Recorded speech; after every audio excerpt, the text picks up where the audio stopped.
Don't I know you, sir? Don't believe so. I haven't been here in many years. Name's Silas Greaves. Silas Greaves? The bounty hunter? Used to be. What are you doing here in Abilene? Just passing through. Got a little business to take care of. Well, sir, it would be an honor if you would allow me to buy you a beer. Hell, son, it would be my honor to drink it. I'm Molly. Howdy. I'm Dwight. That's Jack and Steve. Ben's behind the bar. Oh, I bet you got some great stories. A couple. Any of them true? Jack, be nice. A few. What about your shootout with Henry Plummer's gang in Bannock, Montana?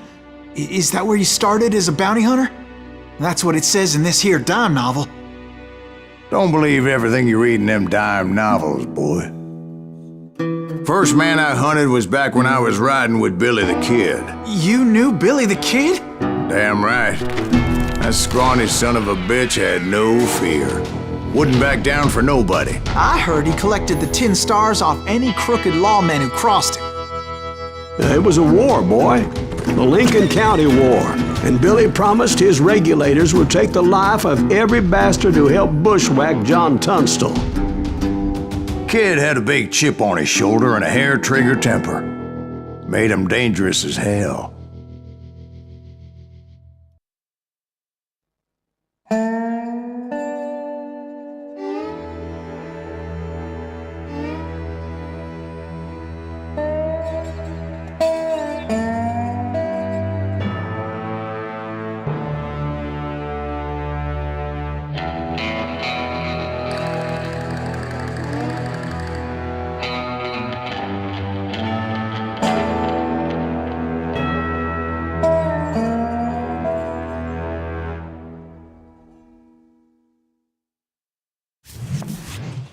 It was about 30 years ago.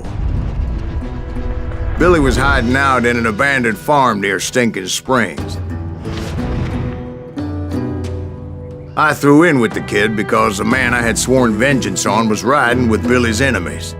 But before I tell you why I want that sumbitch dead, let me tell you what happened that day. I was heading back to the hideout when suddenly I had this funny feeling. Funny, haha? No, Steve. The other kind of funny.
Need to stay here to keep an eye on the road. That's not fair. We're missing all the fun. I knew those two morons would never let me through. I had no choice.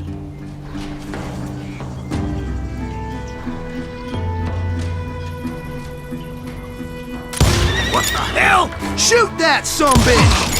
God damn you!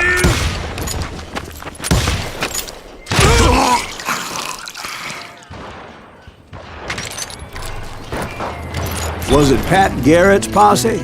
Oh yeah. I heard the shots and I knew I had to move fast. Garrett and his army of deputies had surrounded the entire homestead.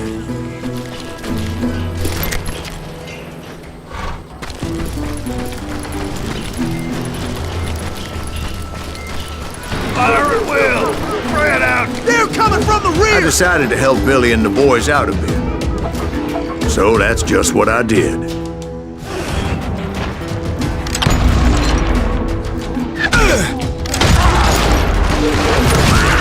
Hey, you have one behind us! Stay on it! Covering fire!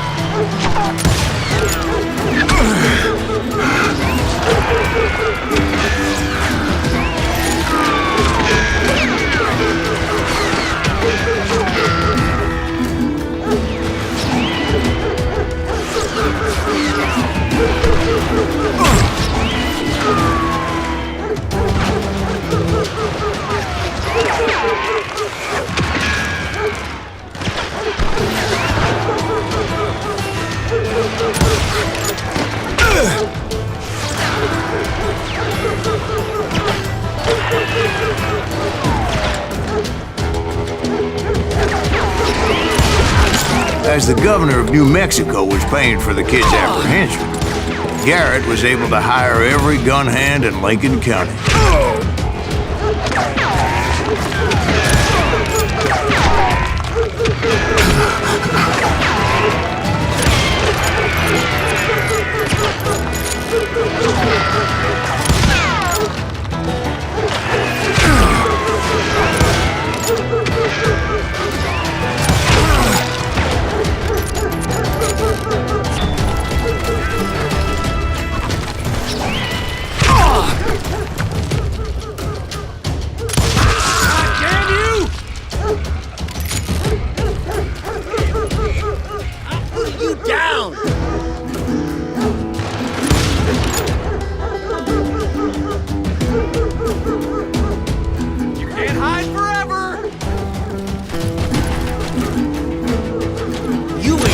Nowhere!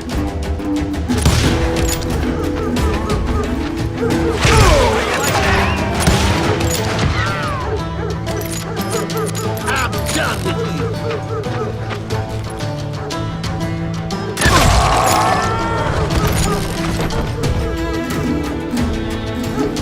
I'll do you myself!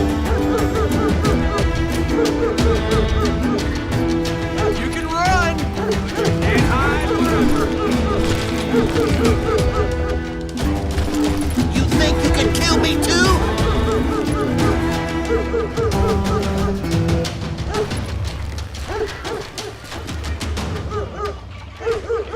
I'm putting you down! Show yourself, coward! Time to die!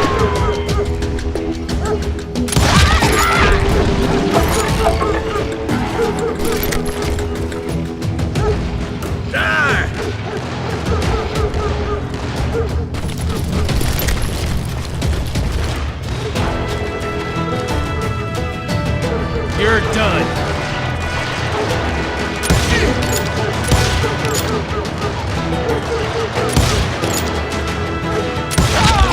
Damn him! I'm putting you down.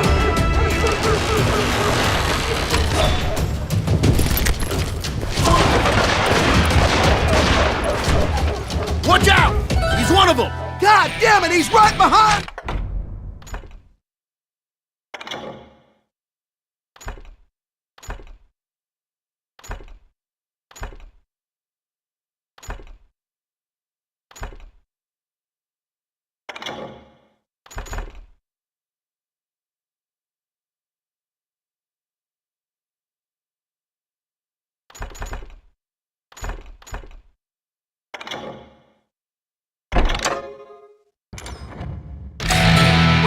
Garrett! He's never around when you need him! Garrett's men were running around like a bunch of chickens with their heads cut off.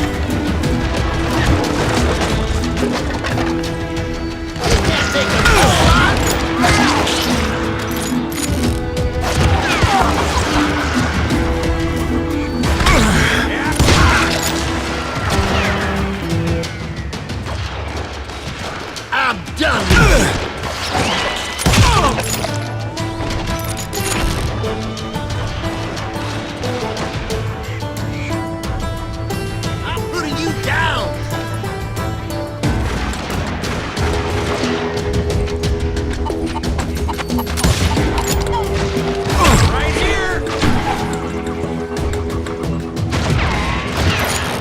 think you can kill me too?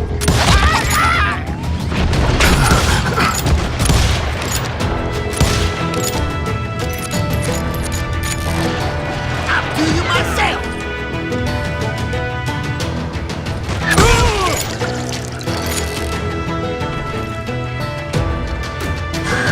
Still, one of them reached the water tower. Not a bad idea. It would be a turkey shoot from up there.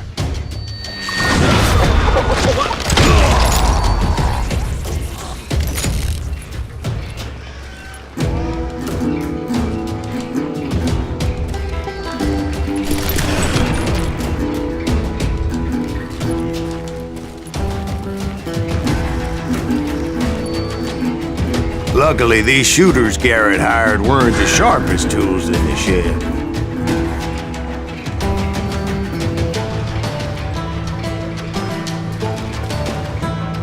I'll flank him!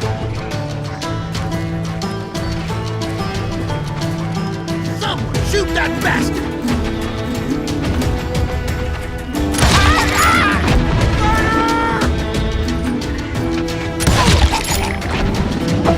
Where'd he come from?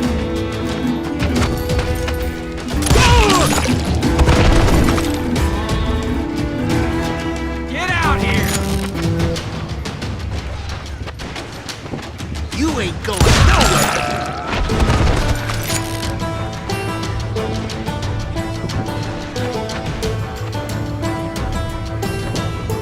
I'm putting you down!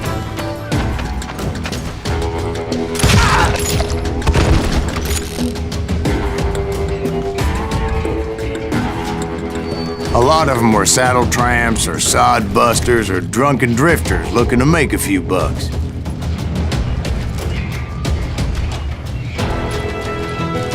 Then, I heard a friendly voice yelling at me from the window.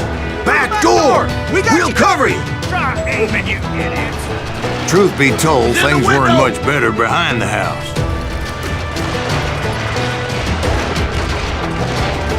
Watch your flank! Kill him, for Christ's sake! Cut their numbers in half. But that just made the ones that were left twice as mad. Come out, you yellow bastard! You think you can kill me too? They made up for their lack of skill with a seemingly endless supply of ammo. I'll do you myself!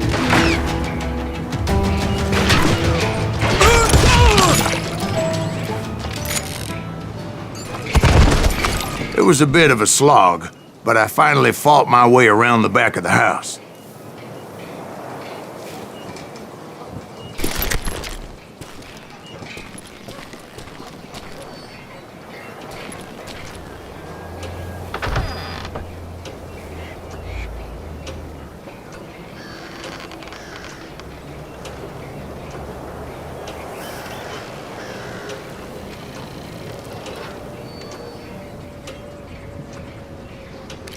And like that, I was inside. None the worse for wear. I passed Dirty Dave. Trap. You think you can kill me too? How about that? And upstairs, I found Billy and Charlie Bowdry.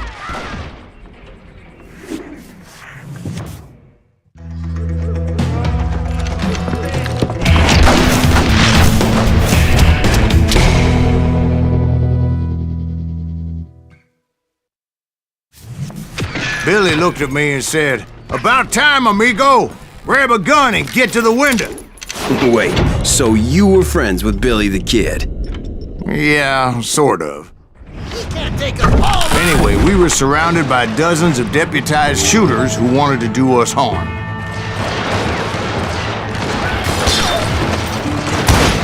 Someone shoot that bastard! I'm telling you, Garrett's men were dropping like flies, but they just kept on.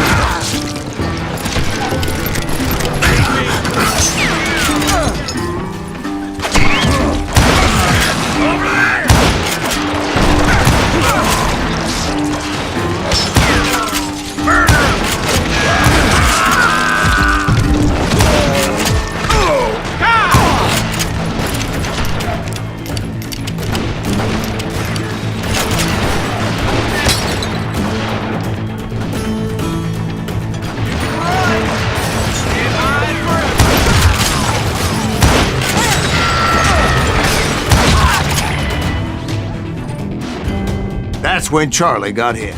"They're catching us in a crossfire," shouted Billy. "Get to the other side!"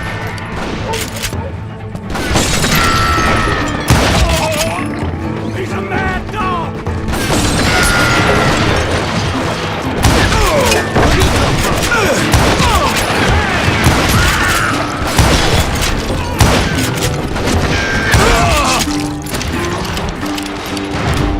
Someone shoot that bastard!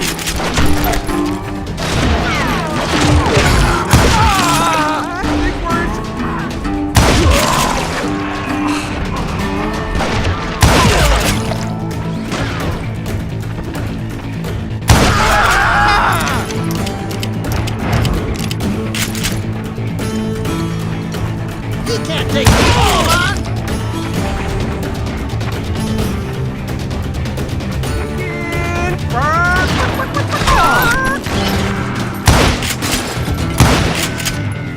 Kill him, for Christ's sake! I don't know how many of those cocksuckers I personally put down, but it was pretty clear, even to Billy, that maybe discretion was the better part of valor. What's that mean? It means that it was time to cut and run. "They got a Gatling!" Billy shouted. "Get the horses and bring them round back. I'll draw their attention." God damn, he's hard to hit!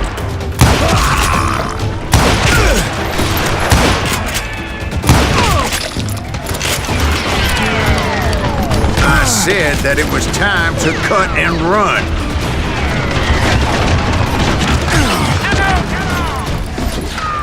He directed that order at me, and I thought, why the hell do I have to do it? But I went anyway. Dumbass that I was back then.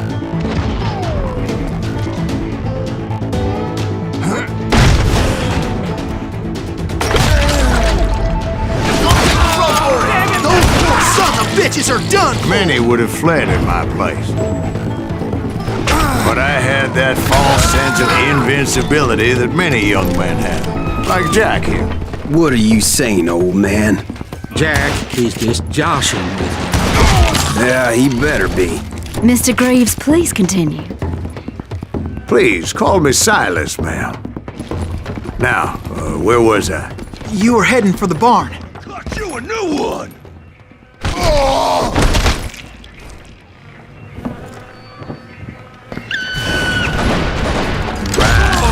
Making my way past a passel of fallen foes.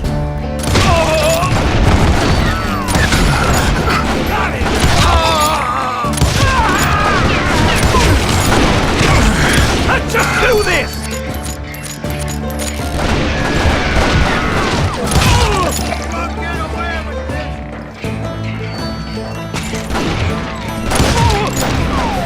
That's it for you!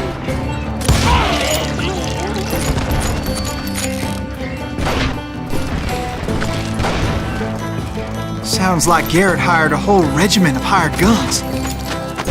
Yeah, and just when I thought I was done with them, more of these hapless bastards would pop up.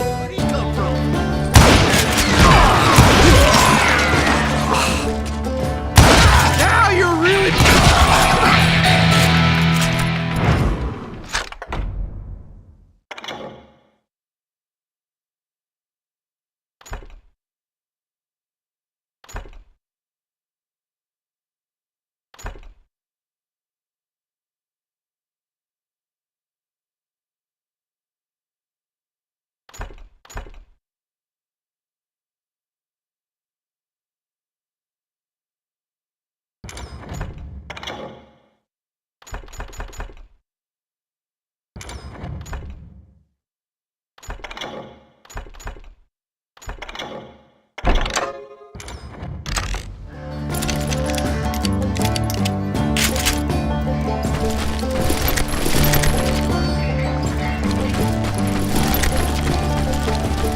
Finally, I had the stables within my reach.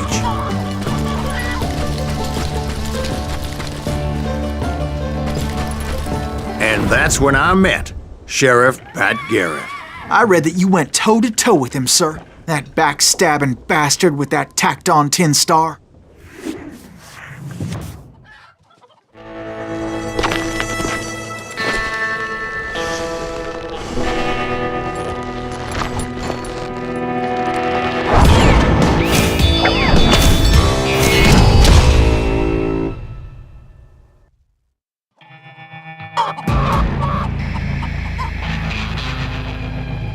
challenged him to a showdown. You read that in a dime novel? It said he showed no fear as he took your measure with eyes like a rattlesnake.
And that you killed him in a fair fight.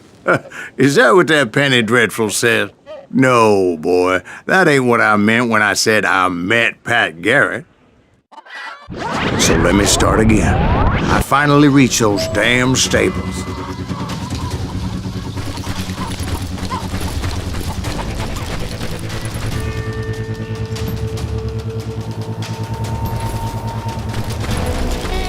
And stepped inside, and last thing I heard was Garrett's voice. That's not Billy. And go on, how did it end? And, boy, that was just the beginning.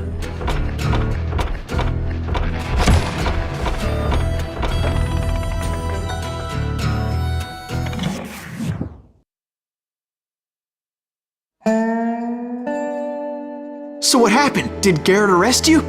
Yeah, after I came to, the bastard had clocked me with his Colt.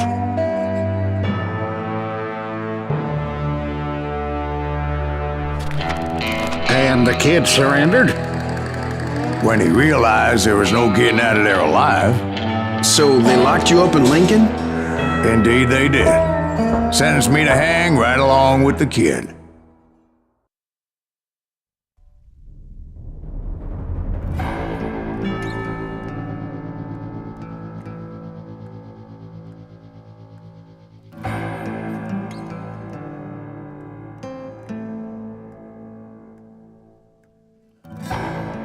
It's important to know that I was only riding with Billy so I could find the bastard I was after. Riding with Billy so I could find the bastard I was after.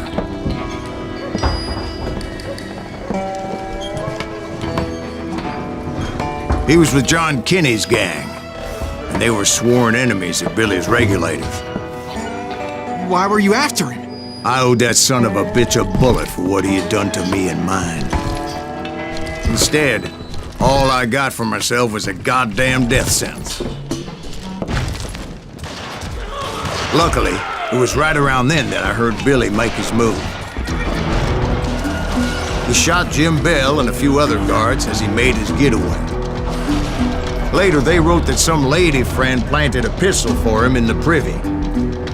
What the papers didn't say is that Billy helped me escape too.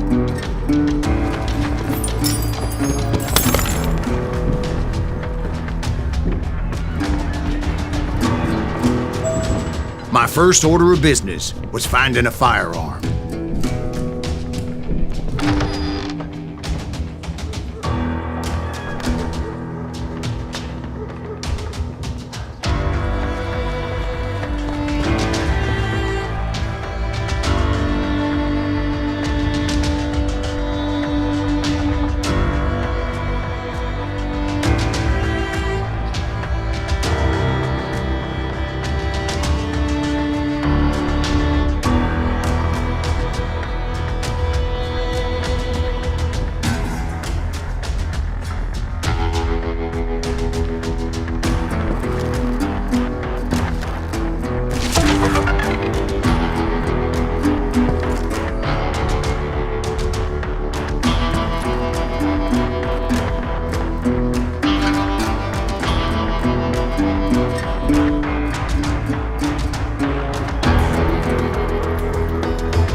Luckily, I located Deputy Bob Ollinger's mean-ass shotgun.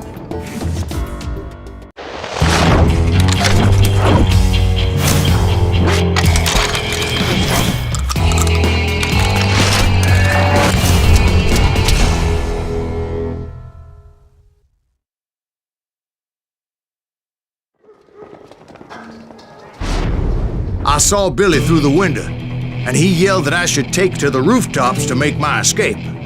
So I did. Anybody see Billy? Hell yeah. That scatter gun was like a double-barreled howitzer. It could blow a man clear off his feet. You hardly had to aim the damn thing. The kids escaped, raised a huge ruckus.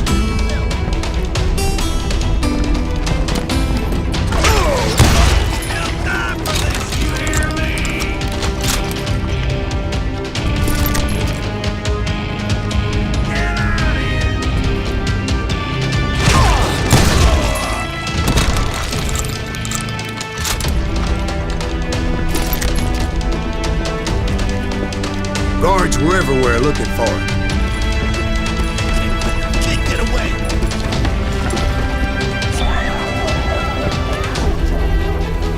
Anybody see him?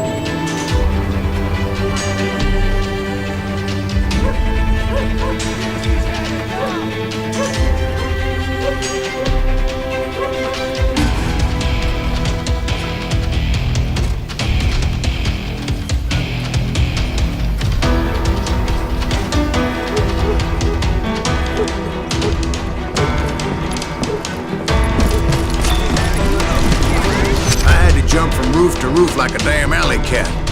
I followed the planks where I could, but some of that wood was slippery as hell. The whole town was up in arms.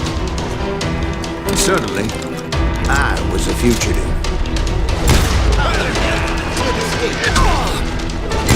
Kick our ass! Can't have gotten far. Gotta be around here somewhere.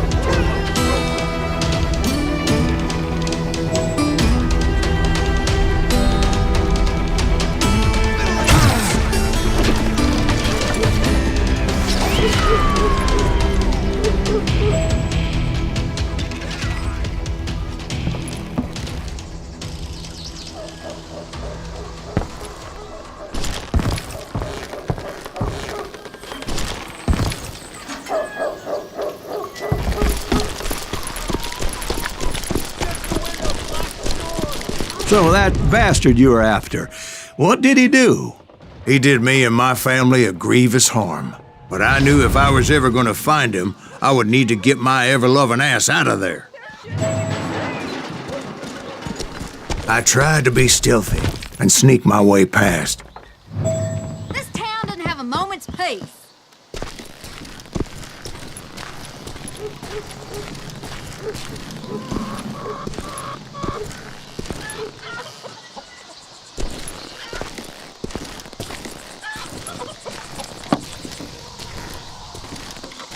Where'd he get you?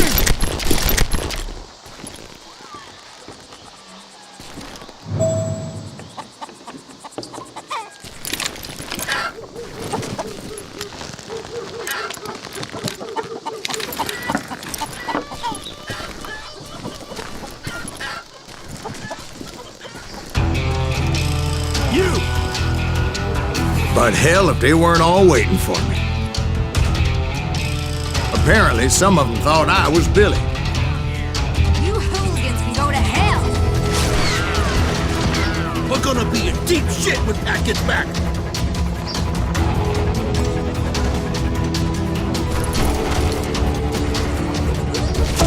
Don't let him get away. Get out of here, you coward!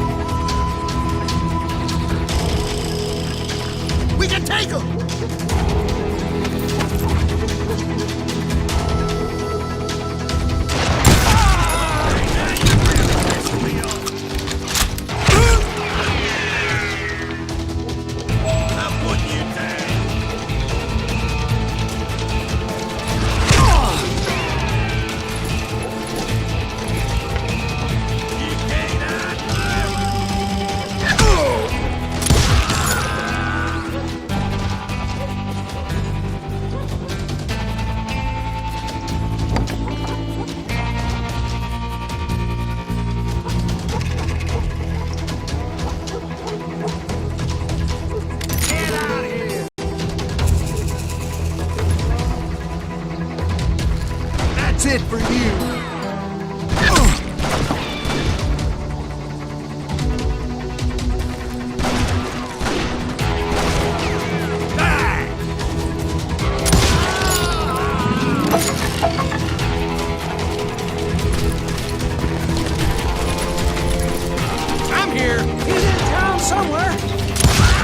See, me and the kid shared a certain similarity in build and coloring. I was just glad I had Deputy Bob's mean-ass shotgun. No time for this, you hear me? Give it up! That enough?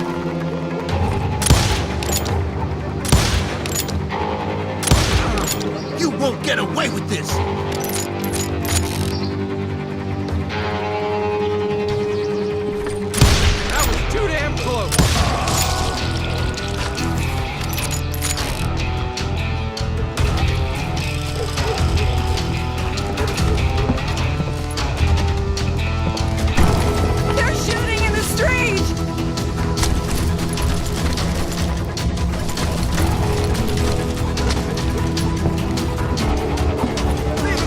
Get your headstone!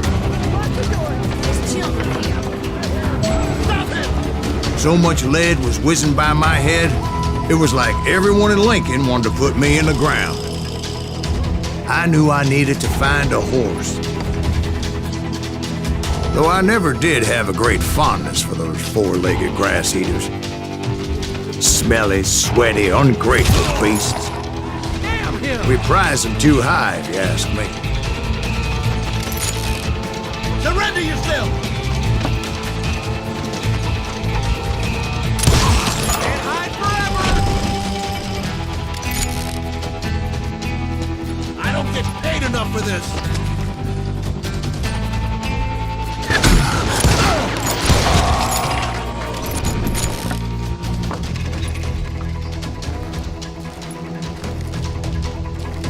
Come out, you yellow bastard!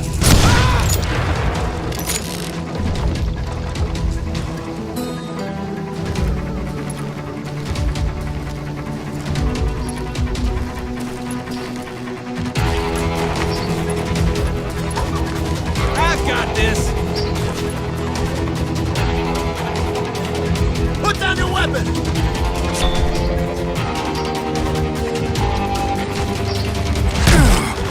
Me and you!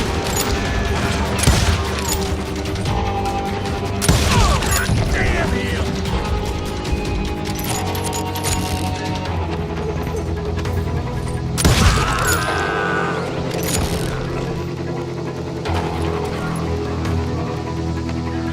You're threatening the lives of innocent people.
But where was the kid while you were busy getting shot at?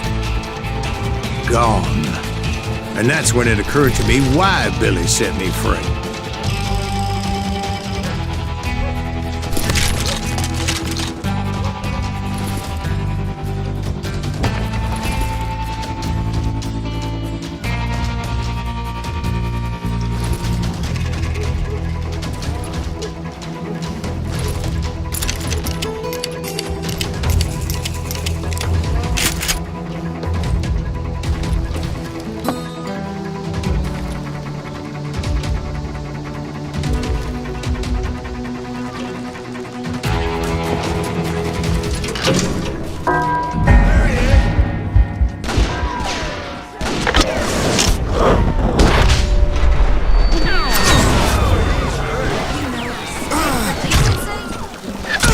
simply be a hapless decoy and draw attention while he snuck out of town.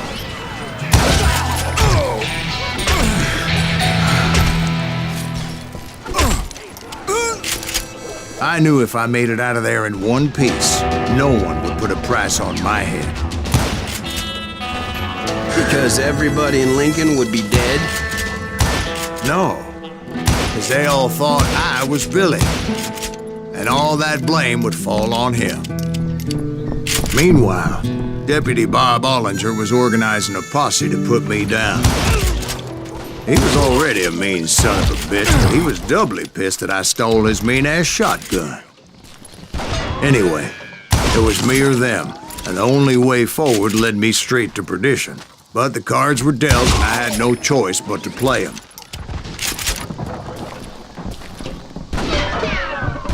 Let him get away!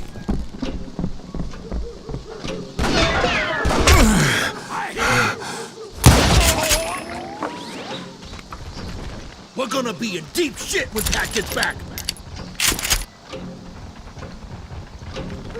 What are you, yellow?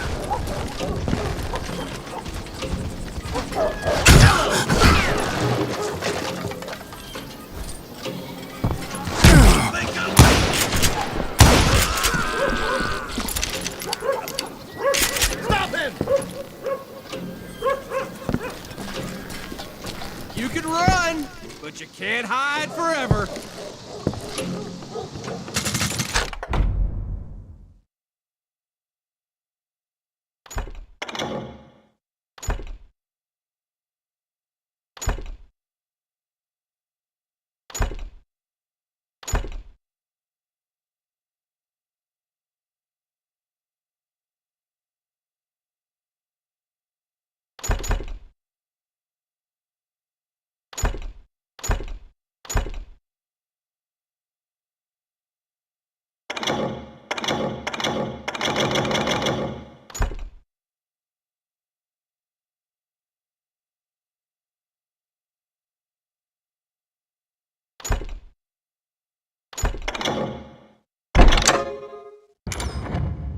Don't let him get away!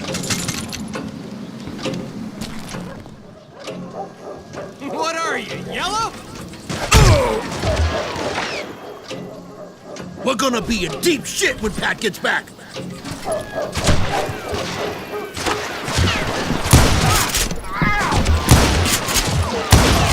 Now you're really pissing me off.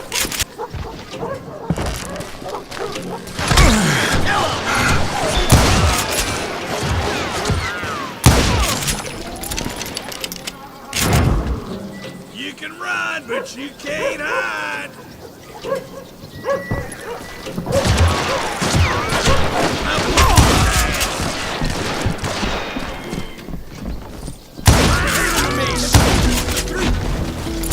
On yourself. How the hell did he get away?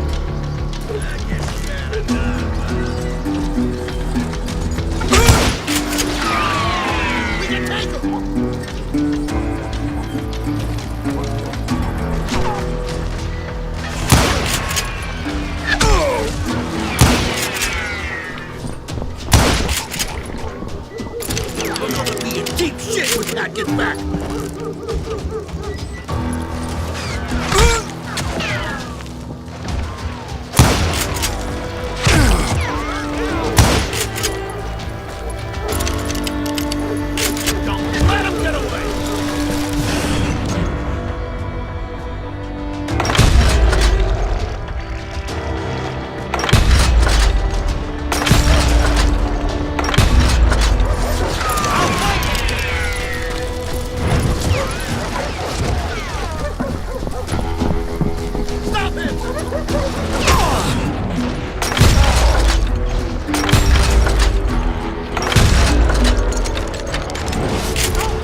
yourself, coward!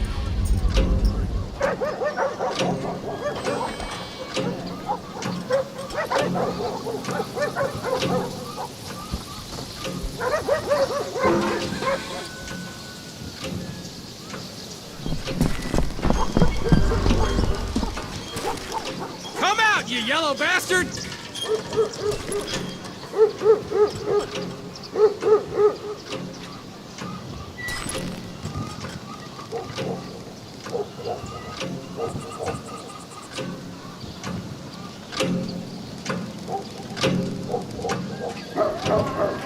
You can't hide forever! God damn him! Get the women off the street! Got this! Arm yourself! How the hell did he get away? Deep shit when Pat gets back!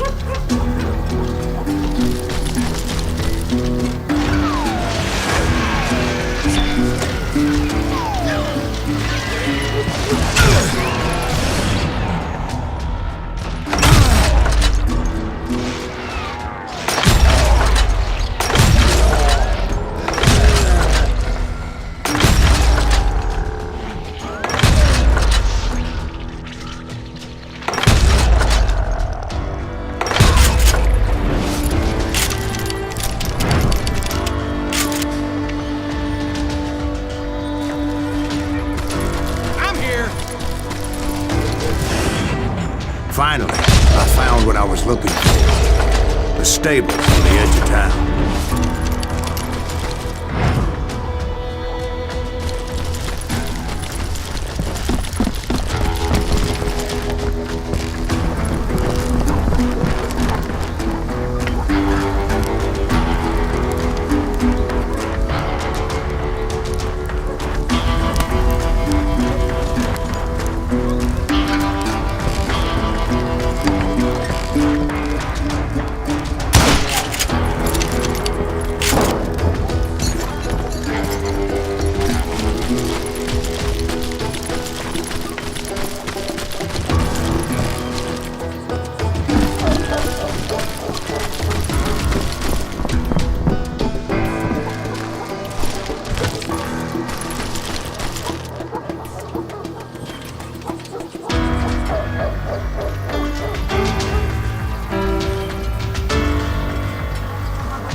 I guess Billy saved your ass, taking out Bob Ollinger the way he did. Billy didn't kill Bob. Well, sure he did. He dispatched him right after he shot Deputy Bell. No, sir. Because Bob came right up behind me, angry as hell that Billy had lit out. "Hello, Bob," I said. "I think you better let me go." And he says, "I don't think so, boy. Not with my shotgun." So we stood there in the middle of the street, eyeball to eyeball. He intended to kill me, and I knew I had no choice but to defend myself.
He intended to kill me, and I knew I had no choice but to defend myself.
I killed him in a fair fight.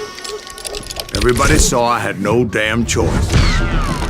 Well, Lincoln got a mite depopulated that day. Pat Garrett gunned down Billy 3 months later, so his escape was all. So where'd you go after Lincoln? Mexico. Until I realized nobody was looking for me. I ended up taking a job at the Rurales. The Mexican Rurales? I was hired to help them track down the cowboys. The most vicious outlaw gang in Cochise County? Curly Bill Brocious? Johnny Ringo? Led by old man Clanton himself.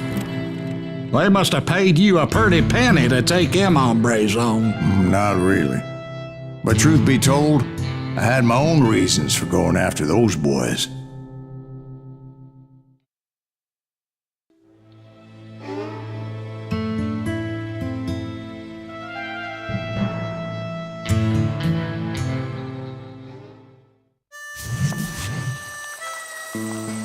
So was the bastard you were after now riding with the cowboys?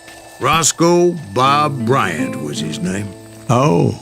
But no, this time it was a different bastard I was after. The aforementioned Mr. Ringo. And yes, he was working for old man Clanton.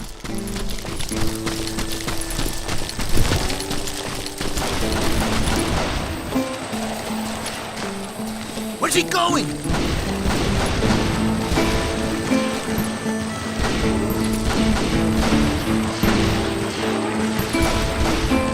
I hate fucking running. I came upon them robbing a stagecoach, which wasn't surprising, being they were such murderous thieves and bastards. The bandits wore red scarves, so I knew they worked for the old man. Over there! There!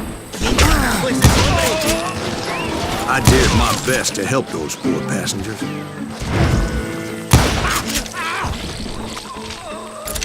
You can't hide forever.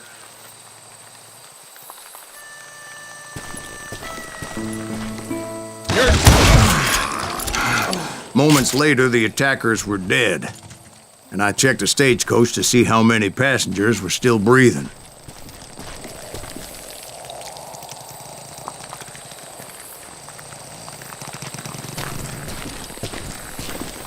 None. It was then I wondered if the rocks weren't hiding more bandits. Was that all of them? Or did I just hit the rear guard? I quickly got my answer. They attacked from on high like Apaches often did. They would appear in great numbers from above and rain down lead on their hapless enemies' heads, making use of the high ground and whatever else they had. Yep, the Apaches always appeared out of nowhere, and there never seemed to be an end to them. Hold on. Were you attacked by Apaches? What happened to the cowboys? Did I say they were Apaches? I said Clanton's cowboys attacked me Apache style. I was in a pitched battle, but I was holding my own against an overwhelming enemy force.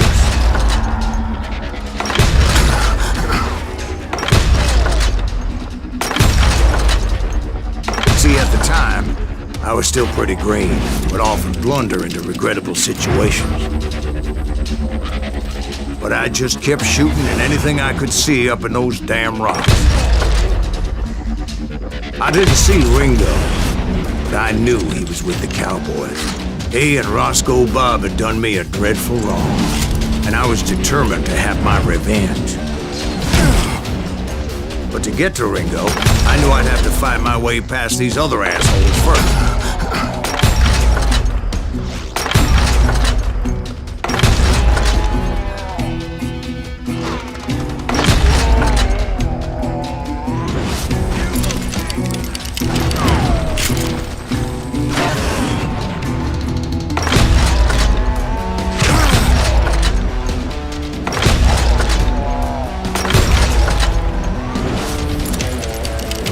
Unfortunately, I was running out of ammo. Another perfect example of my relative inexperience as a hunter of men. I immediately knew that a tactical retreat was called for, as my vengeful fury was much less impressive without the bullets to back it up.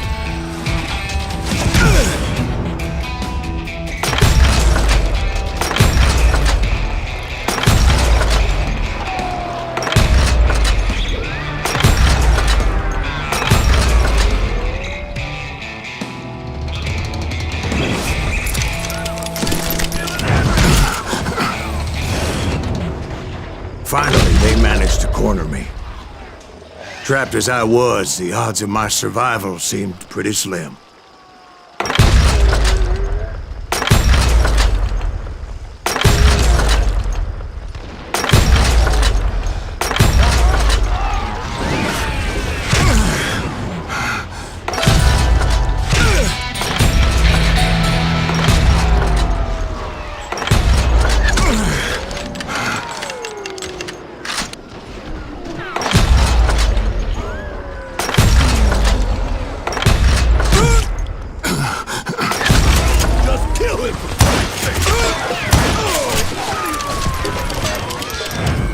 Luckily, serendipity was on my side as I suddenly spotted a way out of my predicament.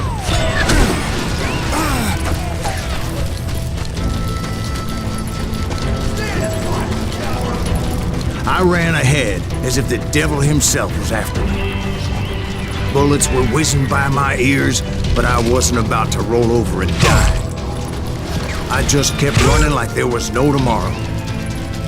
Because there wouldn't be if Clanton and his men caught up with me. As I was scurrying around those caves, I thought, what was I thinking? Going up against a gang like this.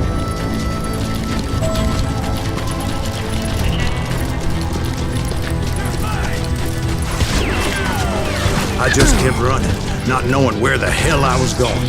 And that's when something miraculous happened. Like manna from heaven. I found the desiccated remains of what looked like an Apache warrior. The old weapon next to him supplied me with some much-needed ammunition.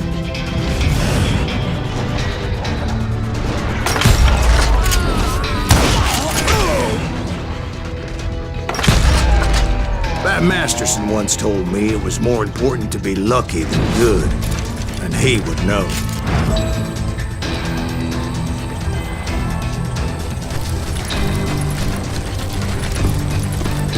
And imagine my surprise when I found a fistful of dynamite to go along with that ammo. That stroke of... It was time to turn the tables.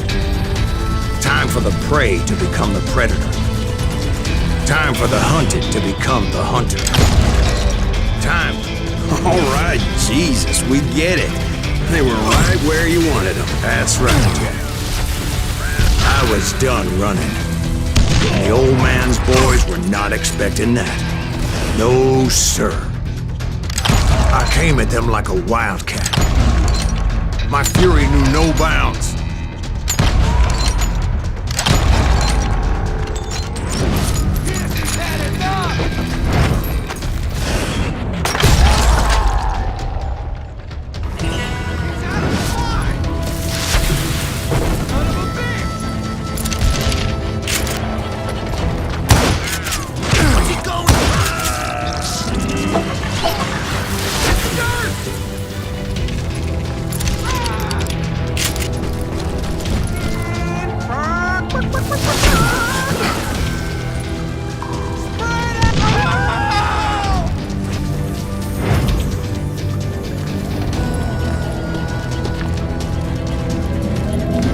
It was finally time for that old man to pay for his sins. Dynamite!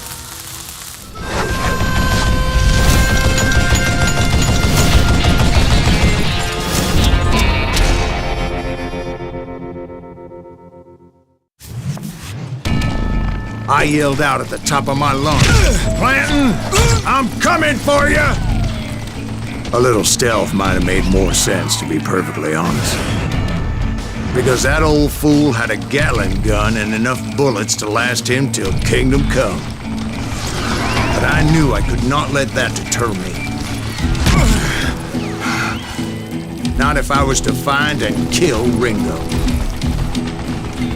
I needed to get that old man off that gun.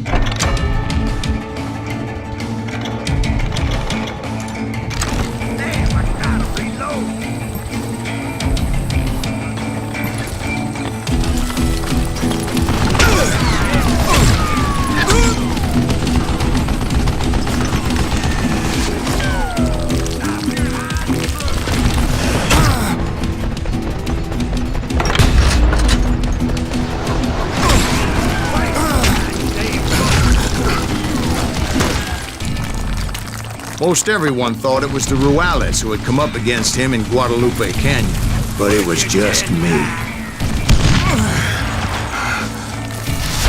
Got to cover!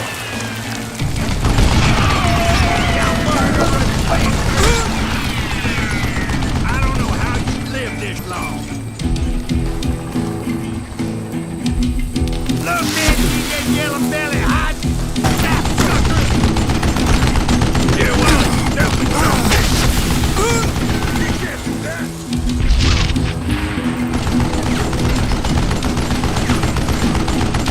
Kill that cocksucker!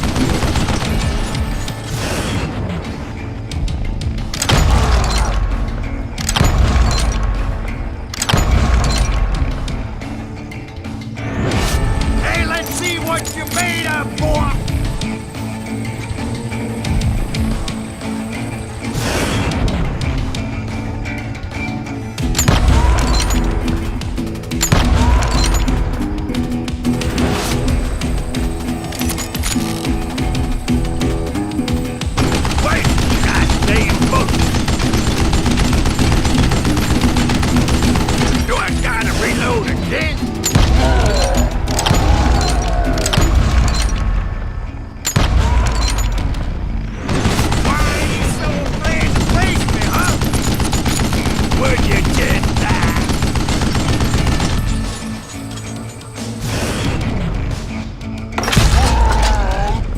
Apparently, one of the cowboys made it out of there alive and told Ike and Billy Clanton that it wasn't a Mexican who took their father's life that day. They just assumed it was one of the Earps, and that little misunderstanding eventually led to that legendary gunfight at the OK Corral.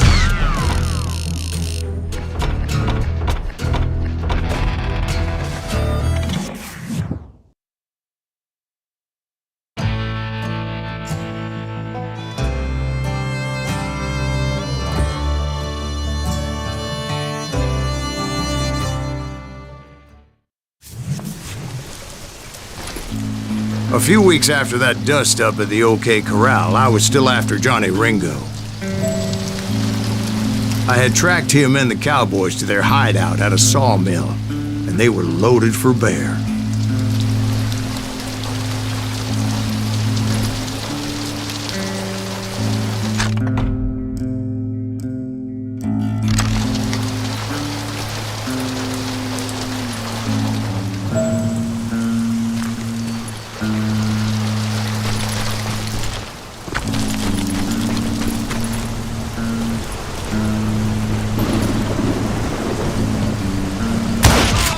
What exactly did Johnny Ringo do to piss you off? Well, him and that other bastard. Roscoe Bob Bryant? Yep. They both deserve to die, and I promise I'll tell you why. But first I need to tell you about the cowboys' new boss, Curly Bill Brocious. Herb's coming! Get ready, boys.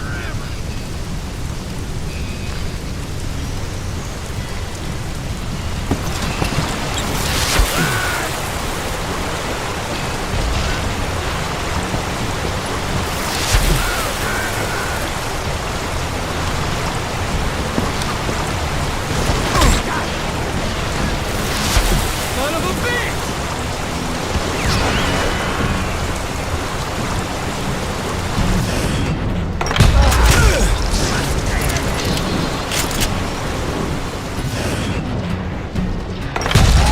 Curly Bill took charge of the cowboys upon the old man's demise, and after that gunfight at the OK Corral, the Clantons wanted revenge.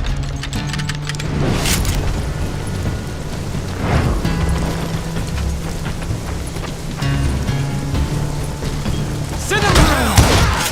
So they murdered Morgan Earp and grievously wounded his older brother, Virgil.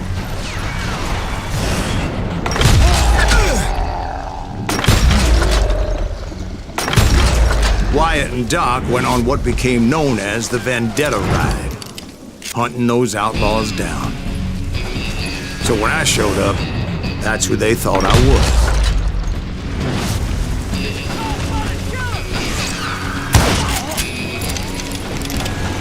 God damn it!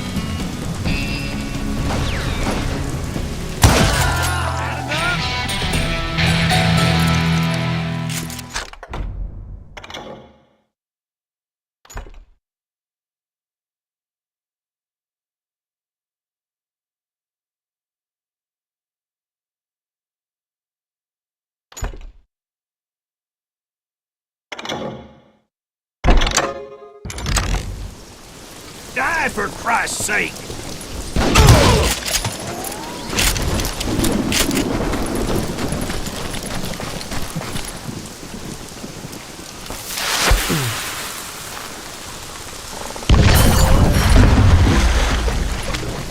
There were killers around every corner, all wearing red bandanas.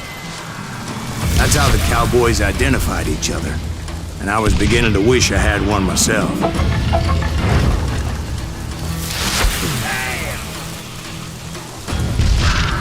But I wasn't about to let Ringo walk away unscathed, and that's what drove me forward.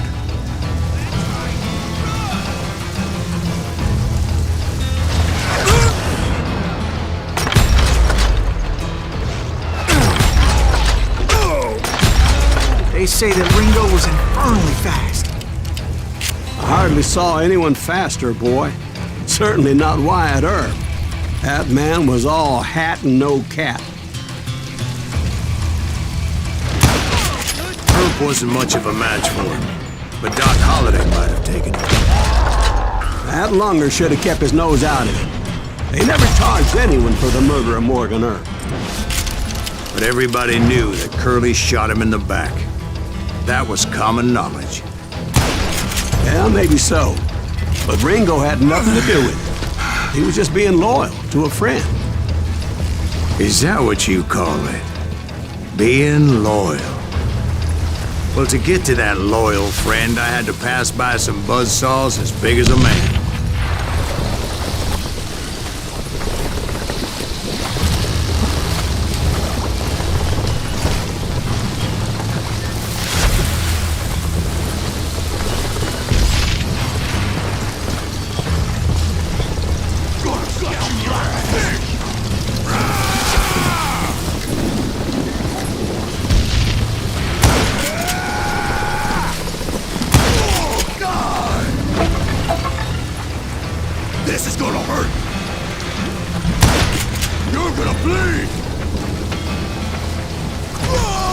Excuse me, sir. I have a question.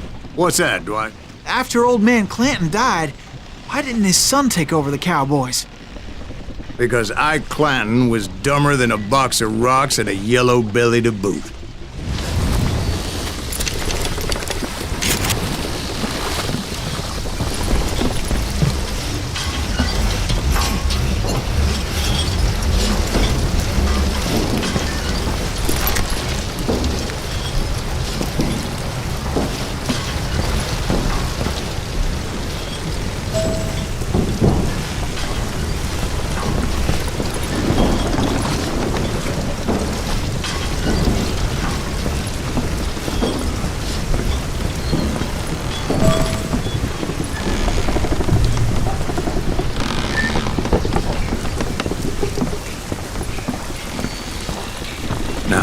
Where was I?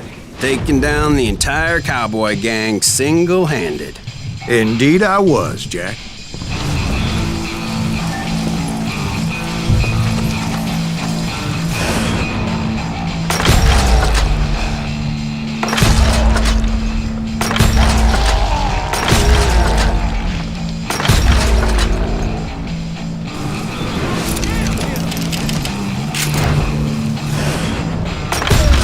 Though it wasn't easy, as those boys had good cover.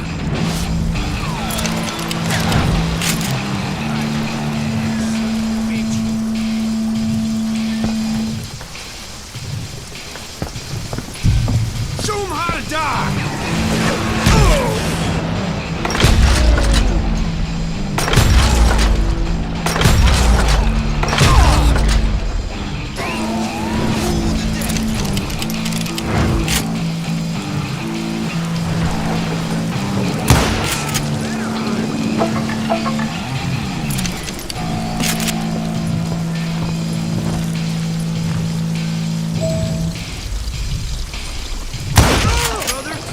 Make you pay for that!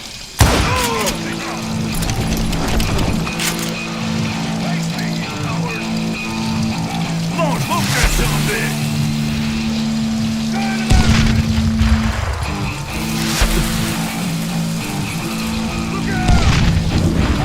Boy, you are shit out of luck. God damn it! Shoot, I don't mind. There he is.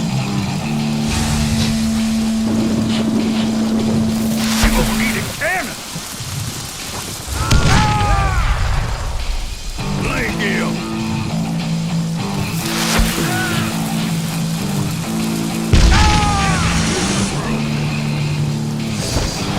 In for the kill.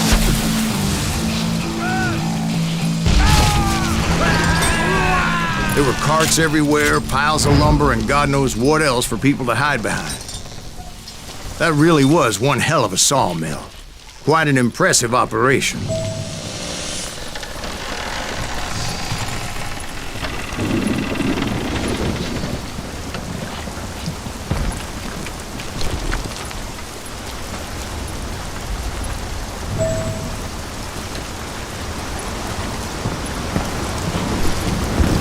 And where was Curly Bill? Did you see him? I'm about to get to that, Ben. Patience. I'm painting a picture here. There was this beautiful waterfall and a crystal clear stream that led to a verdant valley that was truly... Consider your picture painted. What happened next? Well, finally the bastards that were still alive made a last stand.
Curly Bill, Johnny Ringo, and his compadres took off into the lumber yard, and I followed after.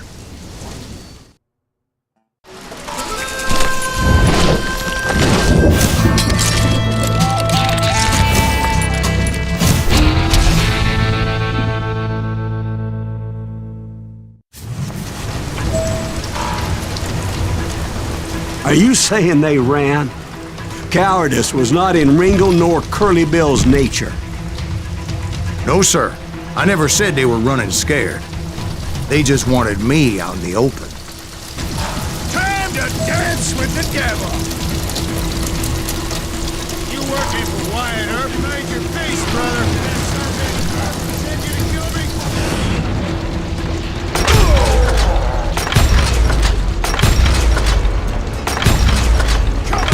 Kill that annoying son of a bitch!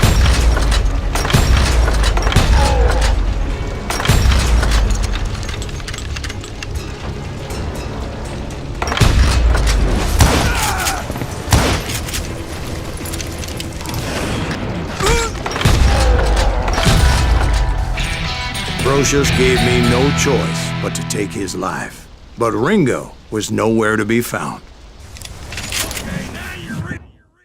I knew you didn't kill Ringo, because he was found dead in a different location altogether. To this day, his killer is still unknown.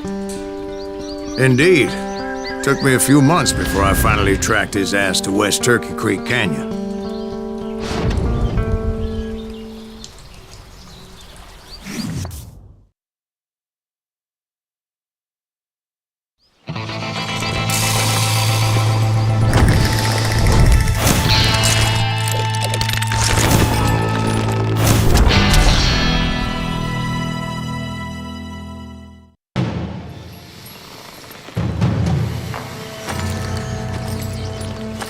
That's incredible, sir. I always thought that Doc Holliday was the one that killed him.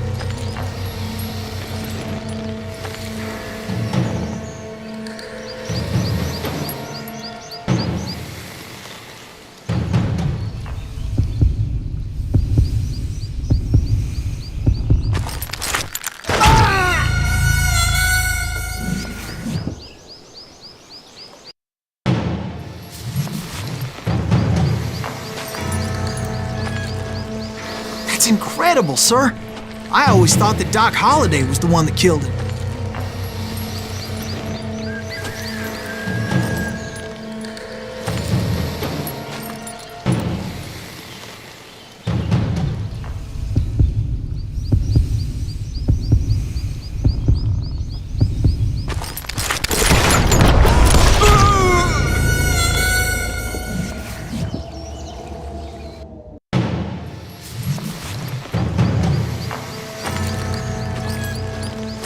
That's incredible, sir.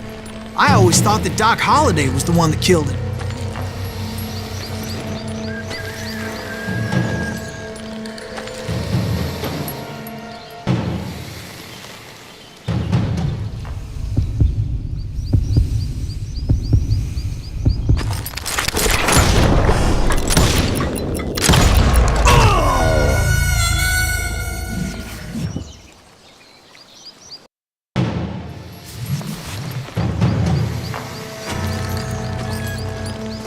That's incredible, sir.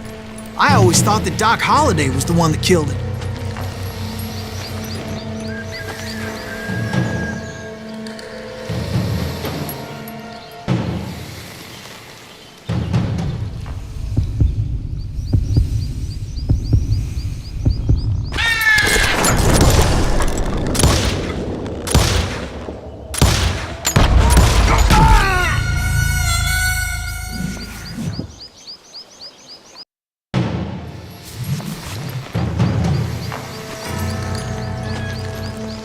That's incredible, sir. I always thought that Doc Holliday was the one that killed him.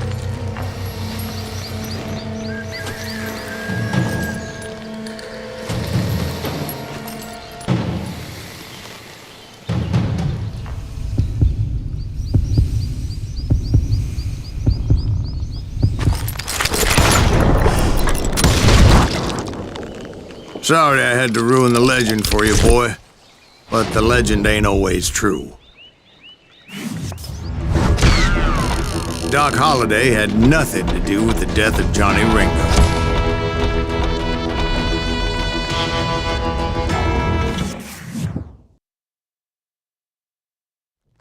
I was paid a healthy bounty for Ringo and Curly Bill, and realized there was real money to be made. That's why I went after Henry Plummer.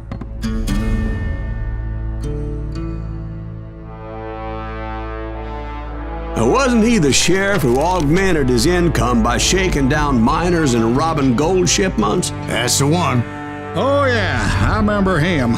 He ran that gang of thieving outlaws called the Innocents. So it's true that you went toe-to-toe with him? Indeed I did, son. Indeed I did.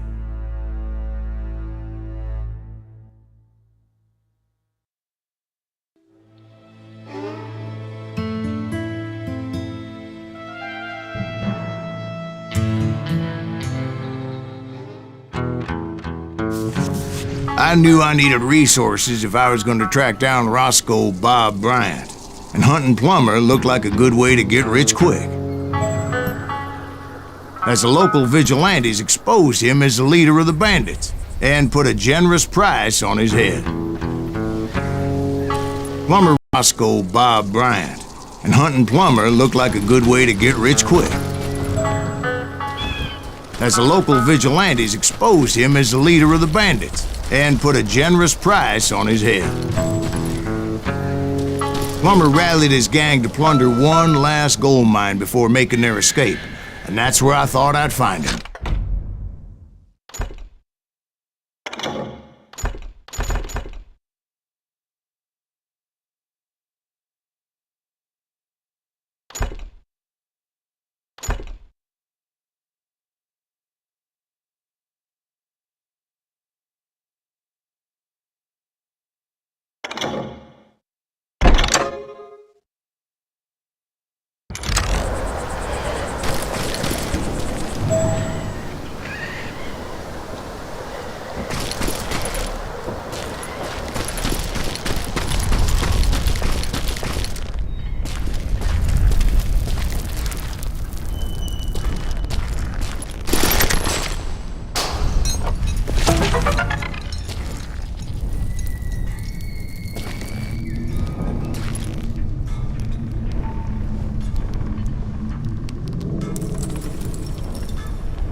It makes me nervous standing so close to all these goddamn barrels of gunpowder. Why would you be nervous? No one has the cojones to come after us. As long as you don't light up a cigar, we're fine.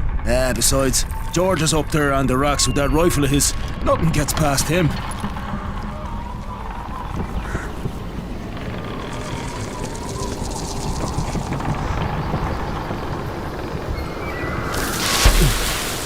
Oh yeah? Who the hell is that? As my late father pointed out to me more than once, God made men, but Samuel Colt made them equal.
I knew that dynamite wasn't mine, so I decided the polite thing would be to return it.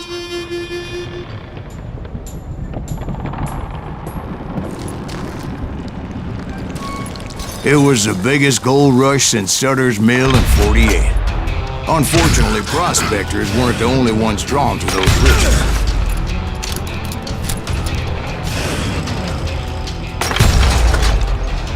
There were thieves and killers, robbing travelers and hijacking gold shipments. Like those that ran with Plummer. Some were just regular folks I knew from town, drawn by greed and easy pickings. Charlie Crow, the blacksmith. James, who worked in the stable.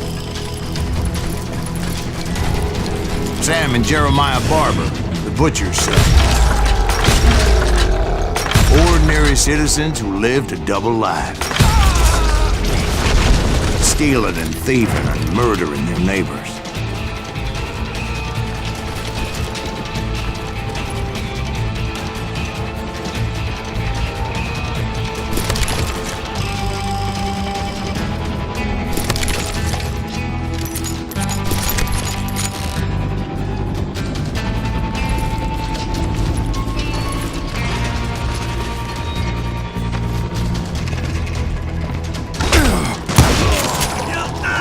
Of course, the rest were veterans of the Civil War. Stone-cold killers trained on the bloody fields of Shiloh and Antietam. Plummer had a lot of men on his payroll. A hell of a lot. That son of a bitch pretended to protect the public with one hand while stealing them blind with the other. He set up a defensive perimeter which I had no idea how to breach.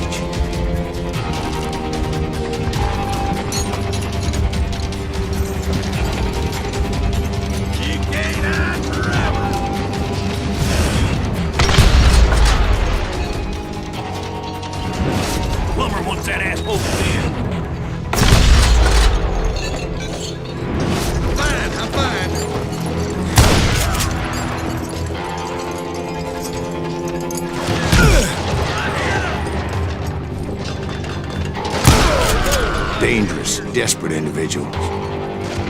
I was outnumbered and in way over my head, but I was too damn stubborn and stupid to realize it. They must have thought I was touched, or had some kind of death wish, seeing as there were barrels of gunpowder everywhere. One stray bullet, one stray spark, and I'd be blown to hell and gone.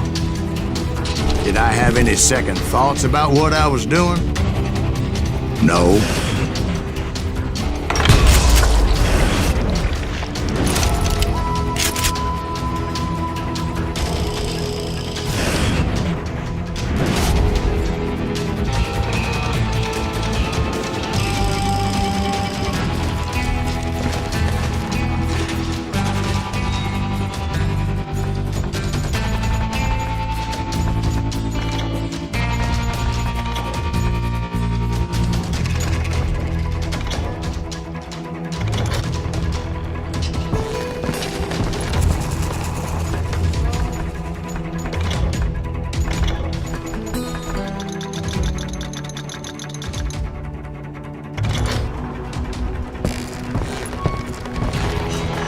I thought I was some kind of hero.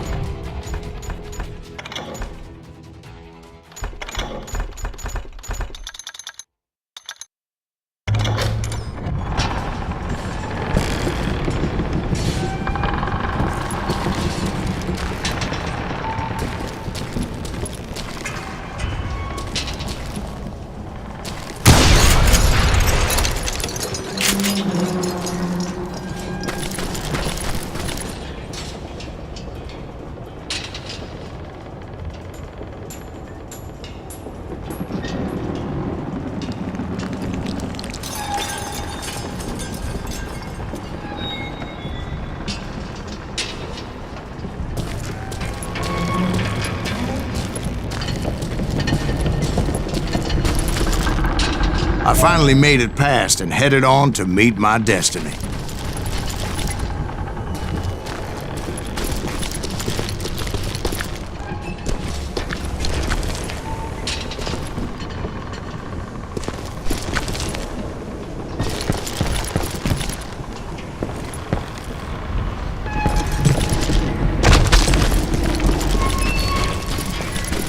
But first, I had something I needed to figure out.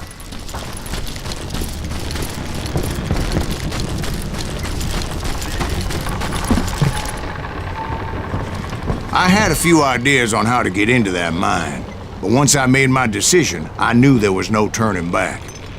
So my first thought was to enter the nearest mine portal. I saw an entrance. Made sense. It was the quickest way in, but that also made it more dangerous, as there would undoubtedly be enemy pickets posted along the way.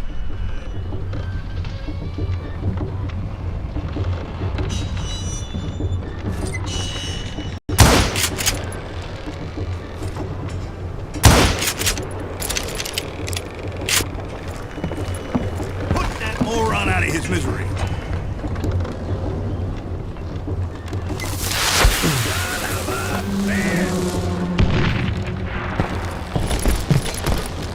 This is our goal now.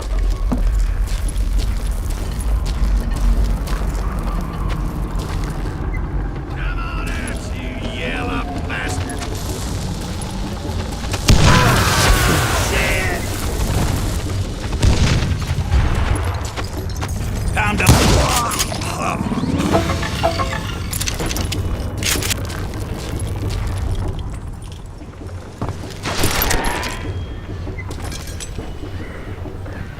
You can run, but you can't hide forever.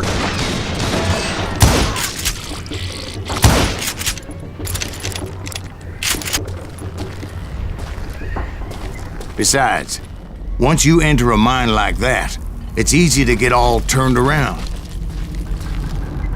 And that confusing maze of corridors wouldn't even be the worst of it. Some of those shafts could be as deep as hell. Won't get away with this.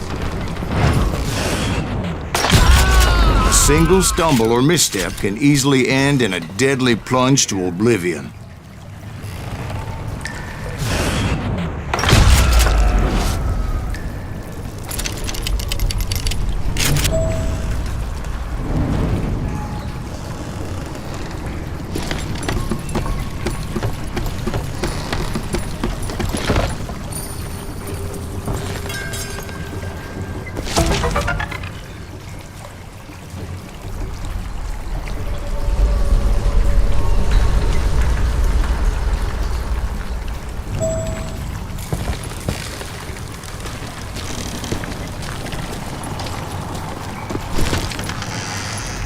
Quick reflexes often make up for a lack of common sense. Luckily, I was never one to be easily bushwhacked. I would just need to be careful not to blow myself to kingdom come.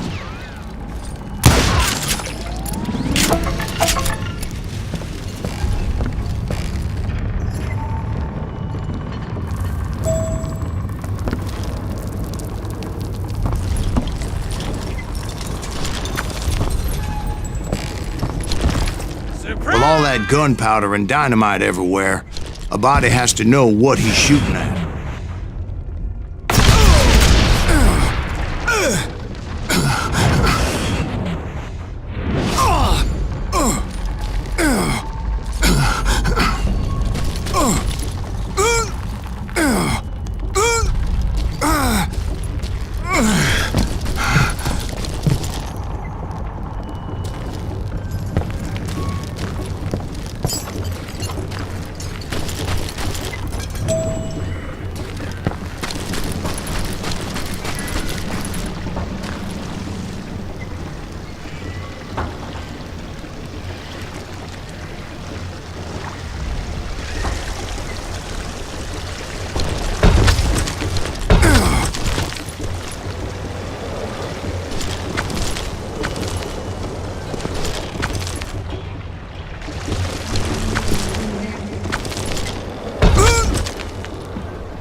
Surprise! I do not deserve to die like this!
asshole out!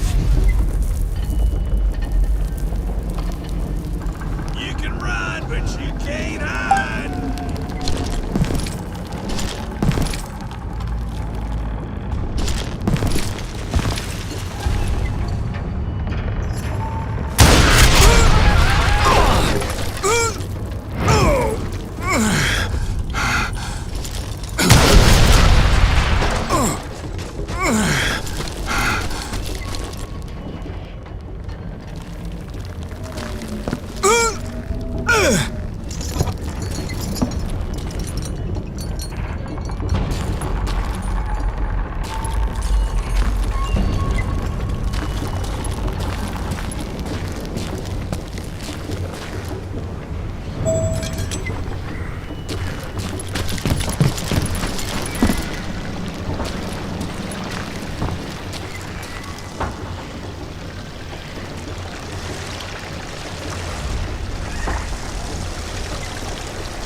Take that asshole out!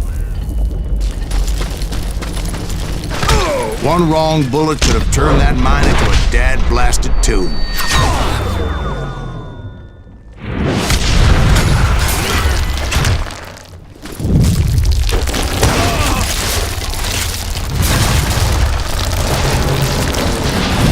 I freely admit that my plan of attack was not just moronic, but clearly insane.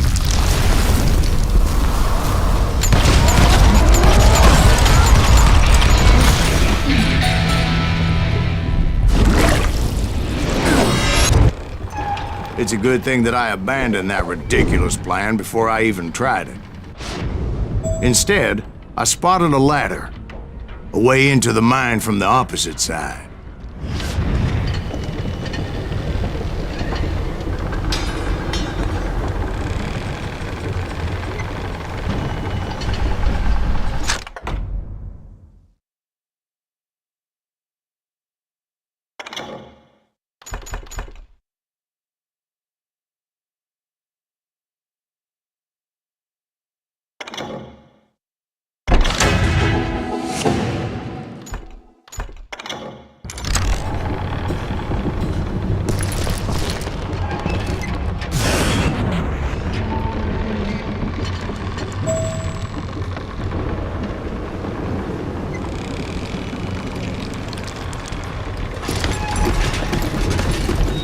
It was a long way around, but that approach seemed more sensible at the time.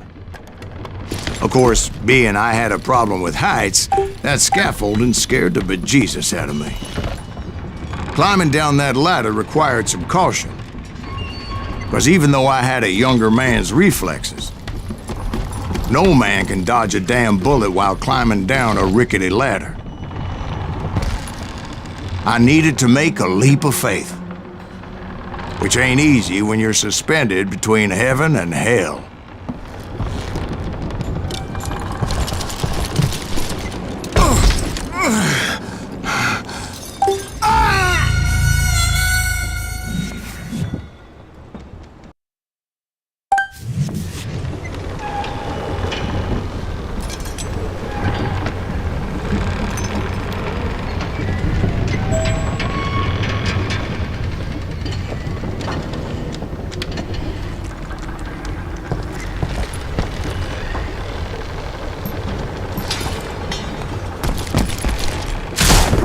I was determined not to give up, however.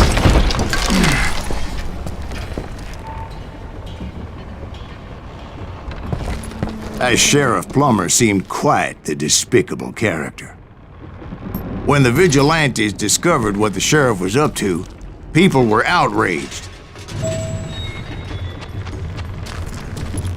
That $10,000 they put on his head would go a long way to helping me find old Bob.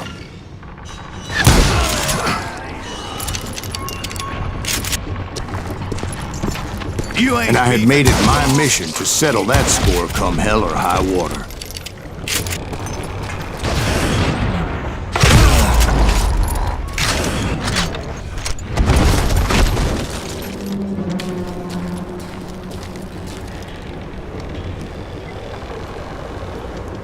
But first, I would have to make a choice. Take the elevator or climb the ladder.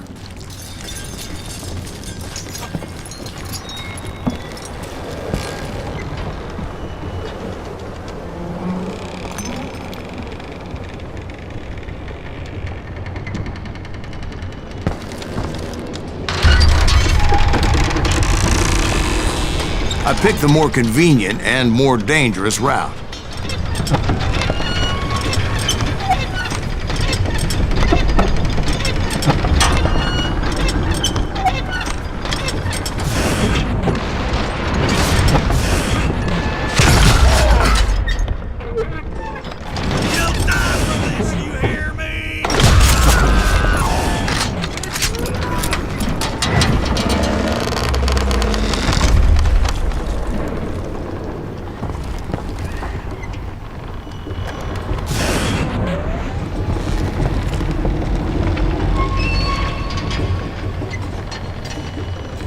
Plummer was a mad dog killer, and the people of Nevada City deserved better.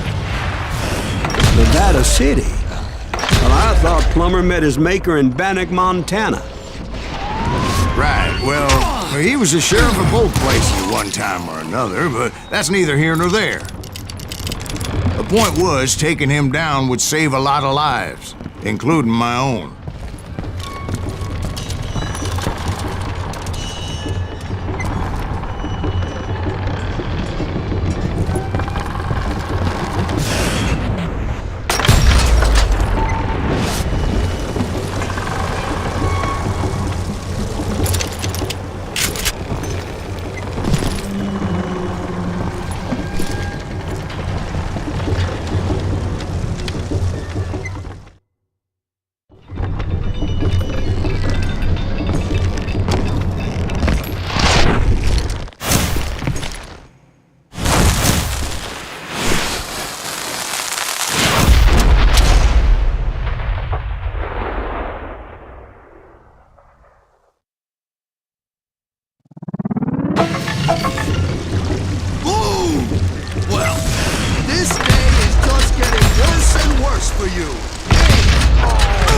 Henry Plummer was clearly unhinged, and I could see right away that this was going to take some doing.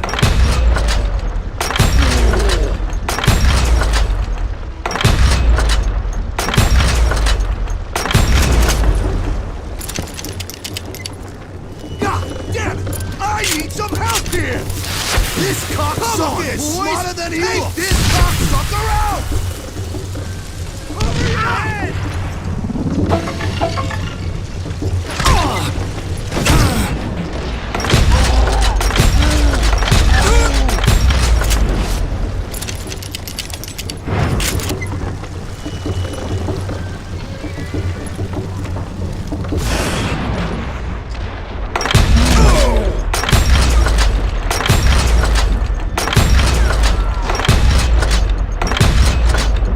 This is gonna hurt!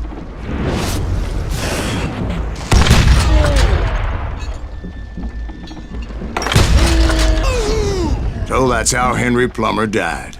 Him and his crew were worth their weight in gold. And now, I was officially a bounty hunter.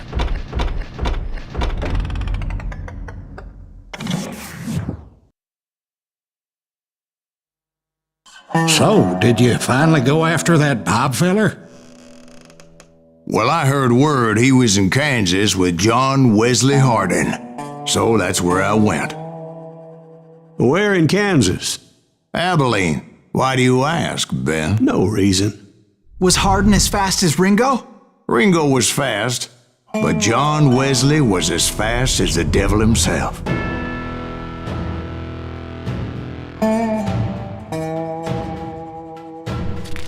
Hell, he killed his first man at 15. From that day forward, he had a price on his head and wouldn't back down for nobody, not even Wild Bill Hickok himself.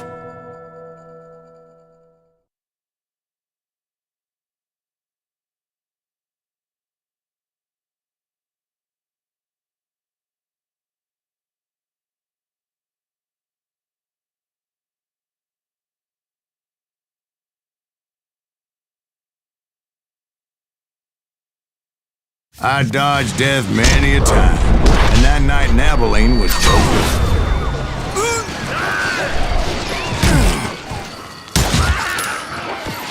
I was there with the intention of finding that bastard Bob and collecting the bounty on John Wesley.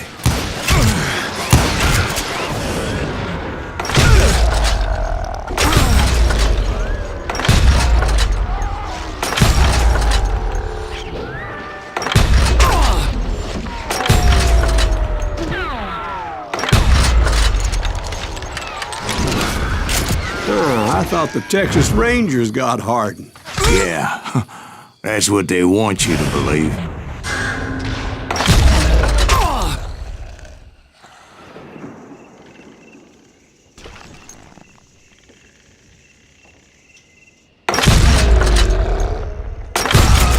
It was cold in a witch's tit and a brass bra that night as I fought my way past his loyal compadres.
To the very same saloon we're sitting in today.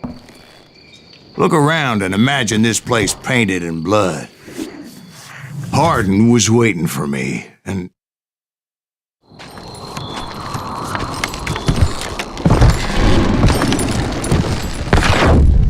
Wait, I'm jumping the gun here. Let me back up and give you some background on this sumbitch. He deserves that much. Don't you think so, Ben? John Wesley Hardin was a killer. By the end, he confessed to taking the lives of 42 men. Fathers and husbands, brothers and sons, men with families who cared about them. Families who put up money in hopes of finding justice.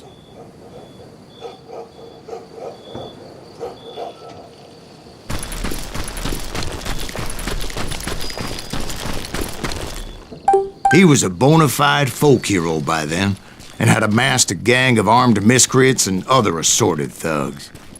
He and his men set up camp outside of town, and I was hoping Bob was among them. Shit, it's cold out here. I'm freezing my giblets off. Ain't right, we gotta stay out here keeping watch like this. Ain't nobody stupid enough to go after Hardin anyway. Better 3 hours early than a minute too late.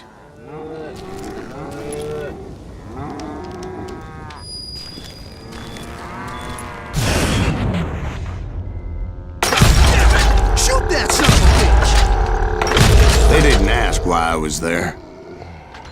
They knew. As most of them were wanted as well. I figured Hardin was here somewhere, but to get to him, I'd have to get past his gun hands. I had to spill a lot of blood to find out Hardin wasn't in that camp. He was carousing in town with his closest friends. Hardin's boys apparently didn't want me to reach the Bull's Head. Some were hightailing it into town to inform their jefe of my unwelcomed presence.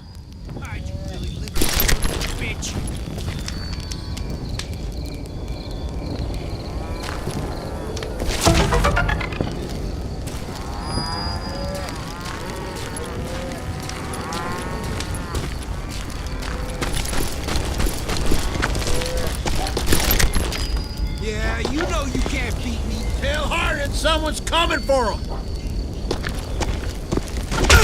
Stop that son bitch! I wondered if Bob was among them. Let the boys know we got another law dog.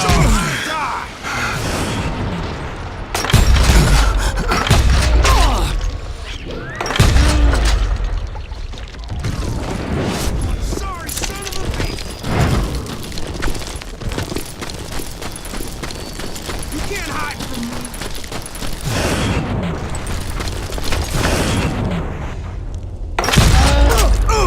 Bastard can shoot!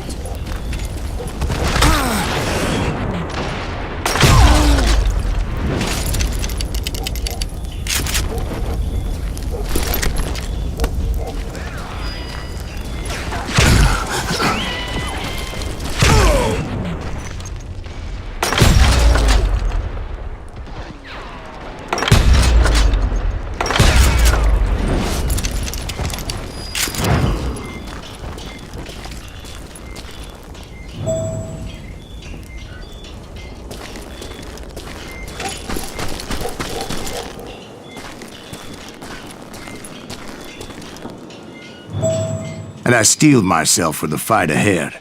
For as good as I was, deep down I wondered if John Wesley wasn't just a little bit better.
Before I could test my mettle against Hardin, however, I would first need to dispatch his cadre of hired killers.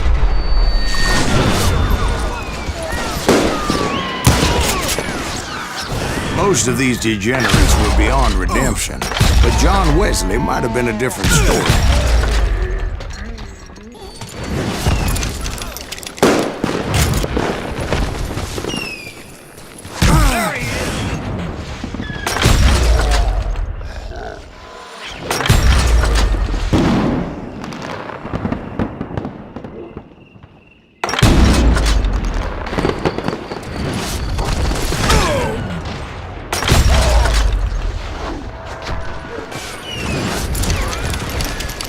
I didn't learn until later that that night was in fact his birthday celebration.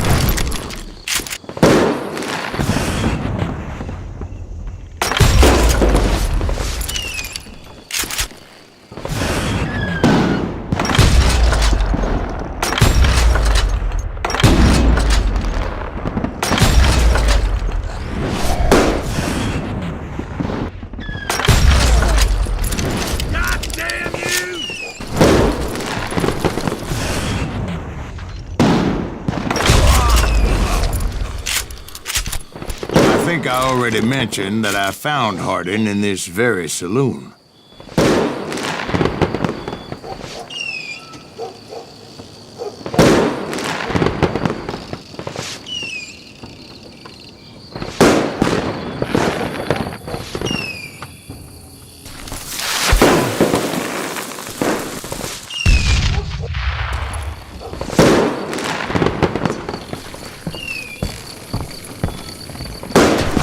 Suffice it to say, nobody there was happy to see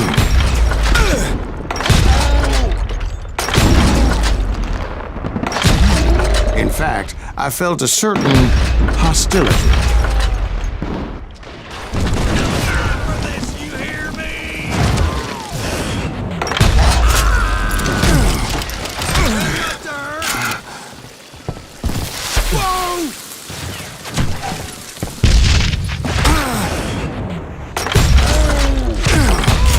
I was disappointed that neither Bob nor John Wesley were among the dead. But that was short-lived, as a moment later I was facing down the fastest gun in the West.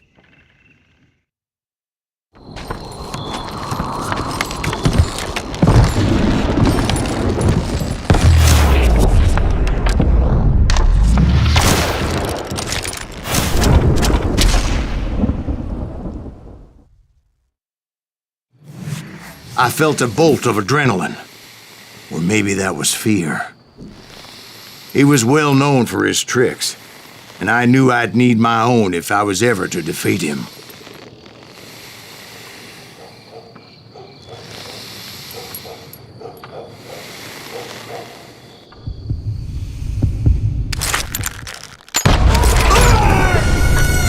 No, wait! He didn't hit me then. I'm sure of it.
I felt a bolt of adrenaline, or maybe that was fear. He was well known for his tricks, and I knew I'd need my own if I was ever to defeat him.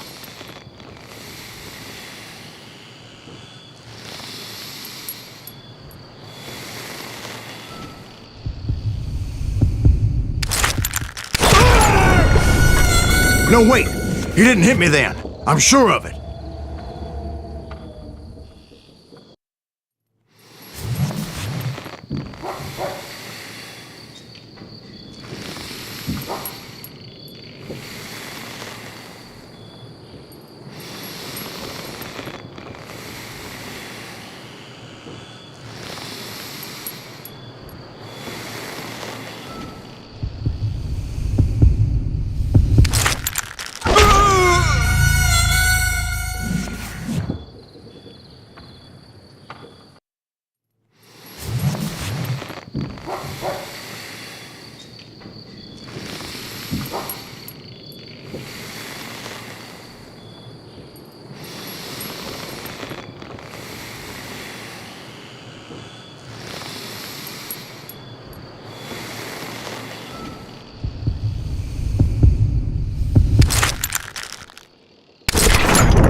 That man was faster than greased lightning. But being inebriated as he was, he didn't count his shots. And now, he was at my mercy.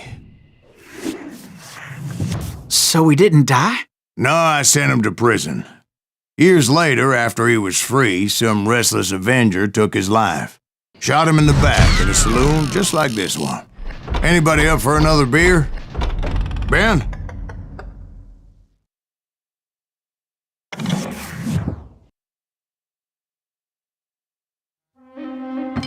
Thank you, darling. Yeah, some say revenge is a dish best served cold.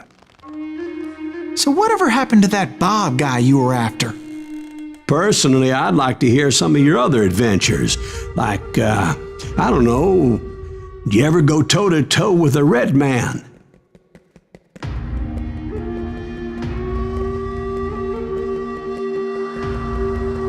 Yes, I did, Ben. I remember once I was after this renegade Apache, Grey Wolf. Strangely enough, revenge was also his primary motivation.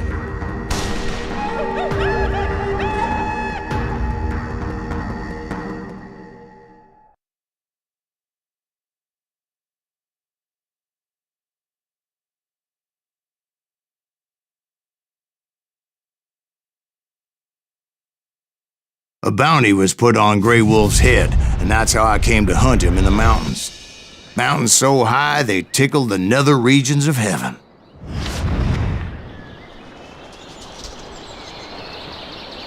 Grey Wolf was a Chiricahua Apache medicine man who had led a war party in revenge for a massacre against his people. The U.S. Army had attacked his tribe during his daughter's sacred sunrise ceremony, and the slaughter was unspeakable. I understood his anger, as there's nothing more traumatic than seeing those you love die in a cruel and painful death.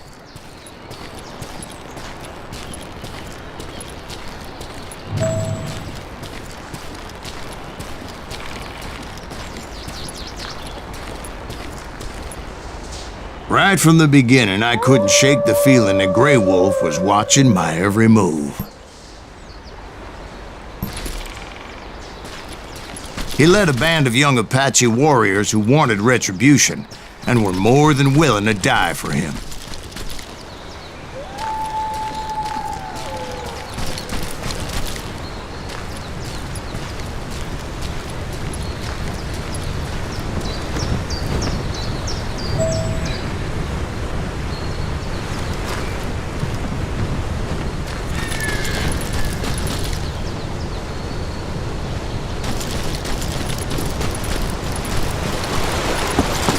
They saw me before I saw them.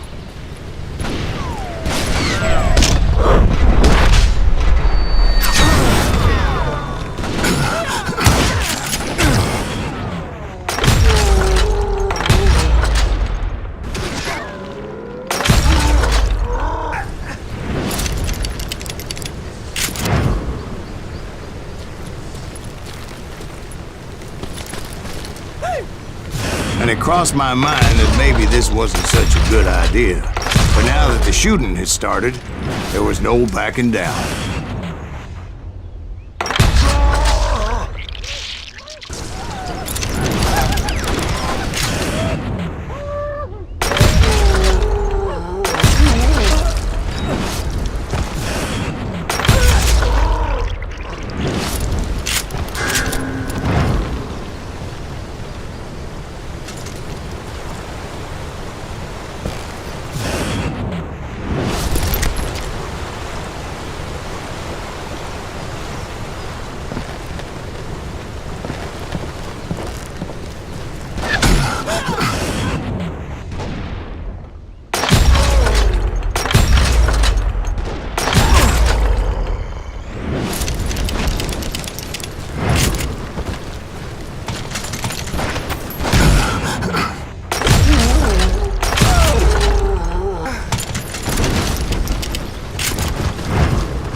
It was rugged country, the winter home of the Chiricahuas, and that's why they had retreated there.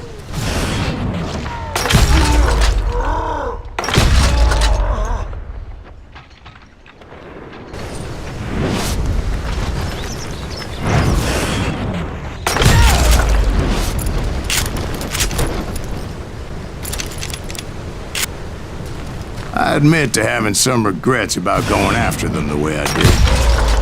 But then again, I got a lot of those.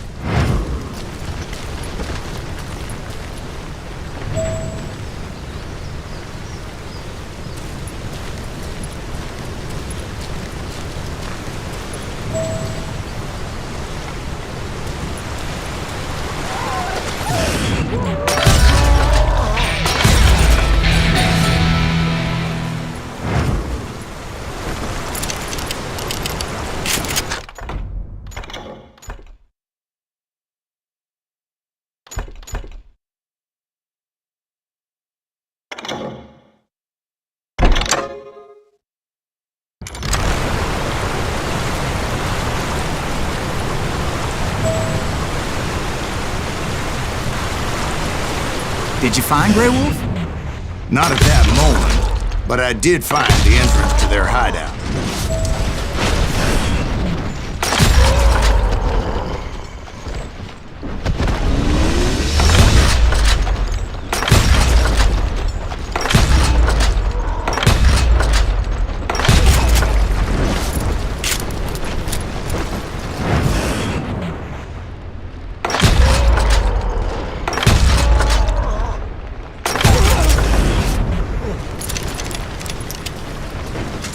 Deep crevice that led to a deeper cave. Don't tell me you went in there.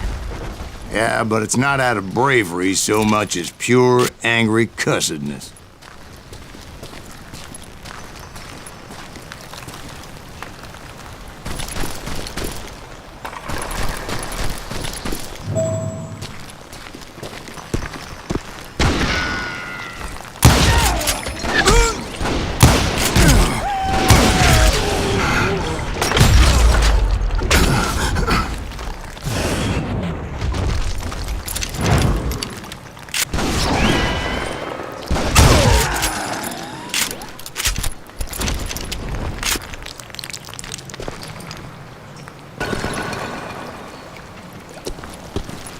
See, back then, I had a stubborn streak a mile wide, and I wasn't about to back down. So it was like pitch black in there? Actually, it was pretty well lit, as they had torches on the walls.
was this cave? Big as hell, Ben. Chiricahua had hid out there during the Indian Wars.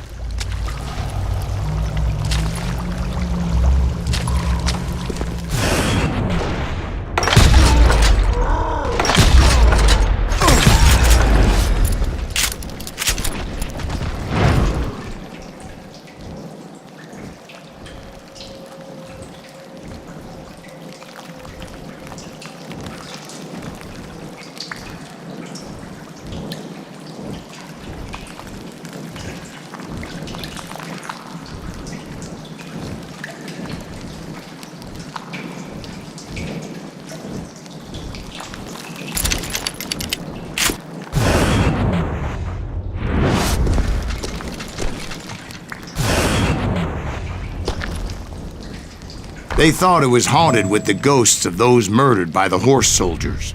The cave was haunted with dead Indian ghosts?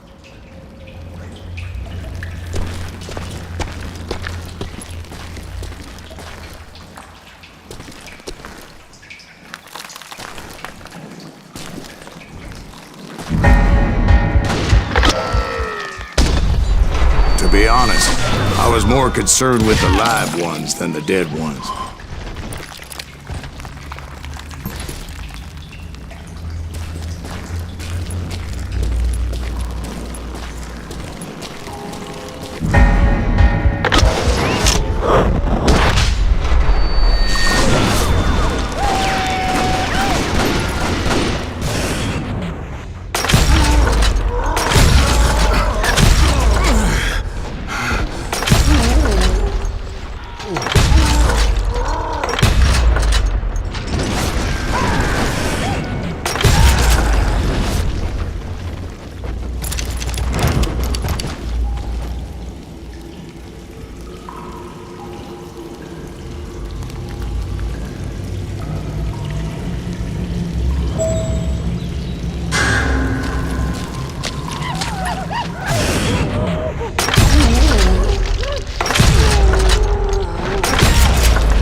How come you know so much about engines? A few years back, I was married to 2 Mescalero women. At the same time? Yeah, they were sisters.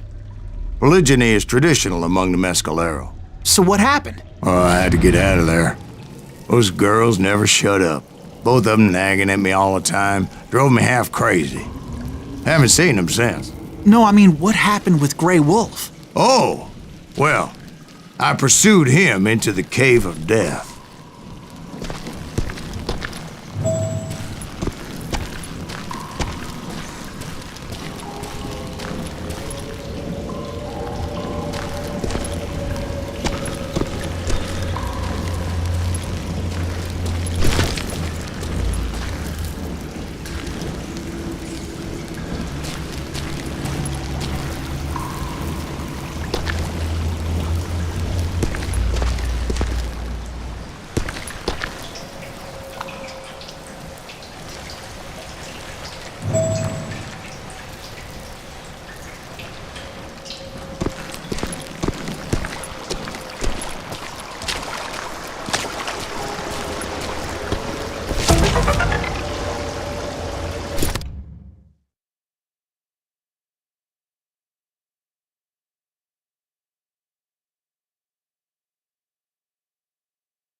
I came upon this flooded grotto, and that's when I saw him.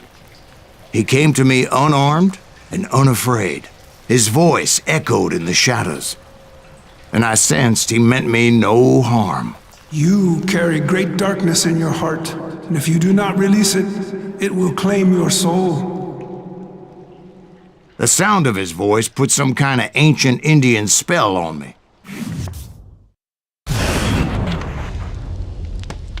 As his story unfolded in my mind, You will come to this place again and kill many more men, and the darkness will grow until it consumes everything that you are. The soul will have no rainbow, the eye have no tears.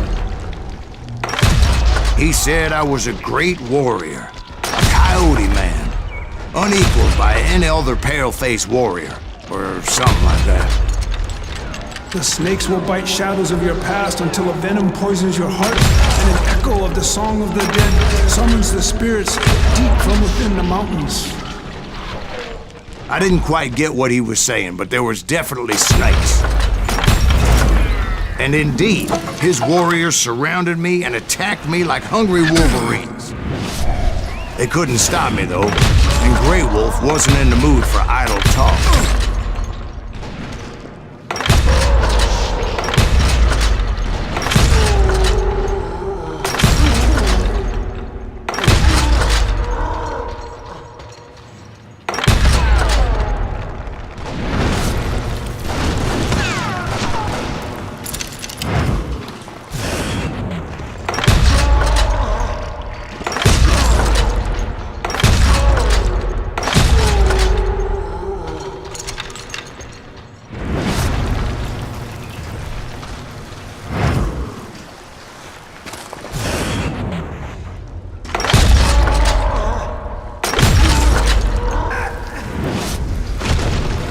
I swear I couldn't see any way out of this trap. But suddenly, one just appeared. Kind of like a miracle.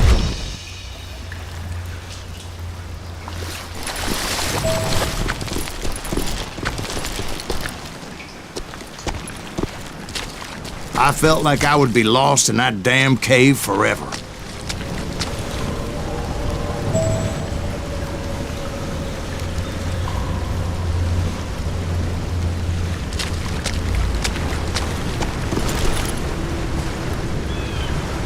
Finally, I found myself back outside, perched on the edge of a precipice, overlooking a thundering whitewater river. To get where I was going required several leaps of faith, but no way in hell I was turning back.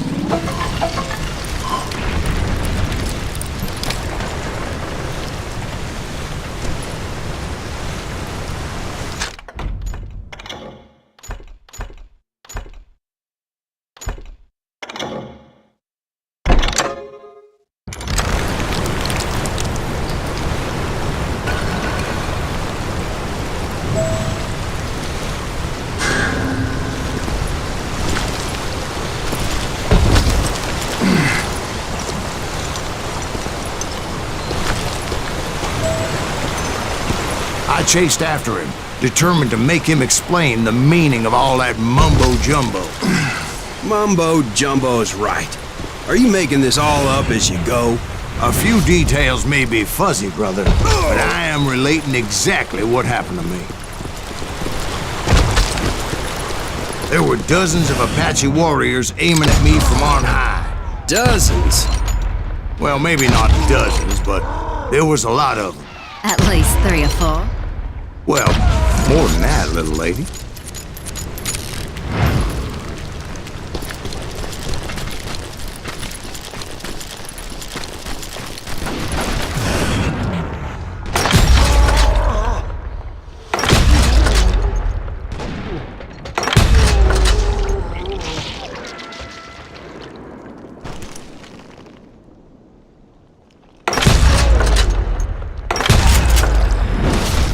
A steep climb up creek ahead of me and scrambled up those rocks like a mountain goat. I was determined to locate Grey Wolf and find out exactly what the hell he was trying to tell me. And wouldn't you know it, that crafty son of a bitch led me right into a trap. What kind of trap? Well, son, there had to be at least 100 Apaches surrounding me. 100? God be my witness. Oh, come on. Who you kidding? Hey, I believe you. Come on, tell us how it ended. All right, but I'm not gonna drag this out. Where were we? You were surrounded by 100 Apache warriors. Well, I didn't take the time to count them exactly, but there were a lot of them.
And in the end, a path appeared before me that I had not seen before.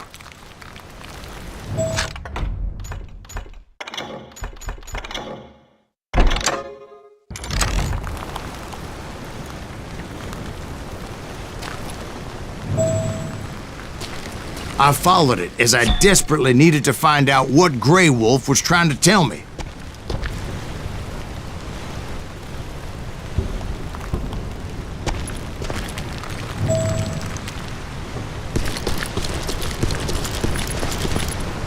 But it was like that son of a bitch disappeared into thin air.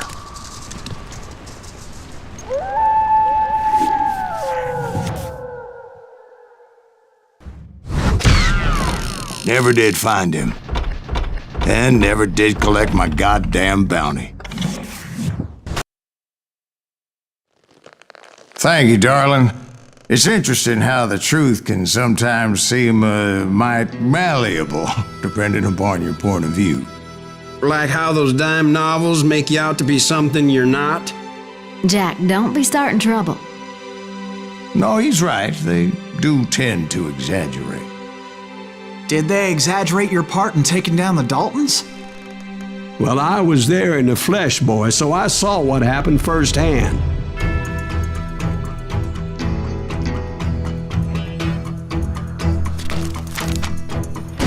Those Daltons were lawmen once, before they all went bad, robbing banks and trains clear across the territory.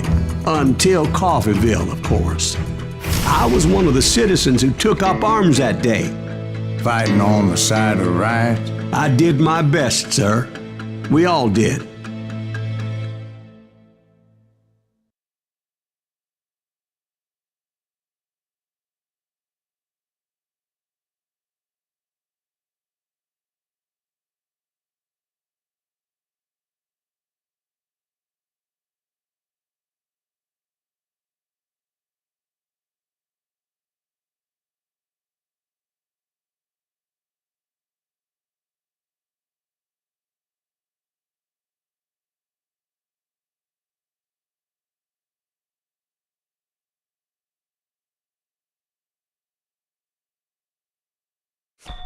It was early morning. One of my friends was a local gunsmith, and he handed out firearms to anybody who'd take one. You see, the Daltons got it in their heads to rob 2 banks at the same time. 2 banks on the same damn street. He can't stand against the Daltons.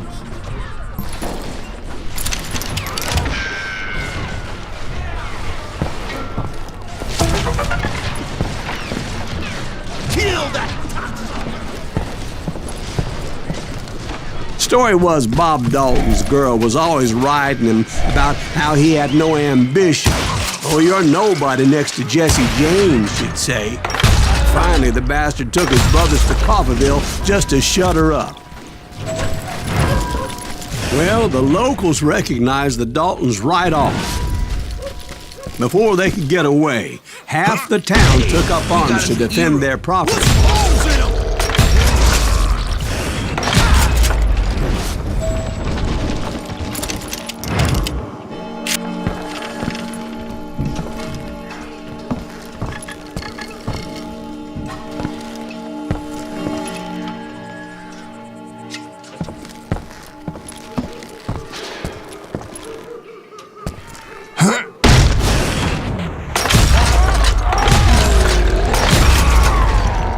Brothers paid dearly for their stupidity, but everybody knows they had it coming. There's more to it than that. I read all about that day, so I know for a fact that it went down very differently. First of all, it was high noon. A posse of U.S. deputy marshals were on the rooftop across the street. Get ready, boys. They're gonna make a move.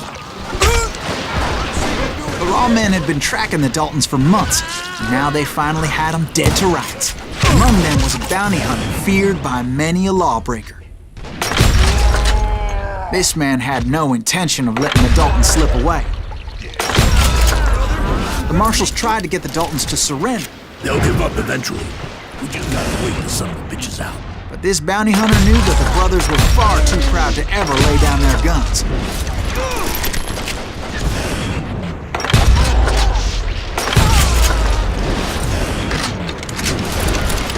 He went in there alone to confront those criminals. One of the marshals shouted, "Where are you going? Are you crazy?" Hey, where do you think you're going, dumbass? That rifle's mine. But he paid him no mind. He saw a way to get around to the back of the bank.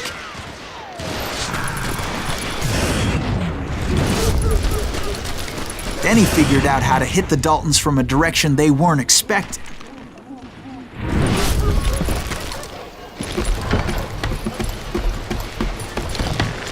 A moment later, he was climbing up a steep ladder, laughing at danger as he did.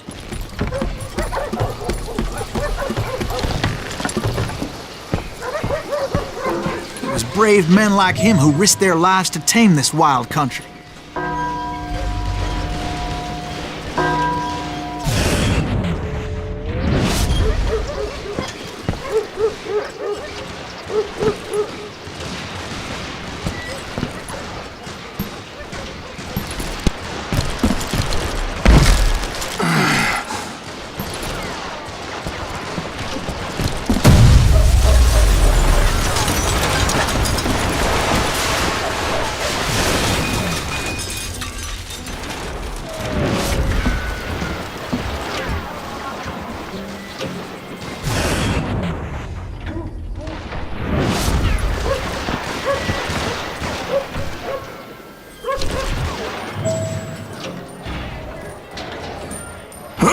We've got company.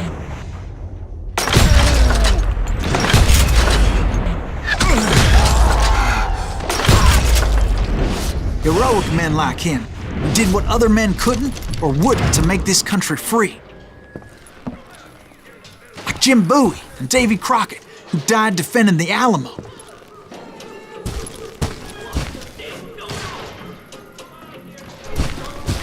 Is that Silas Greaves? Son of a bitch!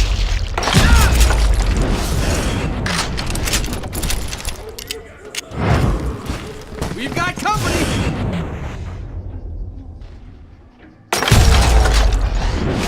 You will rule the day! That's right! Run!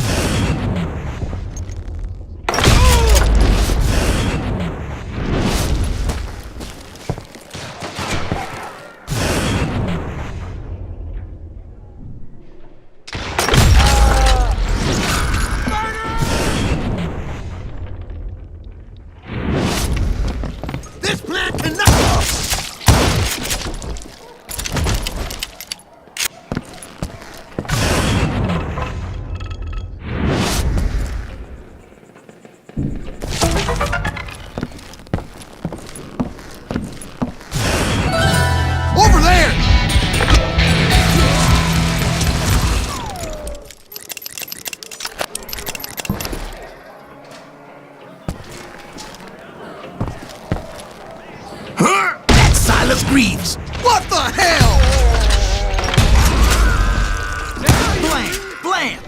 came away victorious, taking down those thieving Daltons.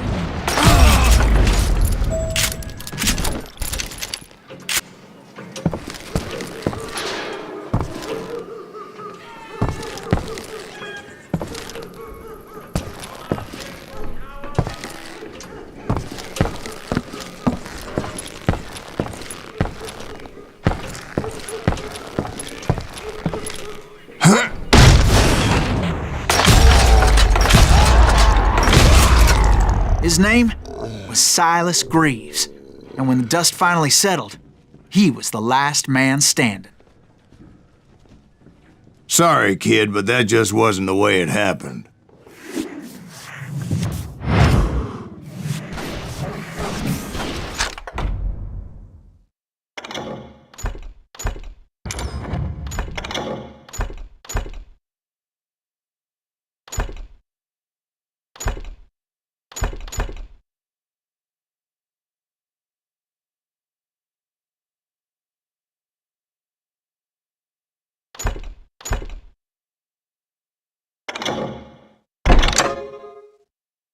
It was early evening, not high noon.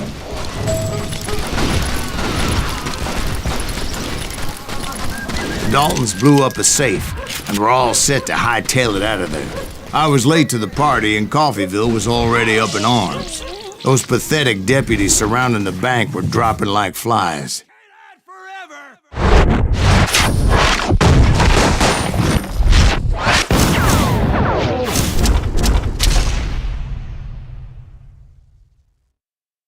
I had been tracking those jokers for months, waiting for them to do something reckless.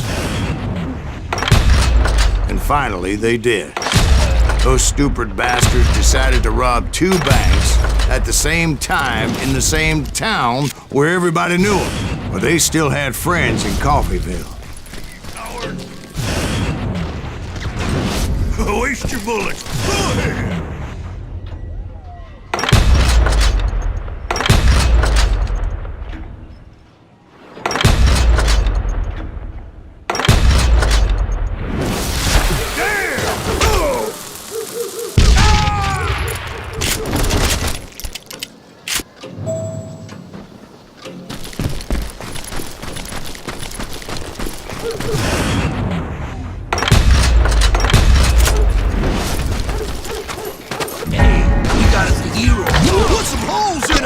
Those friends came after me like a pack of wild dogs, tooth and nail. They were coming at me from all directions.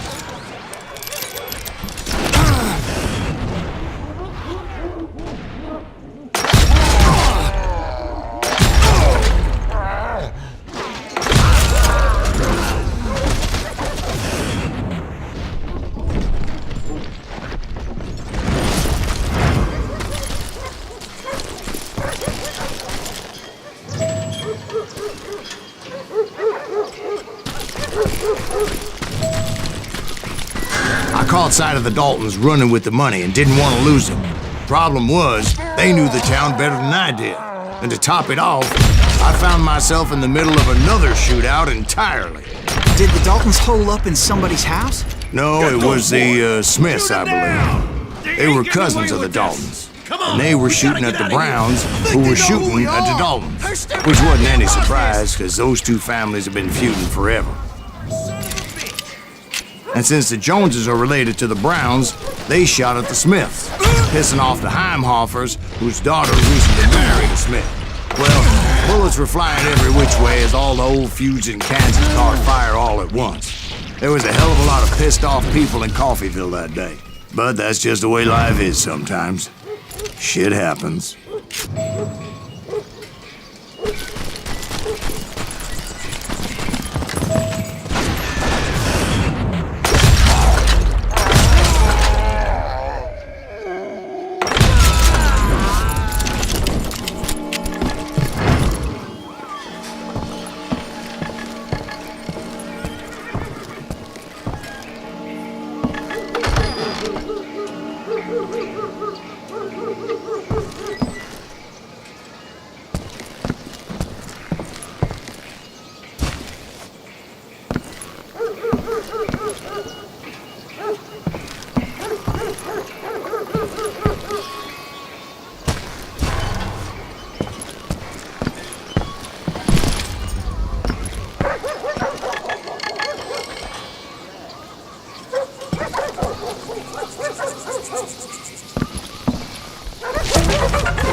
The Dalton boys knew I would never give up. Those Daltons weren't the sharpest knives in the drawer, but they always stood together. They set a trap to slow me down and allow at least 2 of them to escape. The third brother stayed behind to plant me, just in case that trap of theirs didn't work.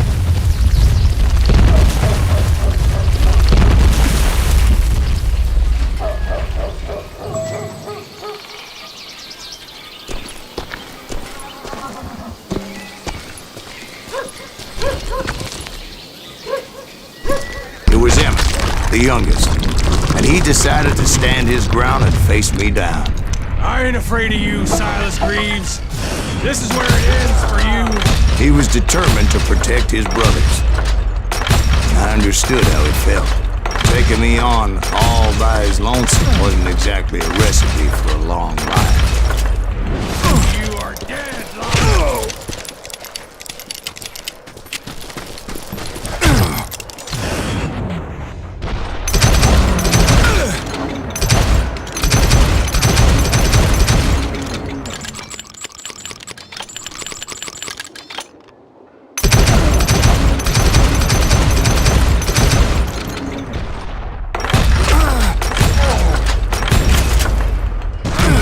You where you stand.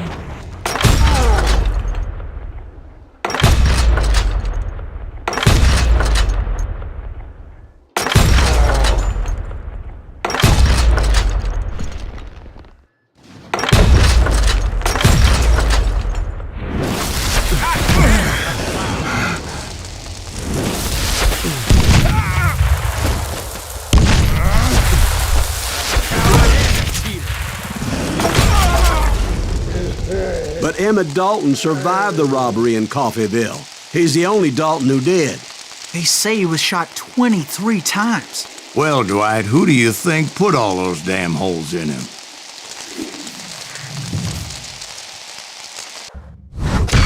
But I have to admit, that boy had grit.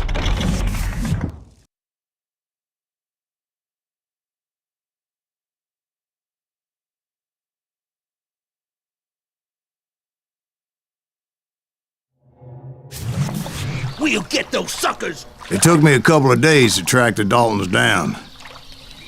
They can't get away with this! And in that time, a whole posse of local vigilantes offered to lend a hand. We'll track him to the ends of the earth. They seemed as determined as me to find those outlaws. But as we headed into those swamps, it was like I had my own private army. There was no way those boys were getting away this time.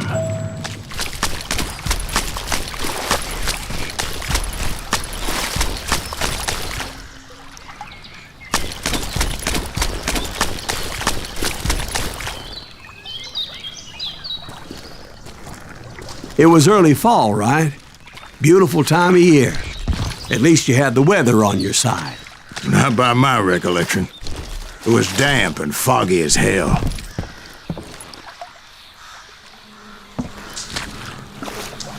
It was tough to stay on a true course, so we kept an eye out for landmarks.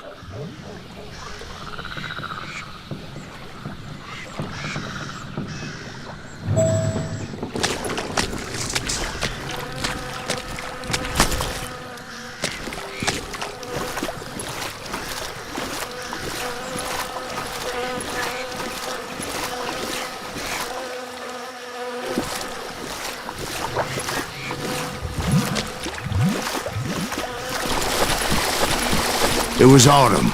The maple trees were in full color, red as blood.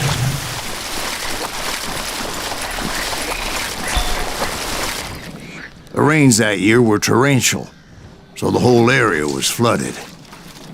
The vigilantes had spread out wide, and pretty soon I couldn't see anybody.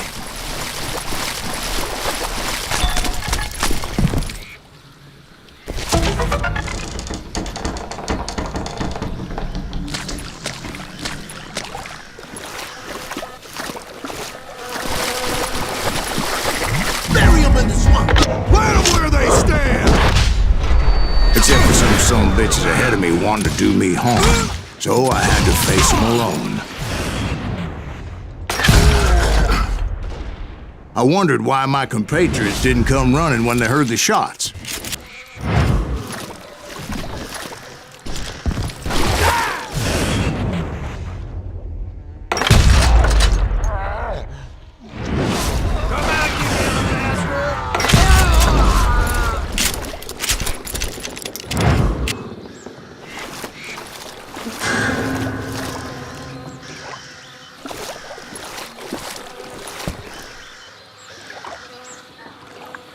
So did you find the Daltons? Not yet, but I did have the questionable pleasure of meeting a few of their friends.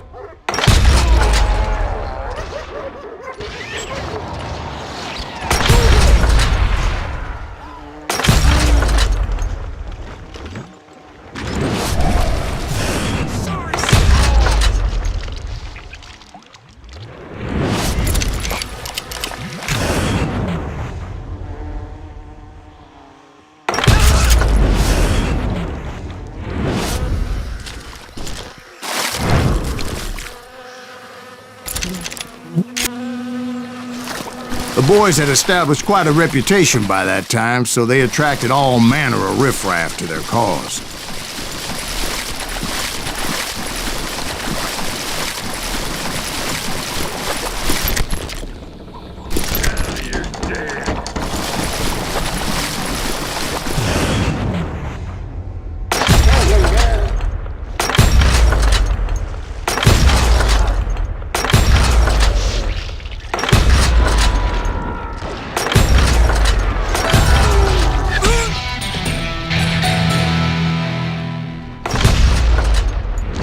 Point being, I was under serious attack.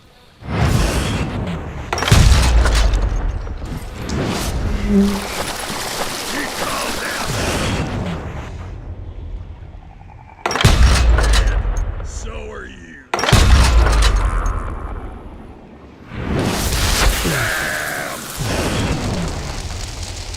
I'm gonna blow your... And my reinforcements was nowhere to be seen.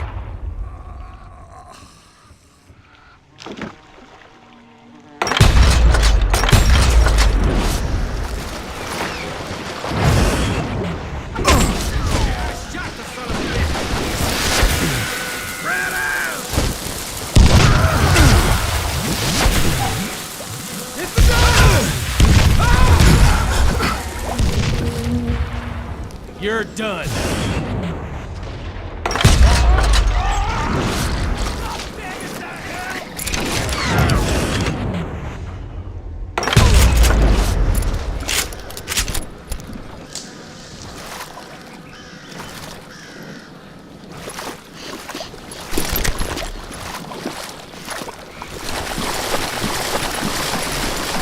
But luckily, a barn materialized as if right before my eyes. I scrambled up top to get a better view.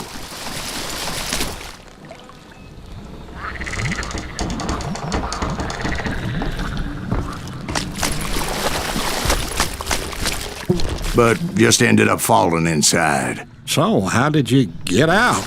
The barn doors was open. About right then, I saw some suspicious characters running for the bushes. Of course, I followed them. But that goddamn swamp was like a goddamn maze, and pretty soon I had no goddamn idea where I was.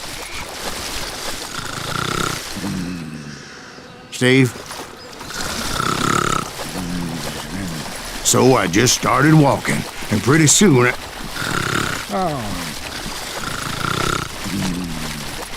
Steve? Steve! Huh? Oh, no, I'm listening. Indians surrounded me from all sides.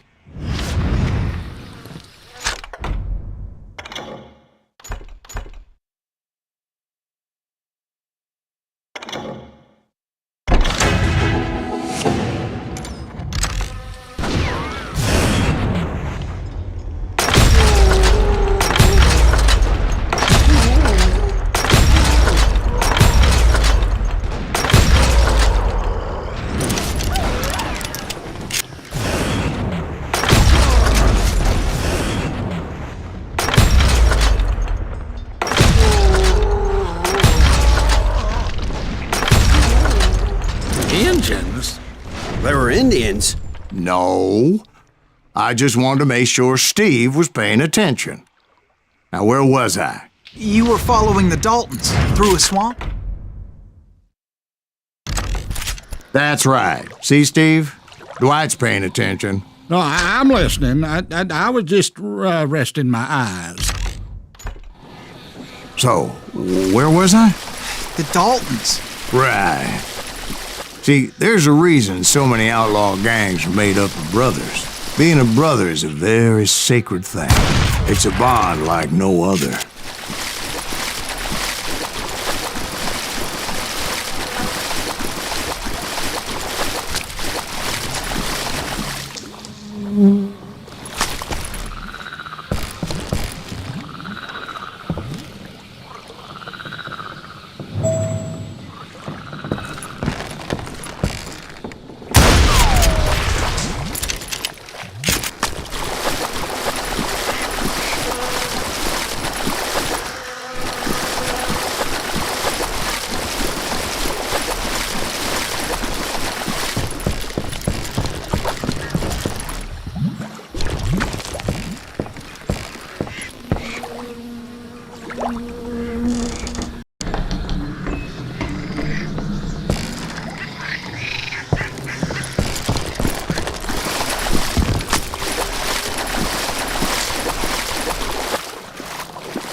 Hunters! Stop that, son bitch!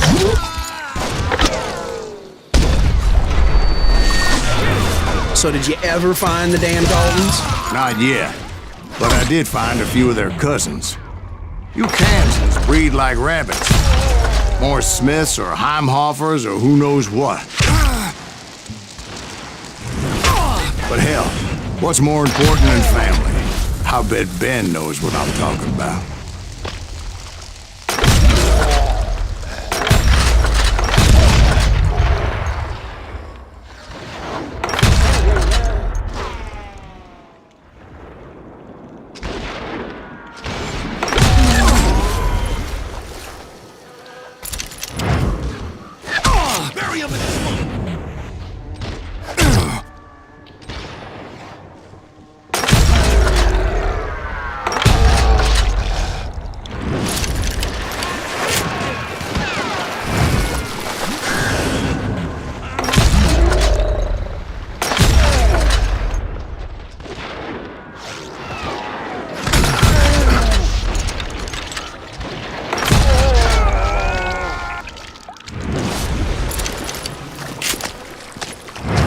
What are you gonna do?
Coming. I knew those Dalton boys were out there somewhere. standing together against anyone who would threaten them.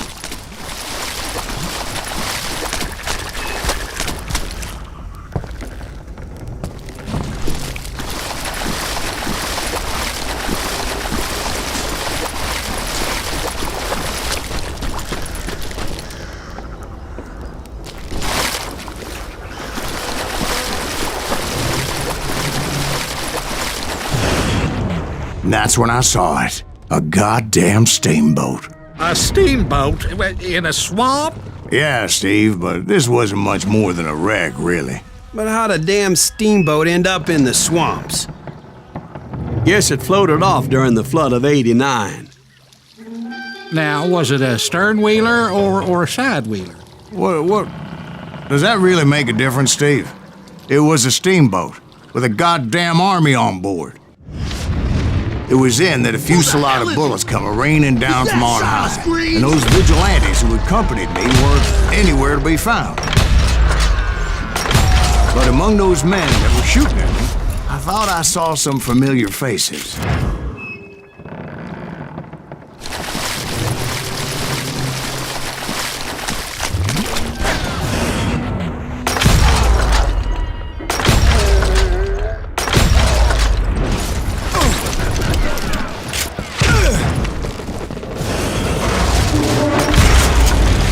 Somewhere up there, the Daltons were waiting on me.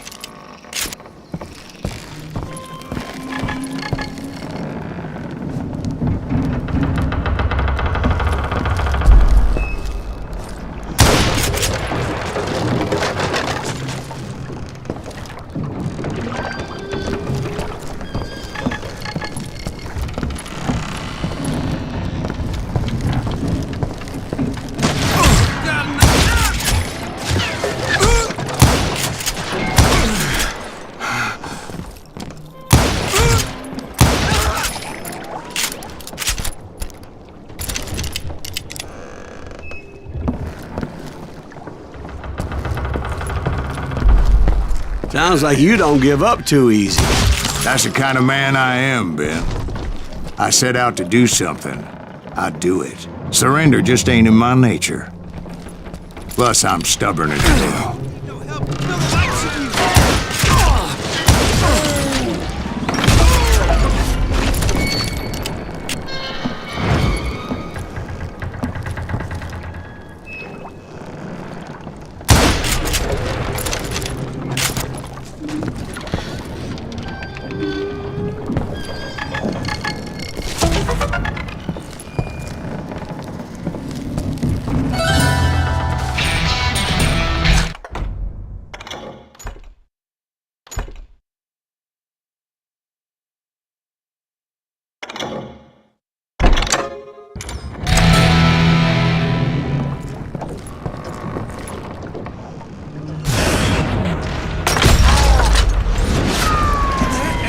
Just kill Red? You...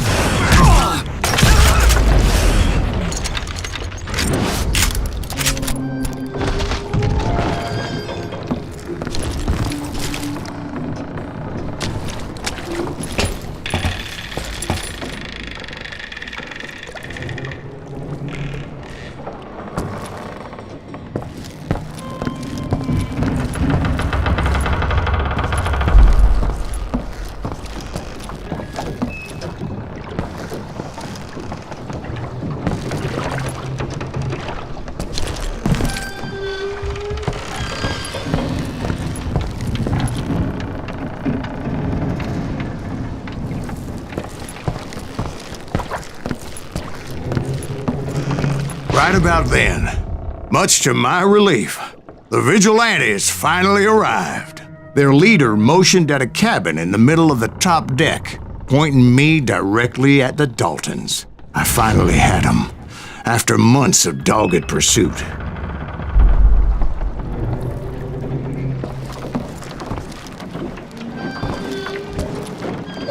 But it turned out that they had me. Take him out! I'm sending you to hell!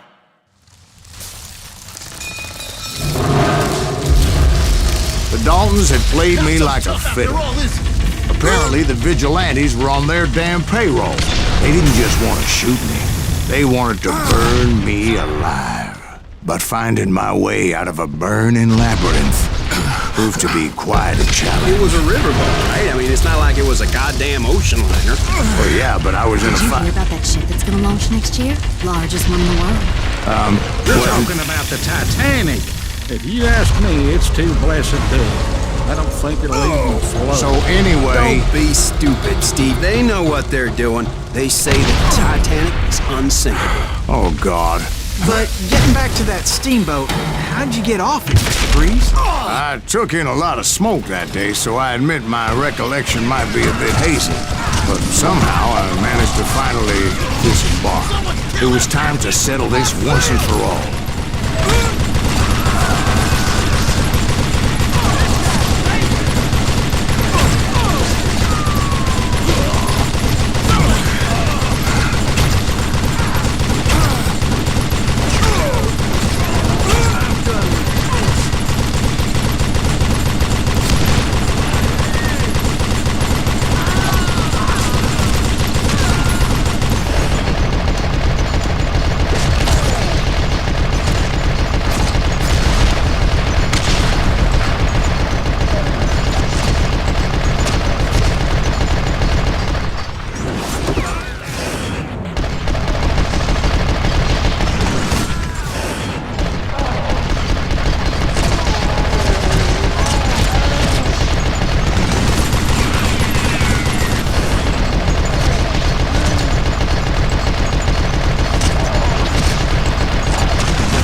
Weren't about to come at me one at a time. They were in this together. Two brothers side by side, determined to take me down. Confident that this time the odds were on their side.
Two brothers side by side, determined to take me down.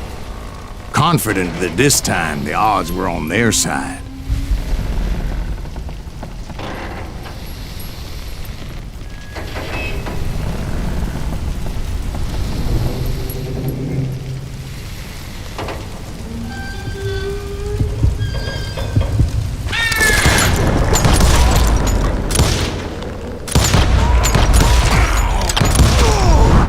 They got it wrong.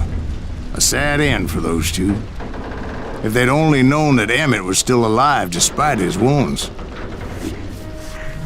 Paroled 14 years later, he moved to California and sold real estate and lived off the legend of that fateful day.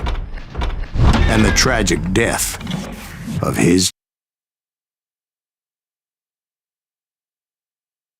My own brothers died tragically as well, truth be told.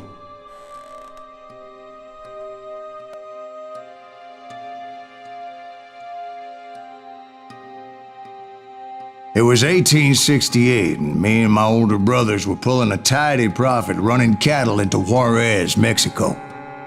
One night after my brothers retired for the evening, I found a little poker game in a cantina with a couple of cowboys. And I just couldn't lose. I even won an old Spanish coin that had to be 100 years old. Well, I was mighty pleased with myself the next morning as my brothers and I rode for Texas. But before we crossed the border, those cowboys caught up with us. It was Johnny Ringo, Roscoe Bob Bryant, and another asshole named Jim. They wanted their money back and everything else we had, including our lives, as those boys didn't want us coming for them later. Bob put that old Spanish coin in my mouth and said, "I won't have it said that I left you with nothing, boy." Well, those horses bolted, and there we hung as those bastards rode away.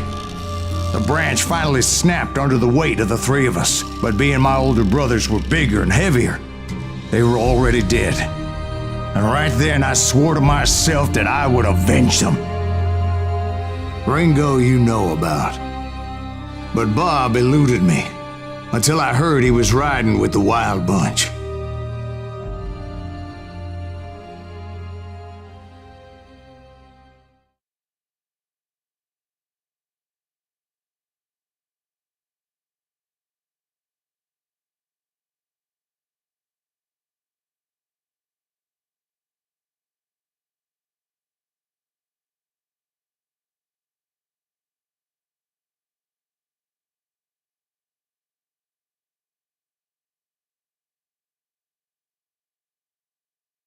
I'd been on their trail for months, ever since they left their hideout in the Bighorn Mountains.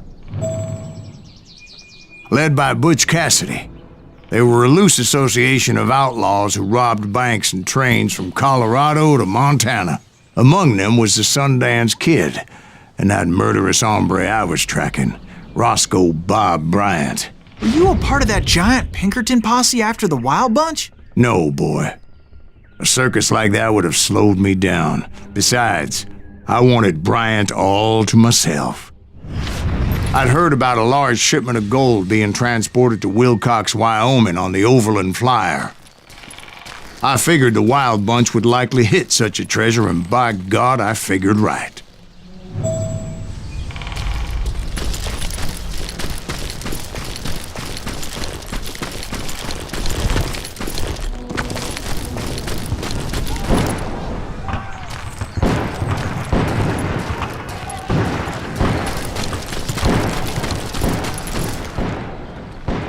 They blew the bridge with the intention of forcing the train to stop.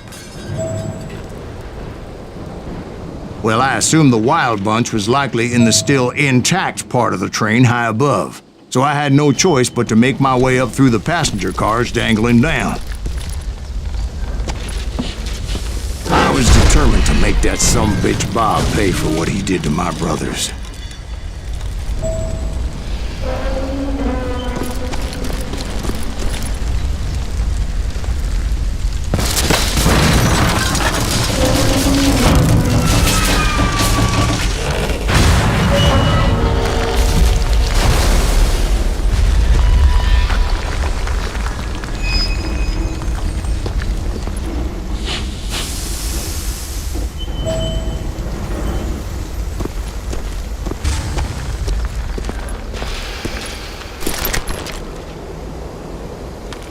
I found the device they used to blow the tracks, so I knew I was headed in the right direction.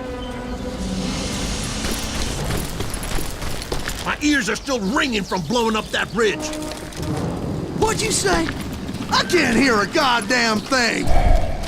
Well, I made my way off unscathed and came upon a few members of the gang and had no choice but to dispatch them. From there, I had to negotiate an even more precarious route. But first, I would need to get my ass out of there.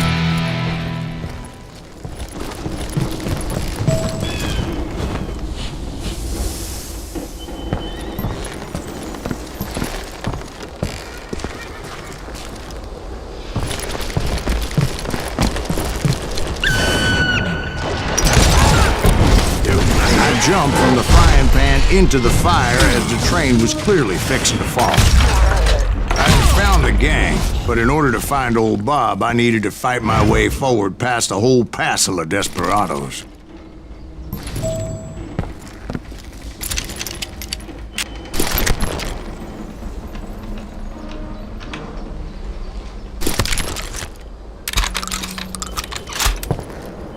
Outside, inside, any way I could, I made my way towards my prey.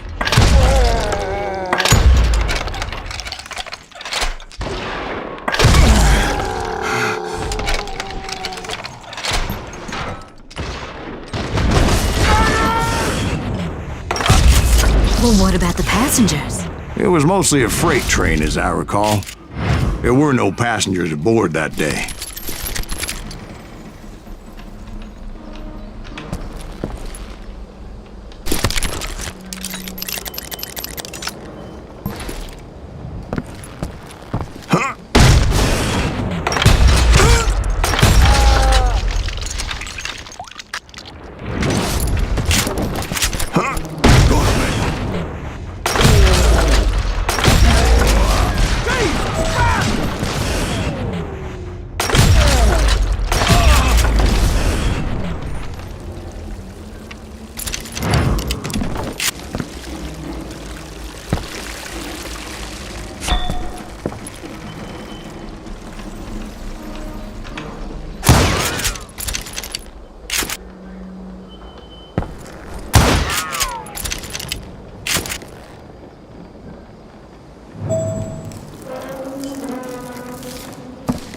As I mentioned before, I am not fond of heights, but I was too busy dodging bullets to worry about falling to my death.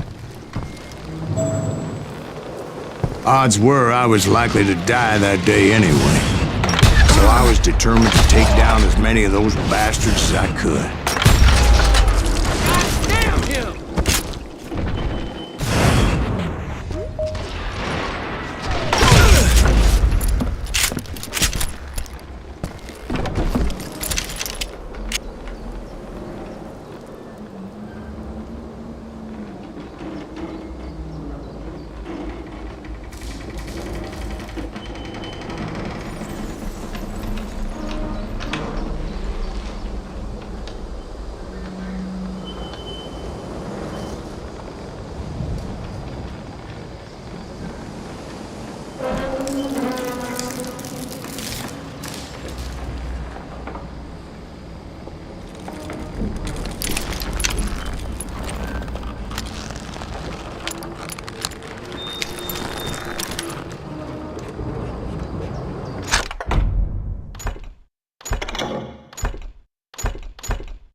times it was like shooting ducks in a shooting gallery.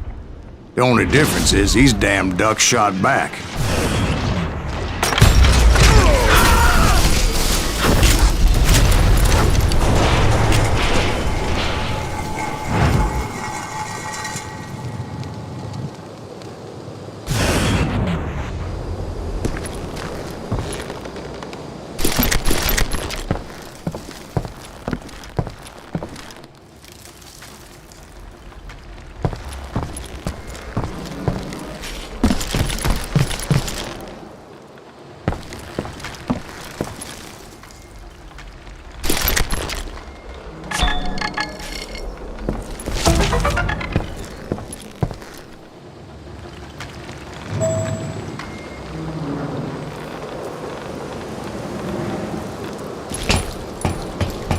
I kept hoping the law would show up and give me a hand. You mean like that giant Pinkerton posse that I read about?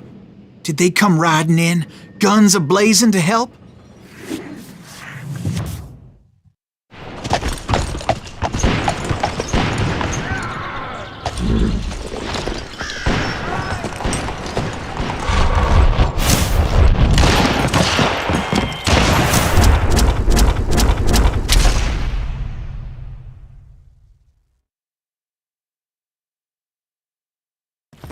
Help?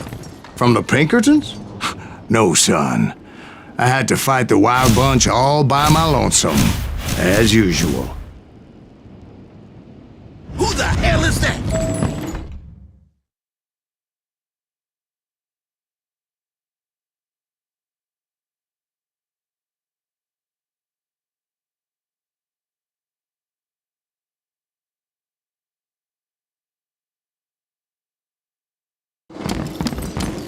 He's out of his mind!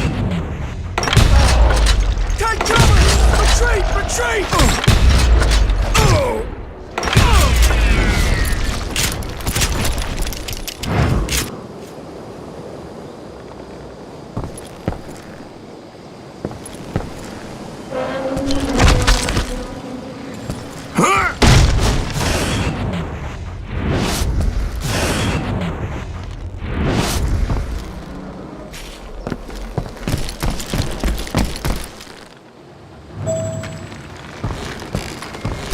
Everybody! Hell's a-coming. They'll kill us all! Run!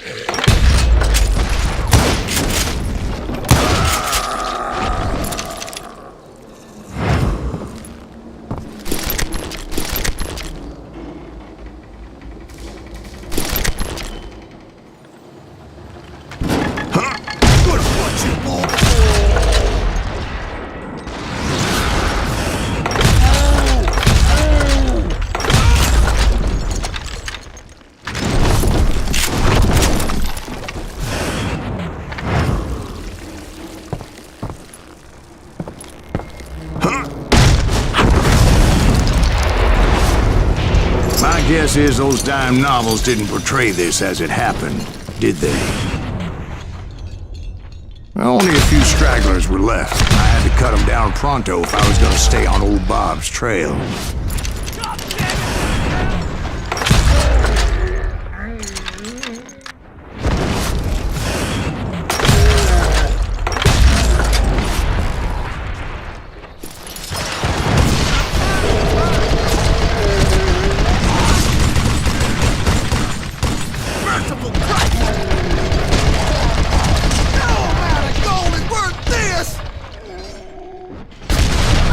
If you want to live!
cut you in two.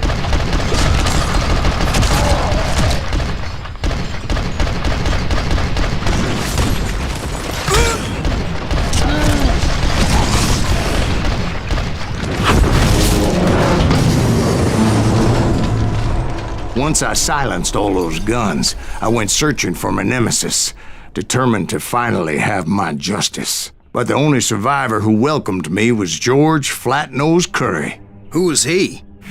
The fastest gun in the gang. Right after Sundance, I mean. And Kid Curry, and maybe Elsie Lay. Though some folks might dispute that.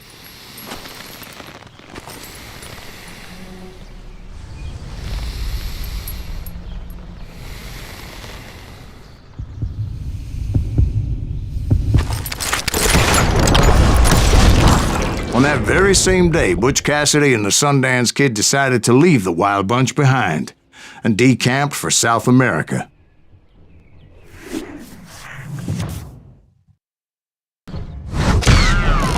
They ended up living down there for many years, but I'm sure you already know all about that.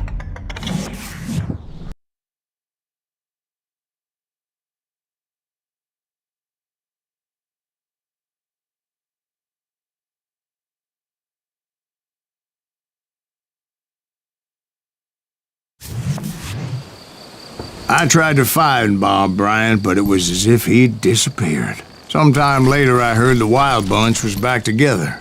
Kid Curry escaped from jail, and now he was running the whole shebang. So I took to their trail, as I was still in pursuit of my brother's killer and hoped that he was back with them. I tried to find Bob Bryant, but it was as if he'd disappeared. Sometime later, I heard the Wild Bunch was back together. Kid Curry escaped from jail, and now he was running the whole shebang. So I took to their trail, as I was still in pursuit of my brother's killer and hoped that he was back with them.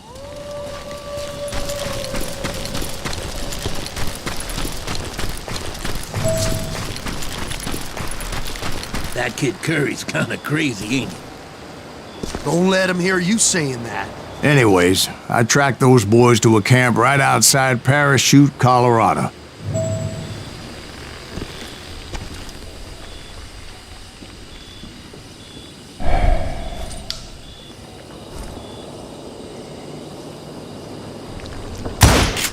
Who's shooting at us? We're on fire!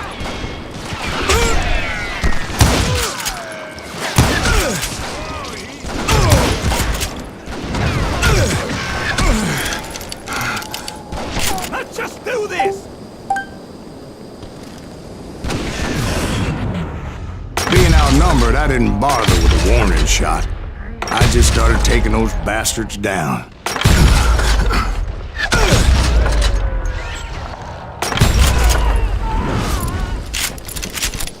Old Bob wasn't among them, and neither was Kid Curry. I could sense him close by, however, plotting something nasty. I just needed a clue as to their whereabouts.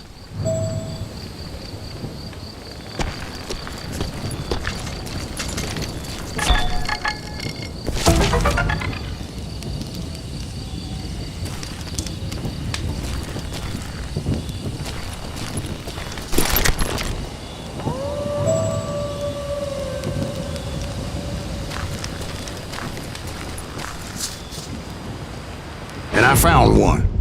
A map with their bold plan clearly marked. This time they were fixing to blow up a train trestle. Property of the Union Pacific.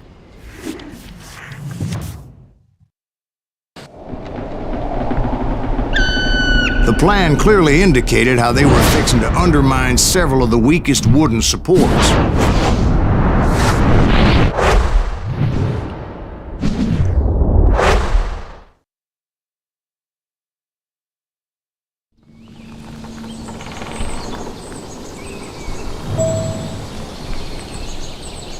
Kid Curry was considered the wildest of the Wild Bunch. It was said that he fathered 85 bastard children, though some say it was only 5.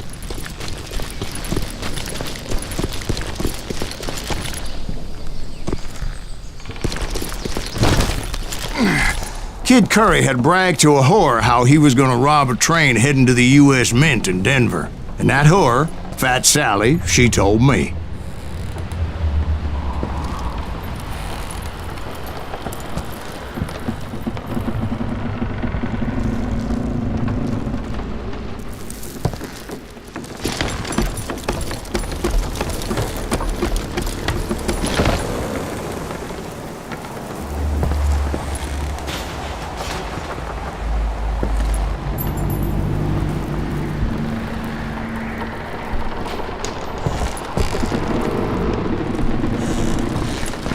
The bridge was rigged with dynamite, so I decided I'd best be careful confronting those bastards.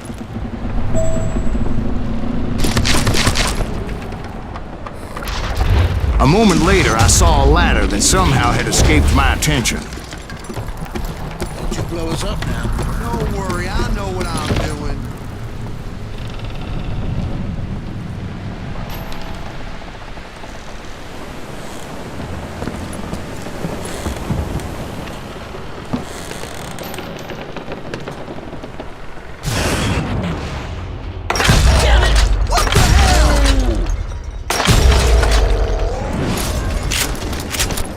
But the Wild Bunch did not take kindly to my presence and attempted to blow my head off. It appeared the kid had found a number of new recruits to bolster their ranks. Guess there's always desperate men willing to trade their lives for stolen treasure.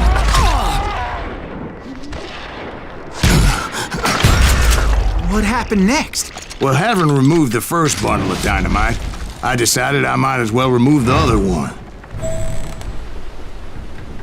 Once that was done, I figured I'd find my way from there.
So, what happened then? Had to remove more of that damn dynamite.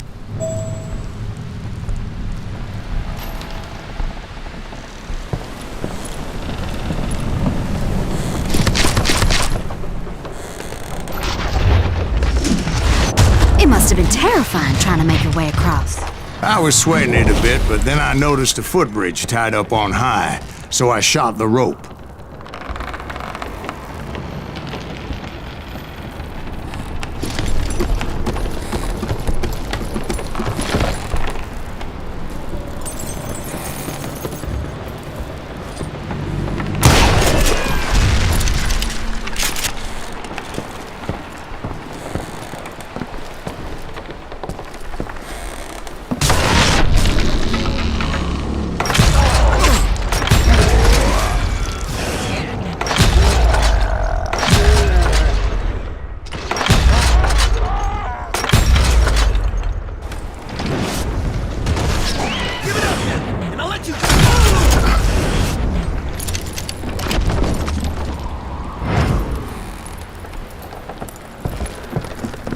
So that was all the dynamite? Funny you should mention that, darling. As actually there was a fourth charge impeding my progress. Once I removed it, my path was pretty clear.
So I proceeded onward and realized that that way just wasn't gonna work. I needed an alternate path forward.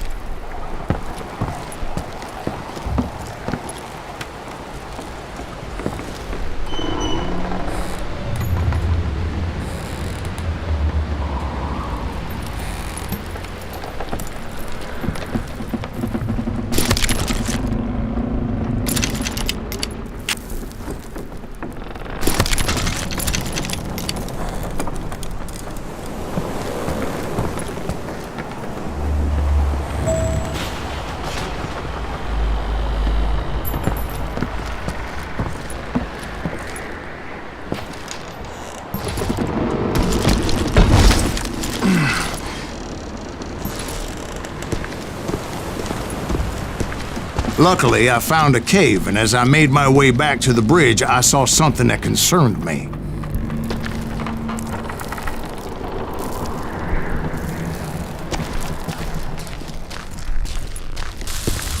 It was a long burning fuse, and it was moving fast as hell. I had to catch it.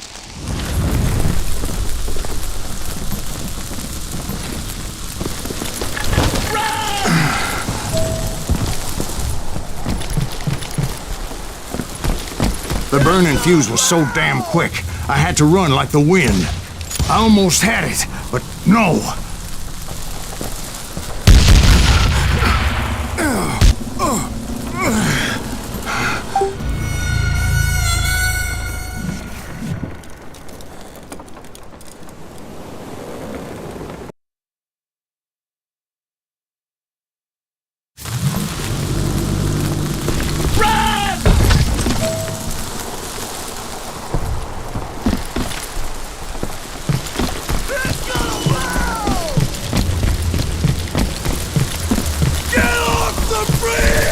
Thought I was gonna have a coronary when I lost sight of those sparks. My heart was pounding like a sledgehammer. I knew that failure meant boom. Then, finally, at the last moment. Whew. Of course, I was successful, or clearly I wouldn't be talking to you folks here today. Naturally, I removed the last dynamite charge. Well, it was a touching reunion. But by this time, I was thoroughly exhausted and dragging my ass as I was not a young man anymore.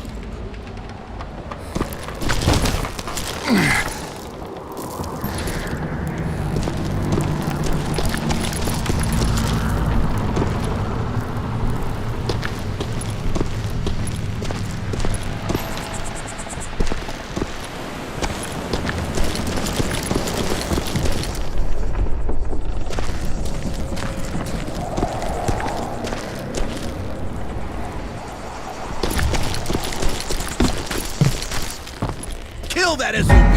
Make him bleed! Send him to perdition! Finally, I found those boys, or more precisely, they found me.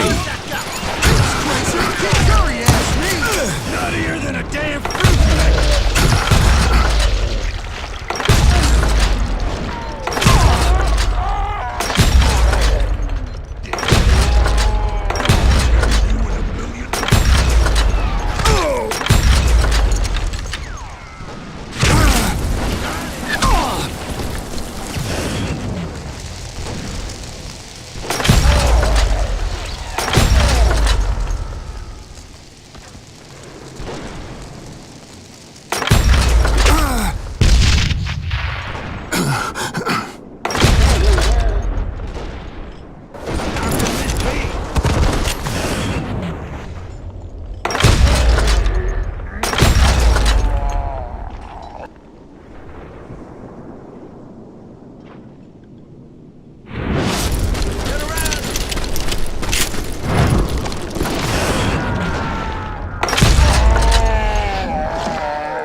Just when I thought things couldn't get worse, Kid Curry opened up on me with a goddamn Gatling gun. It was hidden in this tunnel and pretty well shielded.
can't hide forever! Damn!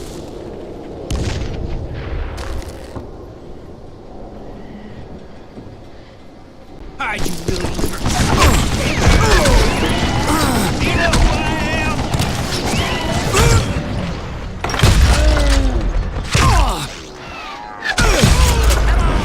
Come on!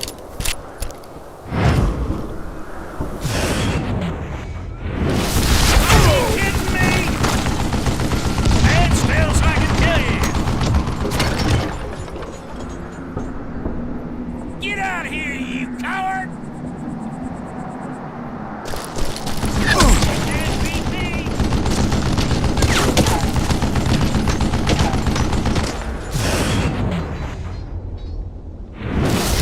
Shit!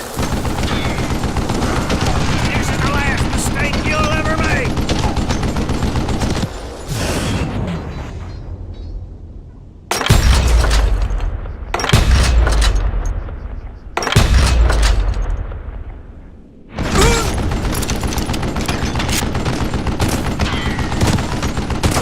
For you to lay down and die.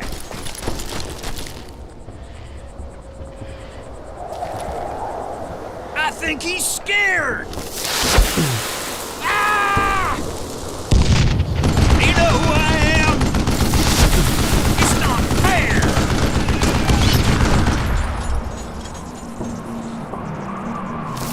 Are you kidding me? God damn it, I need some help here. Come on, boys, take this sumbitch out. Oh, damn!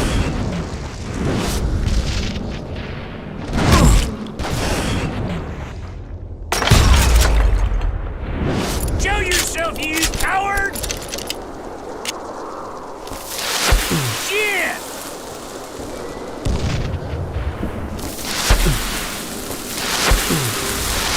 Gonna make you bleed! Be fat bastards! Give me a hand here, goddammit! Gonna cut you a Eventually, I brought that tunnel down. And that's when I met Kid Curry himself. He had decided to stop pussyfooting around and deal with me personally.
Fast as he was, I was just a bit faster. And as he lay wounded, I demanded to know the whereabouts of Roscoe Bob Bryant. He shouted at me, "Is that what this is about? Bob went with Butch and Sundance to South America. You ain't never finding him."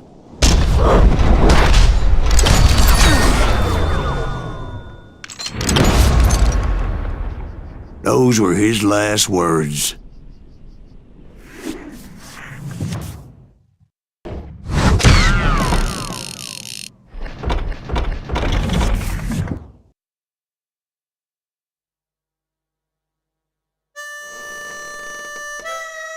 So, Bob Bryant got away? I knew I'd never find him in South America. What about the other killer? Yeah, you kinda glossed over that one. Well, I found Jim not long after my showdown with Ringo. At the time, he was riding with the James Younger gang. Did I neglect to mention that?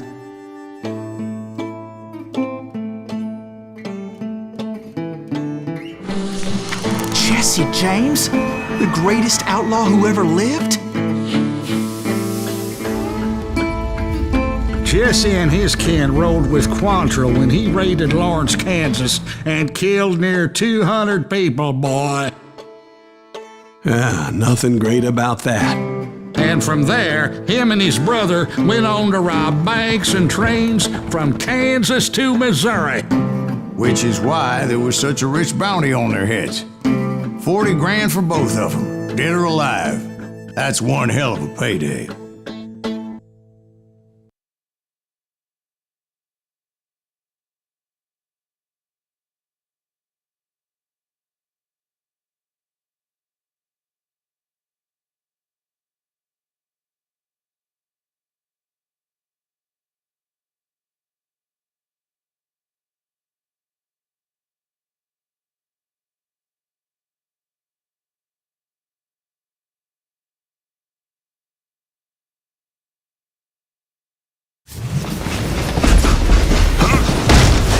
I confronted them as they were robbing a train.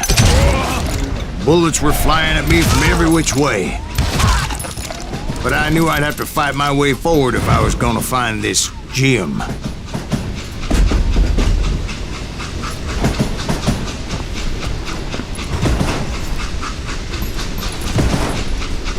You can run! Can't hide forever! I'll kill you!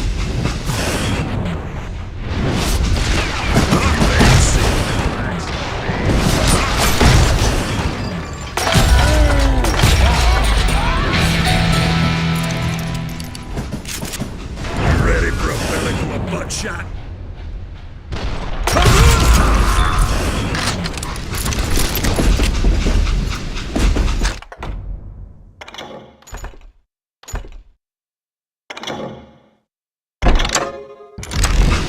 You better hide!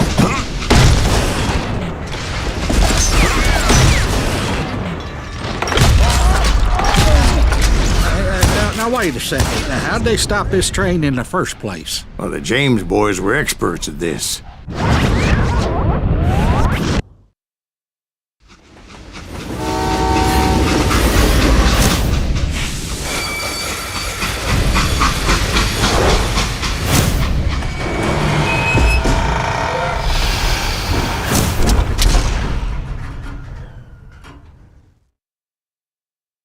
They hopped a freight train having heard there was a big payroll in the express safe.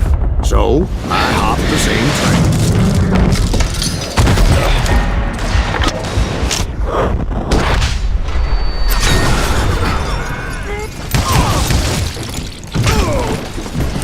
The James Younger gang was decimated after that little fiasco they had in Northfield, Minnesota. So Jesse needed more men and took on the killer I was after, along with a host of others. I was hoping to find my man and put a bullet in his head.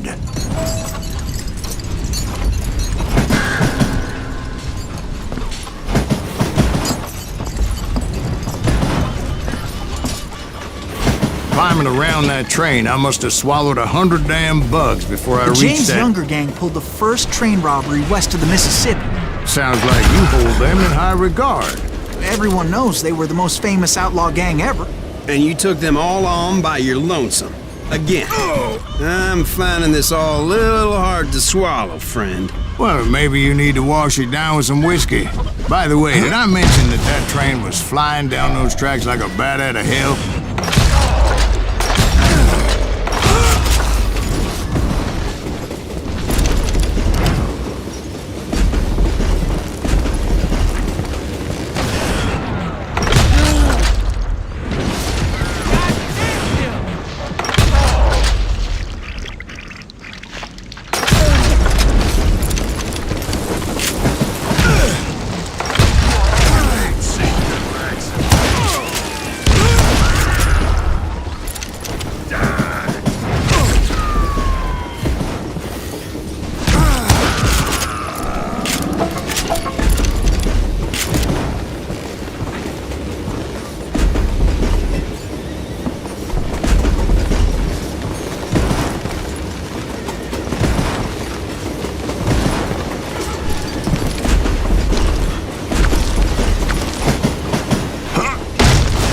Anyway, excuse me, Ben. Where would I find the gentleman's facilities? Suddenly I have an urgent need to drain my one-eyed snake. Well, I've had more than a few drinks, and I've been sitting here for quite a spell. Right through there. Let me show you.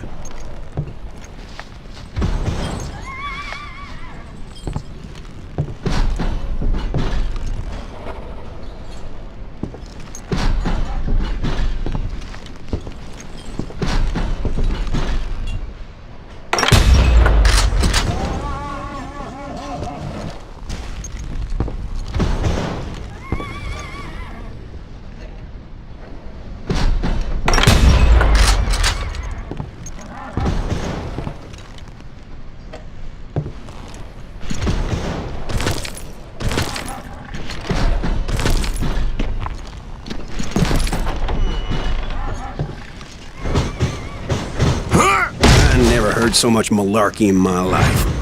You think he's bullshitting us? You don't think he's Silas Greaves? I think he's just some old drunk looking for some free liquor.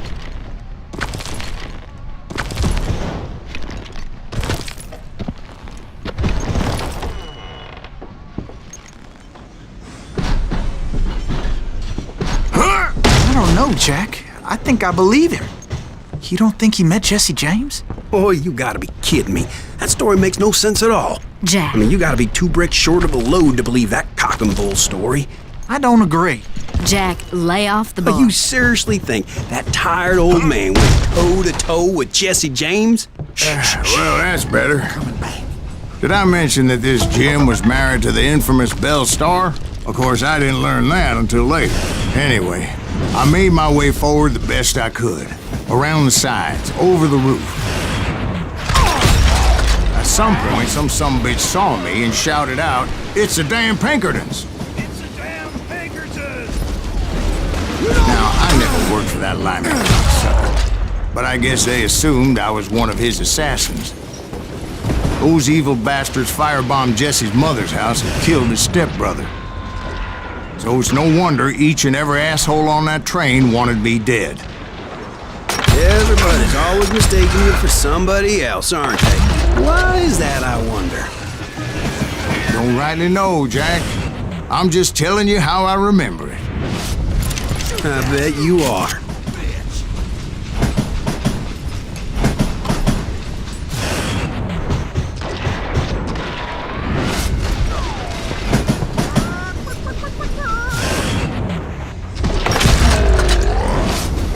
You can't fight James, gang!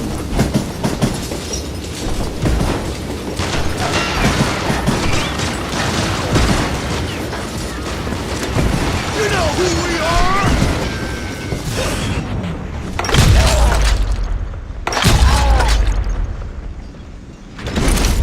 Murderer!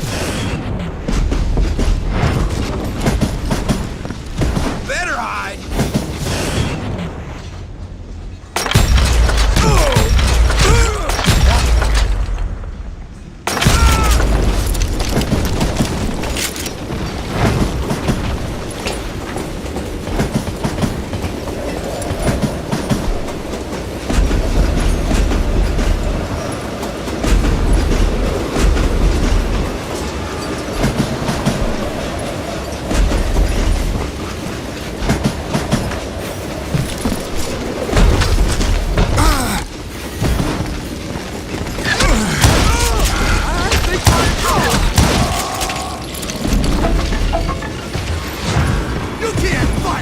I came across a flat car piled high with logs and had to come up with a creative way to make my way forward.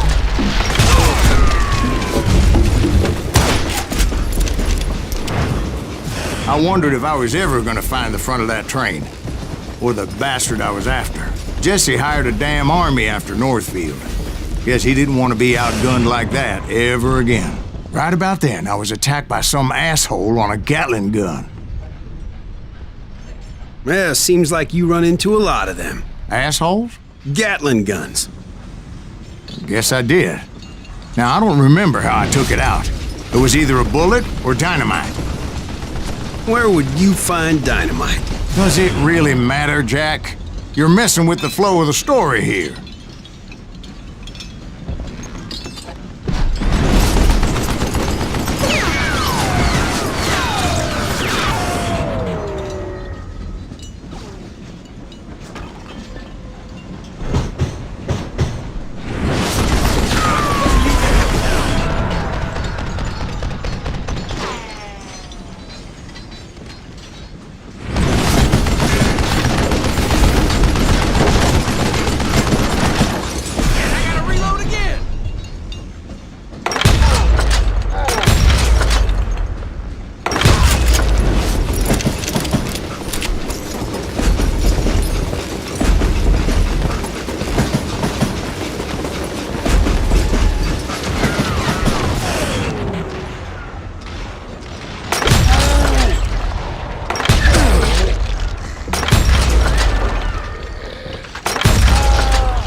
I was looking for Jim, shooting any son of a bitch stupid enough to get in my way. And that included Jesse James himself.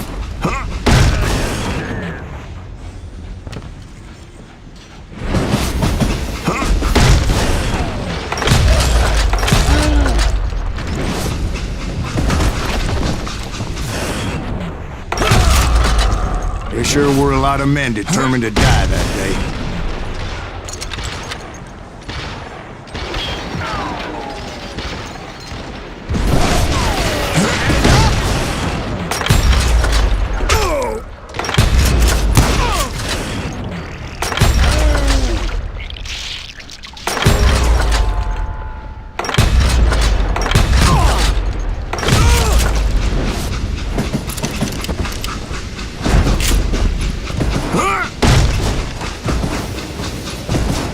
It was then that Jesse detached the express car from the rest of the damn train.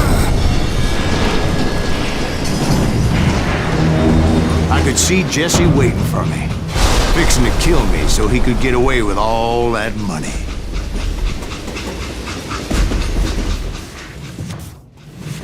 You had a showdown with Jesse James? Of course he didn't. Everybody knows that Jesse was killed by Bob Ford. Yeah. Jesse went out like John Wesley Hardin. Coward shot him in the back of the head. Guess it doesn't matter how far you run, does it, Ben? Your past always catches up with you.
Everybody knows that Jesse was killed by Bob Ford. Yeah. Jesse went out like John Wesley Hardin. Coward shot him in the back of the head. Guess it doesn't matter how far you run, does it, Ben? Your past always catches up with you.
Yeah, I didn't kill Jesse James. Just wounded him bad enough to convince him to hang up his guns. What about that Jim fella? What happened to him? I figure he was up front with a gun to the engineer's head. That bastard slipped away again. I'll tell you how I got him. But first I need to wet my whistle.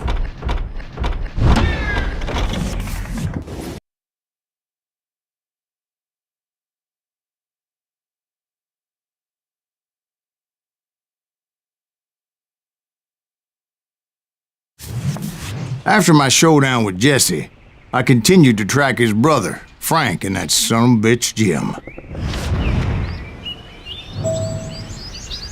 I followed those bastards into the high mountains as they were going to ground. What mountains would that be? Somewhere in the Ozarks, I believe. The perfect place to hide out from the authorities.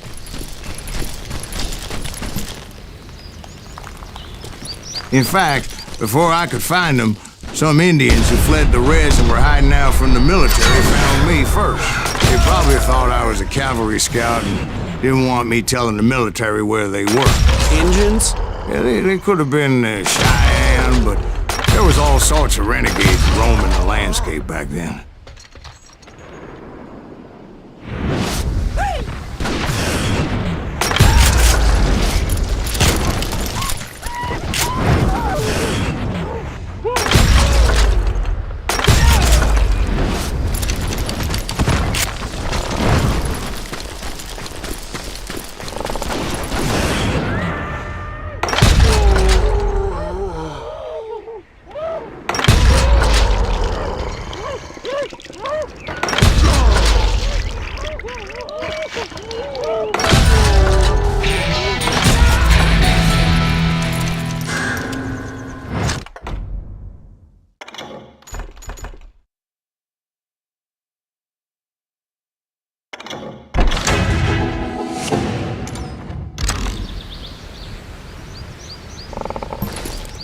Hey, how about another whiskey, Ben? Nothing better to soothe the troubled soul.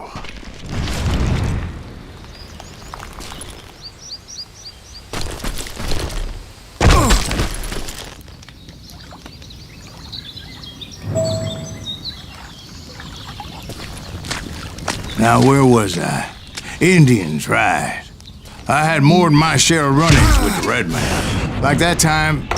Did I tell you about Grey Wolf? Yes, sir. You did. Ah, of course I did. In fact, I can still remember that old medicine man's words to me. Jesus Christ, we're back to that again? You carry great darkness in your heart. It will claim your soul. You will come to this place again and kill many more men.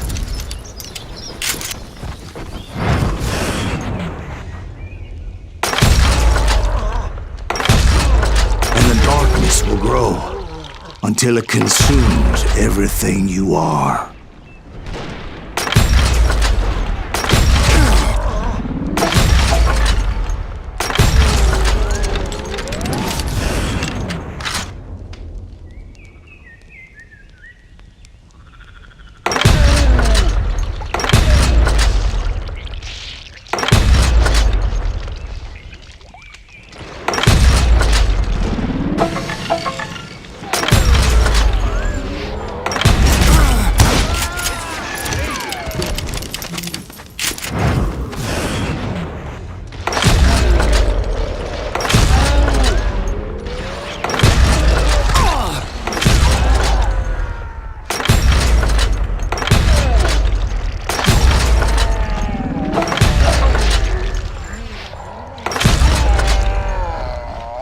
So, did you ever find him? Who? The man you are after. Let me ask you something, Ben. You ever think about death? Mr. Greaves, are you all right? Oh, death. Oh, death.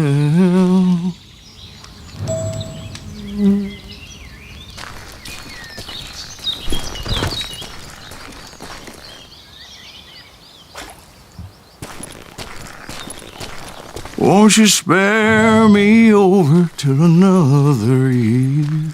What is this that I can't see? With ice cold hands taking hold of me.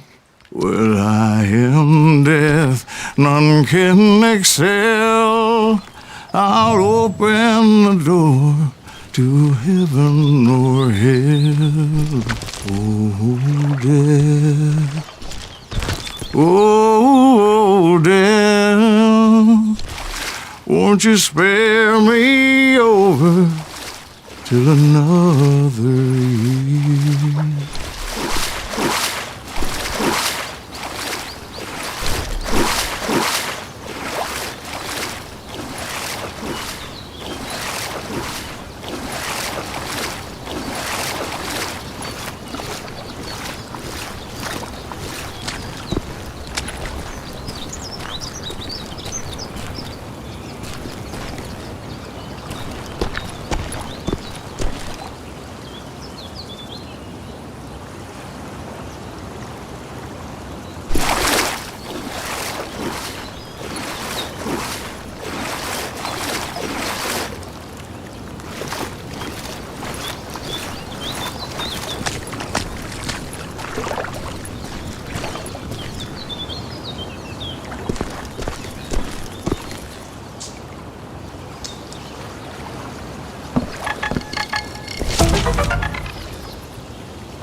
Oh, death, someone would pray.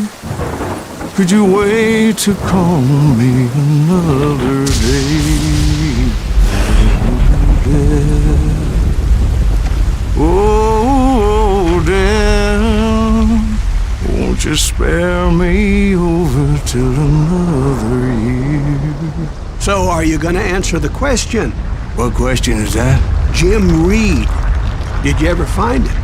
Reed was indeed that son-of-a-bitch's surname. That's right, Ben. A despicable character.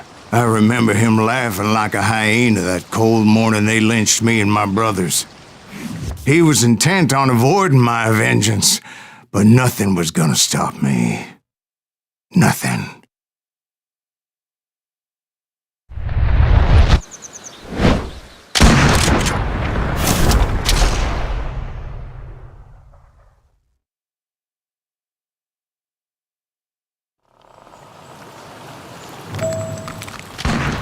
I finally did track those outlaws down. They had long rifles with scopes and were well positioned to pick off any poor soul who came anywhere close.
behind them!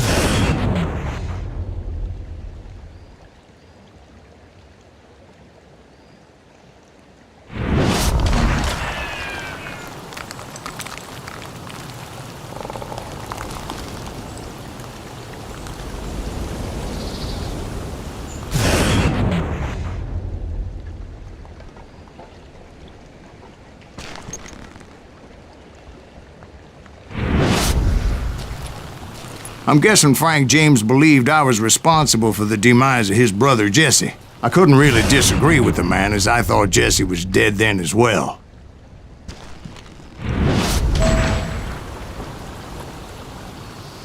Come on out, you coward!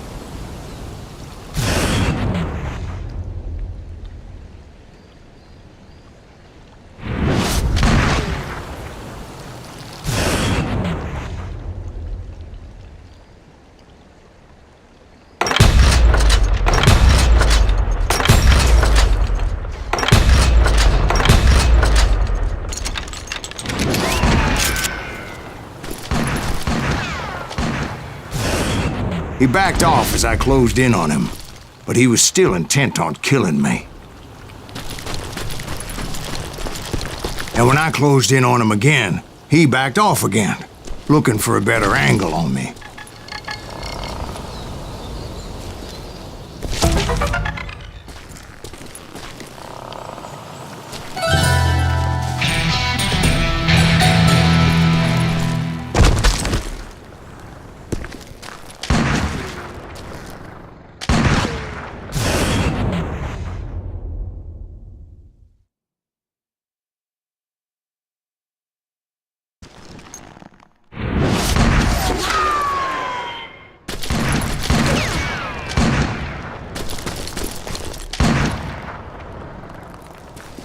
Hell, I can't fault Frank for wanting his revenge, as I was there for the same damn reason myself. At this point, I'm guessing you think Silas Greaves is a worse murderer than Jim Reed ever was. No, sir. A man who spent half his life killing somebody's brothers, fathers, sons. I think you were just looking for justice, sir. Is that what I was looking for, Dwight? Is that what it was? Justice?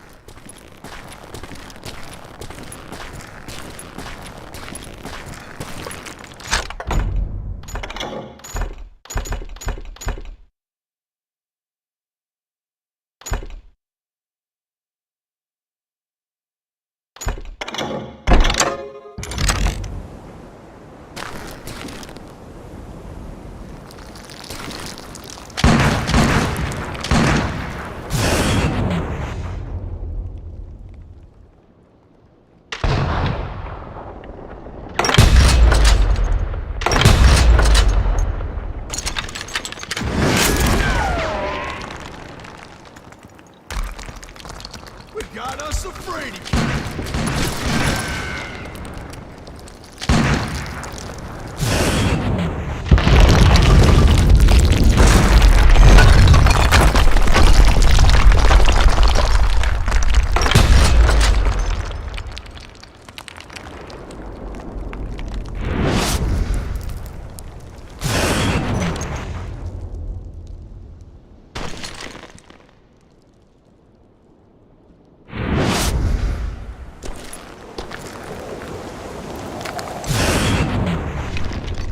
Isn't that why you were hunting the James gang?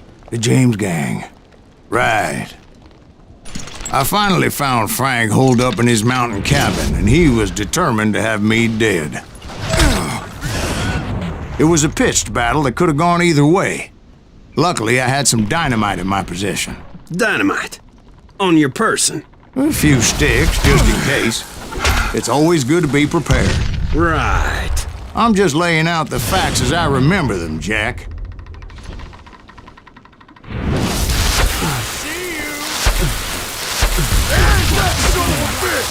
Take him out! He's just one man! Put him down! I want that bastard dead!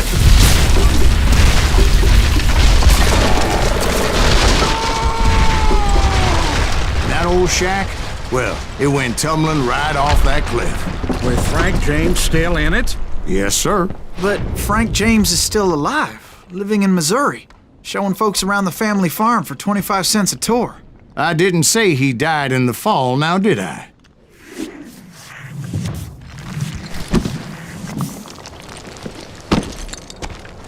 I'm done with this damnable outlaw life! Kill me, don't kill me, do what you will! At this point, I just don't give a shit. I explained to Frank that I had nothing against him personally and that I was looking for someone else. You want Reed? Have at him. I never did like that bastard. I am done here. We parted in peace as Frank pointed out the path to my prey before making his way back down the hill.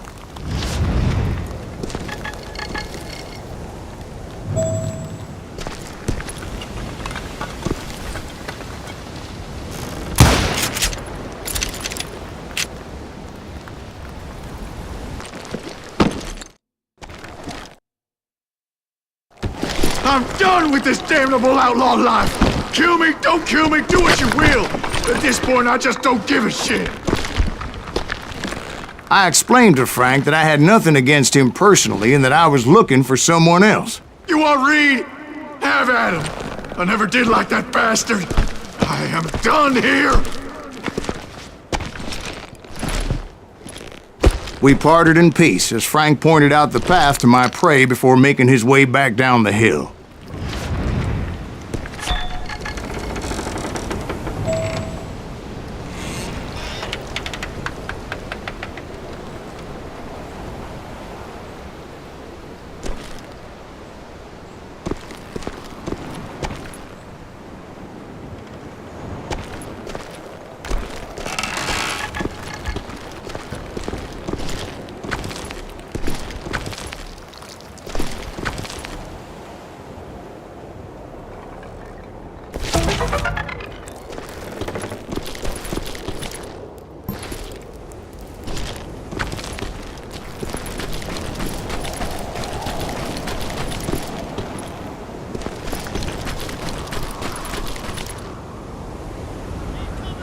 So, what happened with Reed?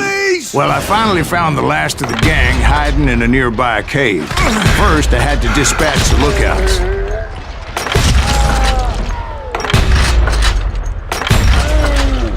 As I was determined not to let that murderer escape my revenge again.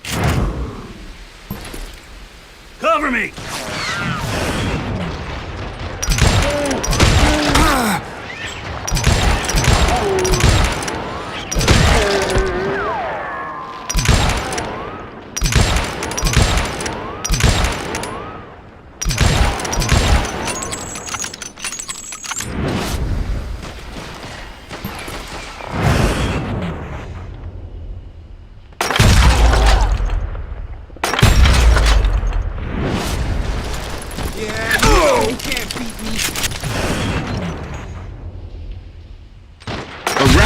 Wander in willy-nilly, I decided it would be better to smoke that sumbitch out.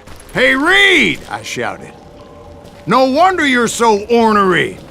Can't be easy being married to Belle Starr. While you're off providing for the family, she's spreading her legs for every Tom, Dick, and Cole Younger. Not an attractive woman exactly, but very friendly. At least she was to me."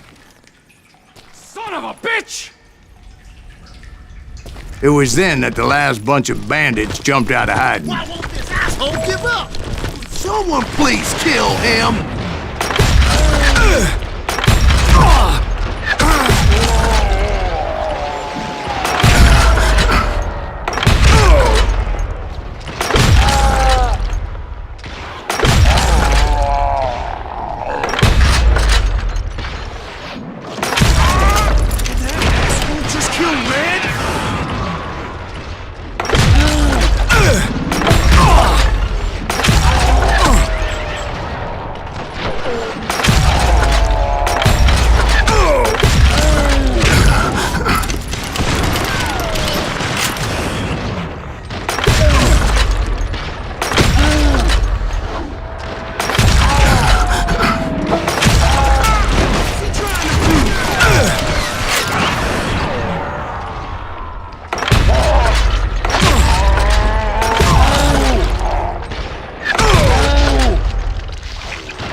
him now!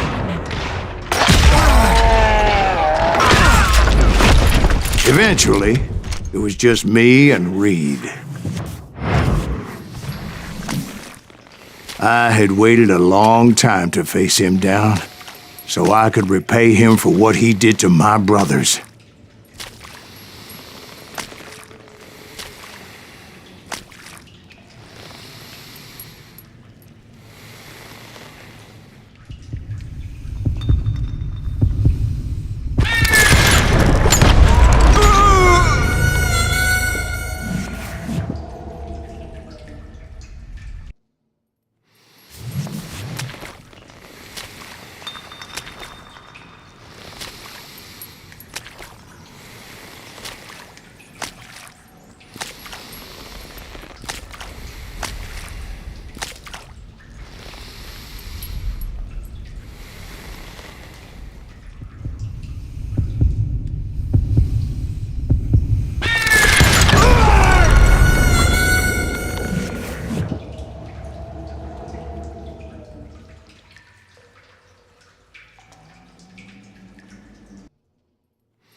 I had waited a long time to face him down, so I could repay him for what he did to my brothers.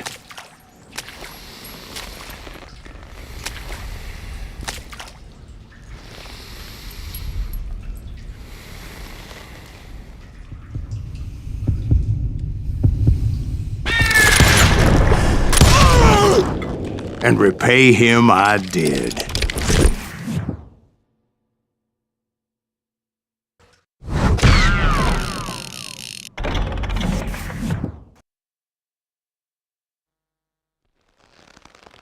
Well, I don't know about you boys, but I'm pretty beat. Well, it's too damn bad you never found that Bob character. Seems a shame you never had to pay. Well, funny thing about that, I did have one more chance at him.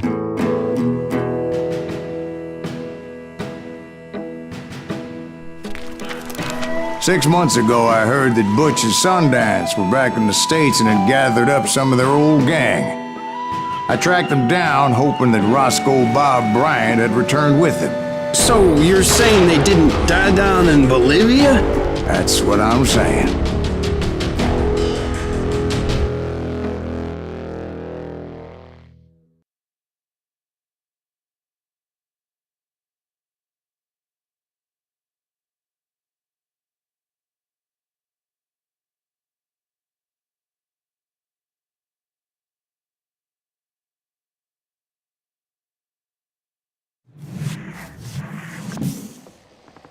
"40 years I had waited to get my hands on the last of my brother's killers.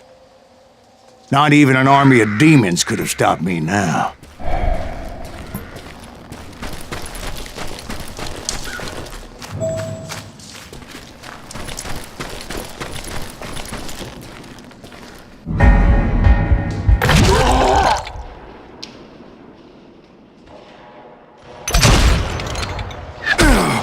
Both Johnny Ringo and Jim Reed fell fairly quickly. But the last one, Roscoe Bob Bryant, that son of a bitch had managed to escape my vengeance time and time again. couldn't even be certain I'd recognize him after all those years. By now, he had to be close to 70. For all you know, he could have been dead. That thought had indeed crossed my mind, as did others.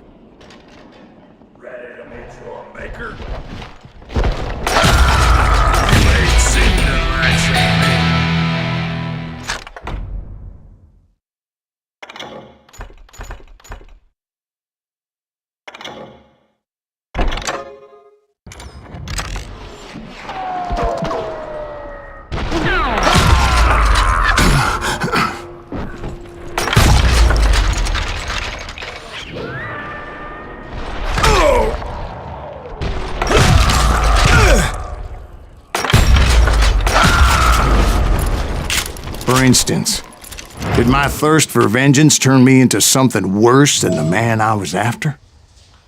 By this point in my storied career, I had killed more men than Bob Bryant ever had.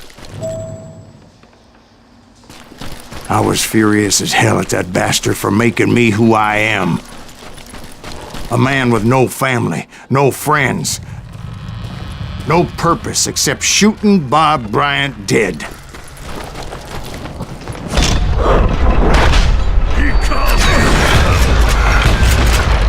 Nothing could stop me from taking his life. I'd been after that killer forever, from the time I rode with Billy the Kid. But that chapter of my story you already know. Chapter of that fairy tale, you mean? Suddenly, it was 1910. There I was, an old man roaming a ghost town dead almost 2 decades.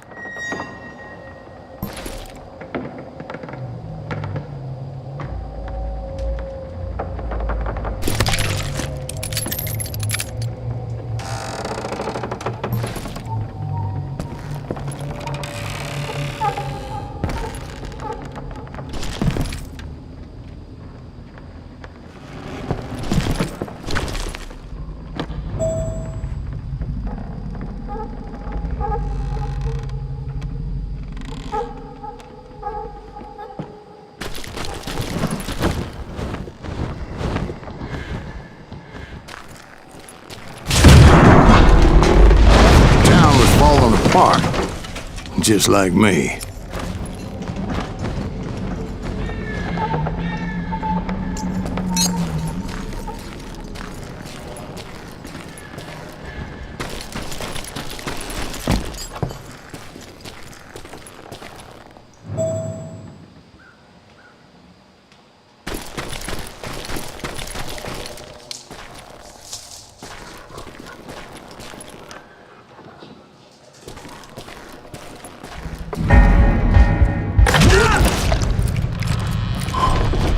But I wasn't about to call it quits.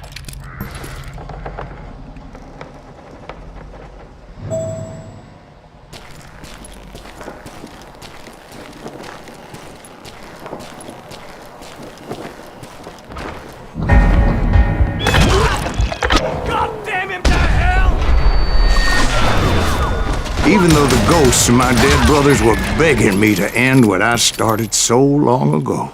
Mr. Graves, are you all right? Would you like some water? The Wild Bunch knew I was there. They were after a treasure they had hidden before they fled, buried in the grave of a dead amigo. Some folks think the town is haunted, so they figured there wouldn't be many people poking around.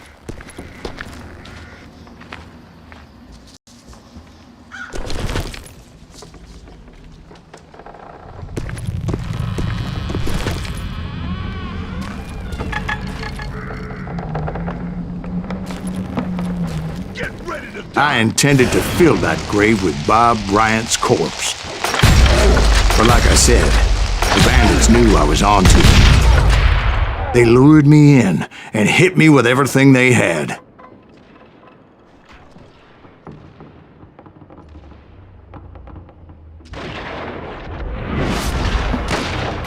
That old fart ain't right in the head.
But you obviously prevailed since you're sitting here telling us the tale. Actually, in that moment, I did not prevail. So I suppose we're talking to a ghost. Funny you should put it like that, Jack.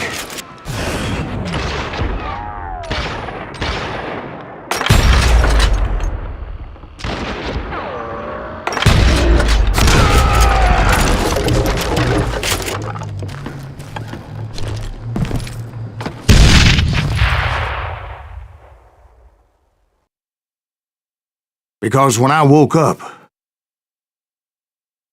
From the dead? There was silence all around me.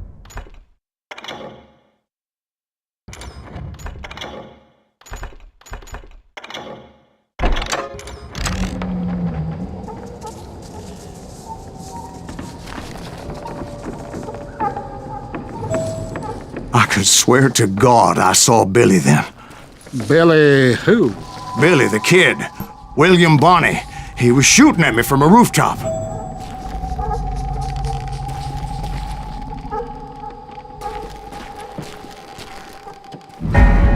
Here, there, even over there.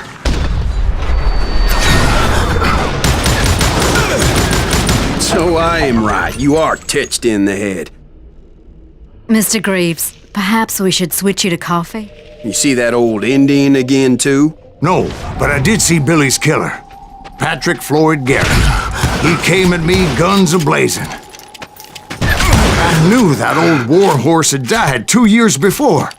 I wondered if maybe I was dead too and confronting the ghosts of my past. Perhaps all my sins were coming back to haunt me and drag me down to perdition.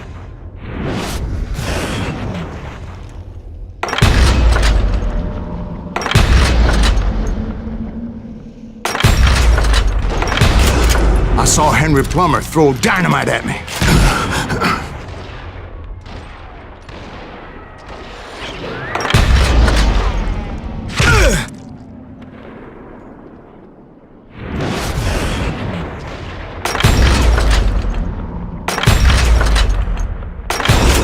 And in the gates of the cemetery, I saw John Wesley Hardin, just like I remembered him.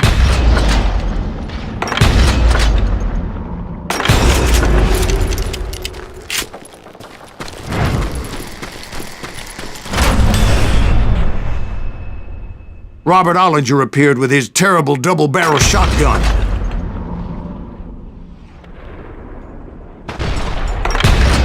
But no ghost army was stopping me. My father-in-law got hit with a fallen branch. He spent the rest of his life talking to dogs.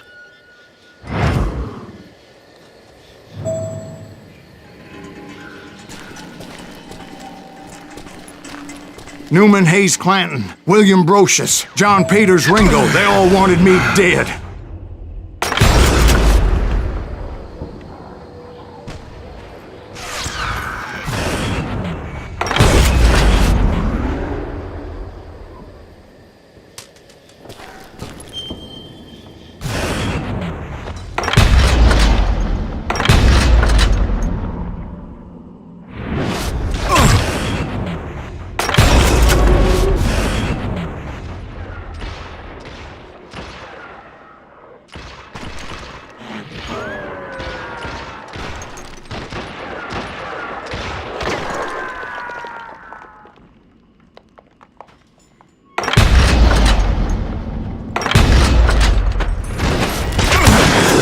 The Dalton brothers, Robert and Grattan, guardians of the Garden of the Dead.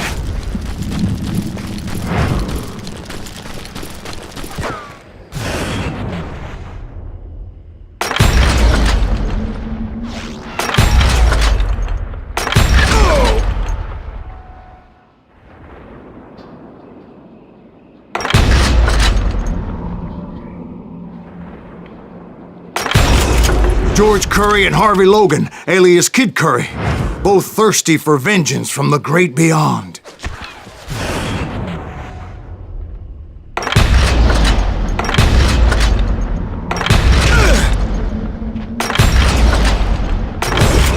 Jesse, Woodson, James, and Jim Reed. each one deader than the next. I thought I would go crazy. Thought?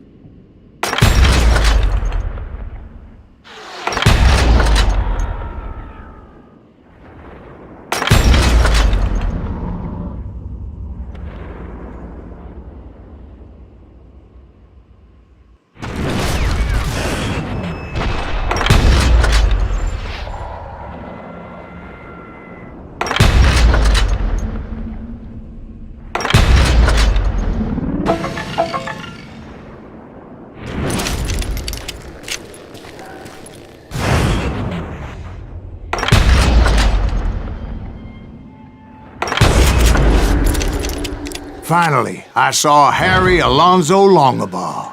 The Sundance Kid? Like a general leading his legion of the dead. You told us before that you'd seen him alive. He was alive.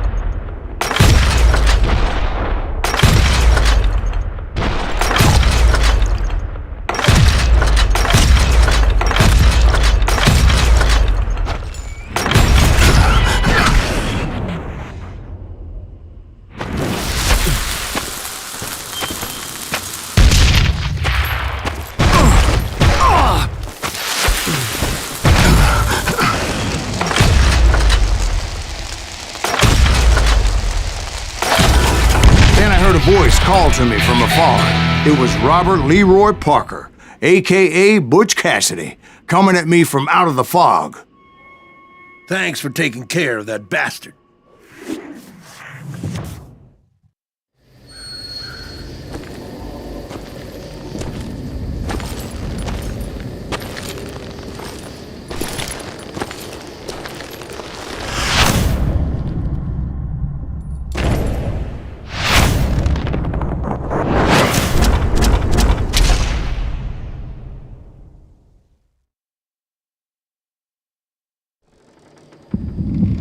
But the kid wasn't quite deceased.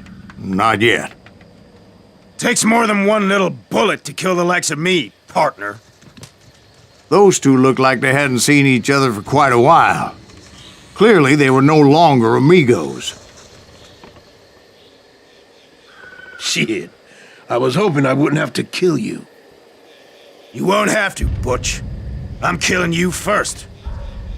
I asked them about Bob Bryant, but they were too busy with their own heated conversation. Let me get this shit straight. You want my money and the love of my life? You frittered it all away, Butch. Edda's mine, and so is that damn money. I didn't want to shoot anybody until I had an answer to my question, but those boys didn't give me much of a choice.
Butch Cassidy and the Sundance Kid died there in that cemetery not 6 months ago.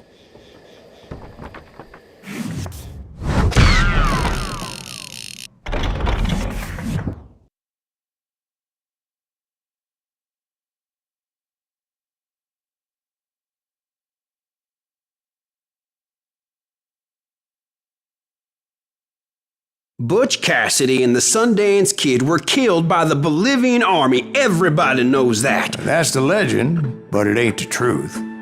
So, you never found Bob? There is no Bob. This old sumbitch ain't even Silas Greaves. Sir, is that true? Have you been pulling our legs this whole time? Well, not the whole time. Oh man, I think you've worn out your welcome here. Maybe you're right, Jack. Maybe it's time to pay.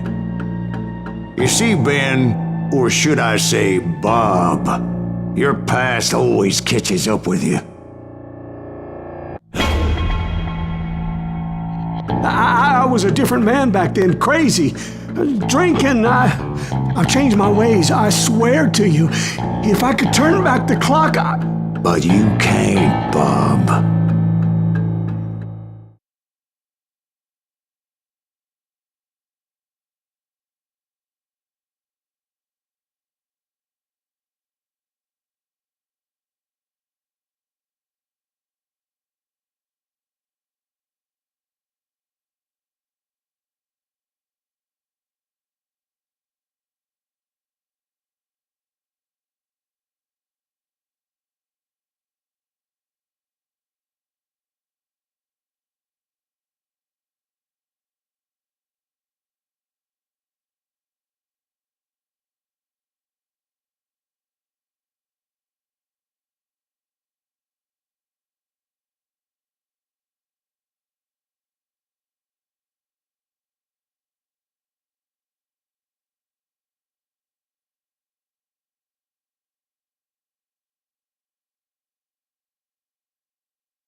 Why'd you toy with me like that? Telling those tales, knowing all along. Why not just lay your cards on the table? Wanted to suss you out, Bob. See what kind of man you turned out to be. Maybe prod you into drawing on me. See, all those years on your trail turned me into a killer. Can't even remember who I was before you tried to murder me. You, on the other hand, walked that very same path in exactly the opposite direction. What do you mean by that? You think your life is worth sparing, Bob? Boy, what's your name again? It's Eisenhower, sir. Dwight Eisenhower. What do you plan to do with your life, Dwight Eisenhower? Tomorrow I'll be leaving for West Point, sir. So, you want to be a soldier? Well, then do it right, son. Don't tear down the world out of anger and spite like I did. You build it up. You do something decent with your life, you hear me? Sir? Yes, sir.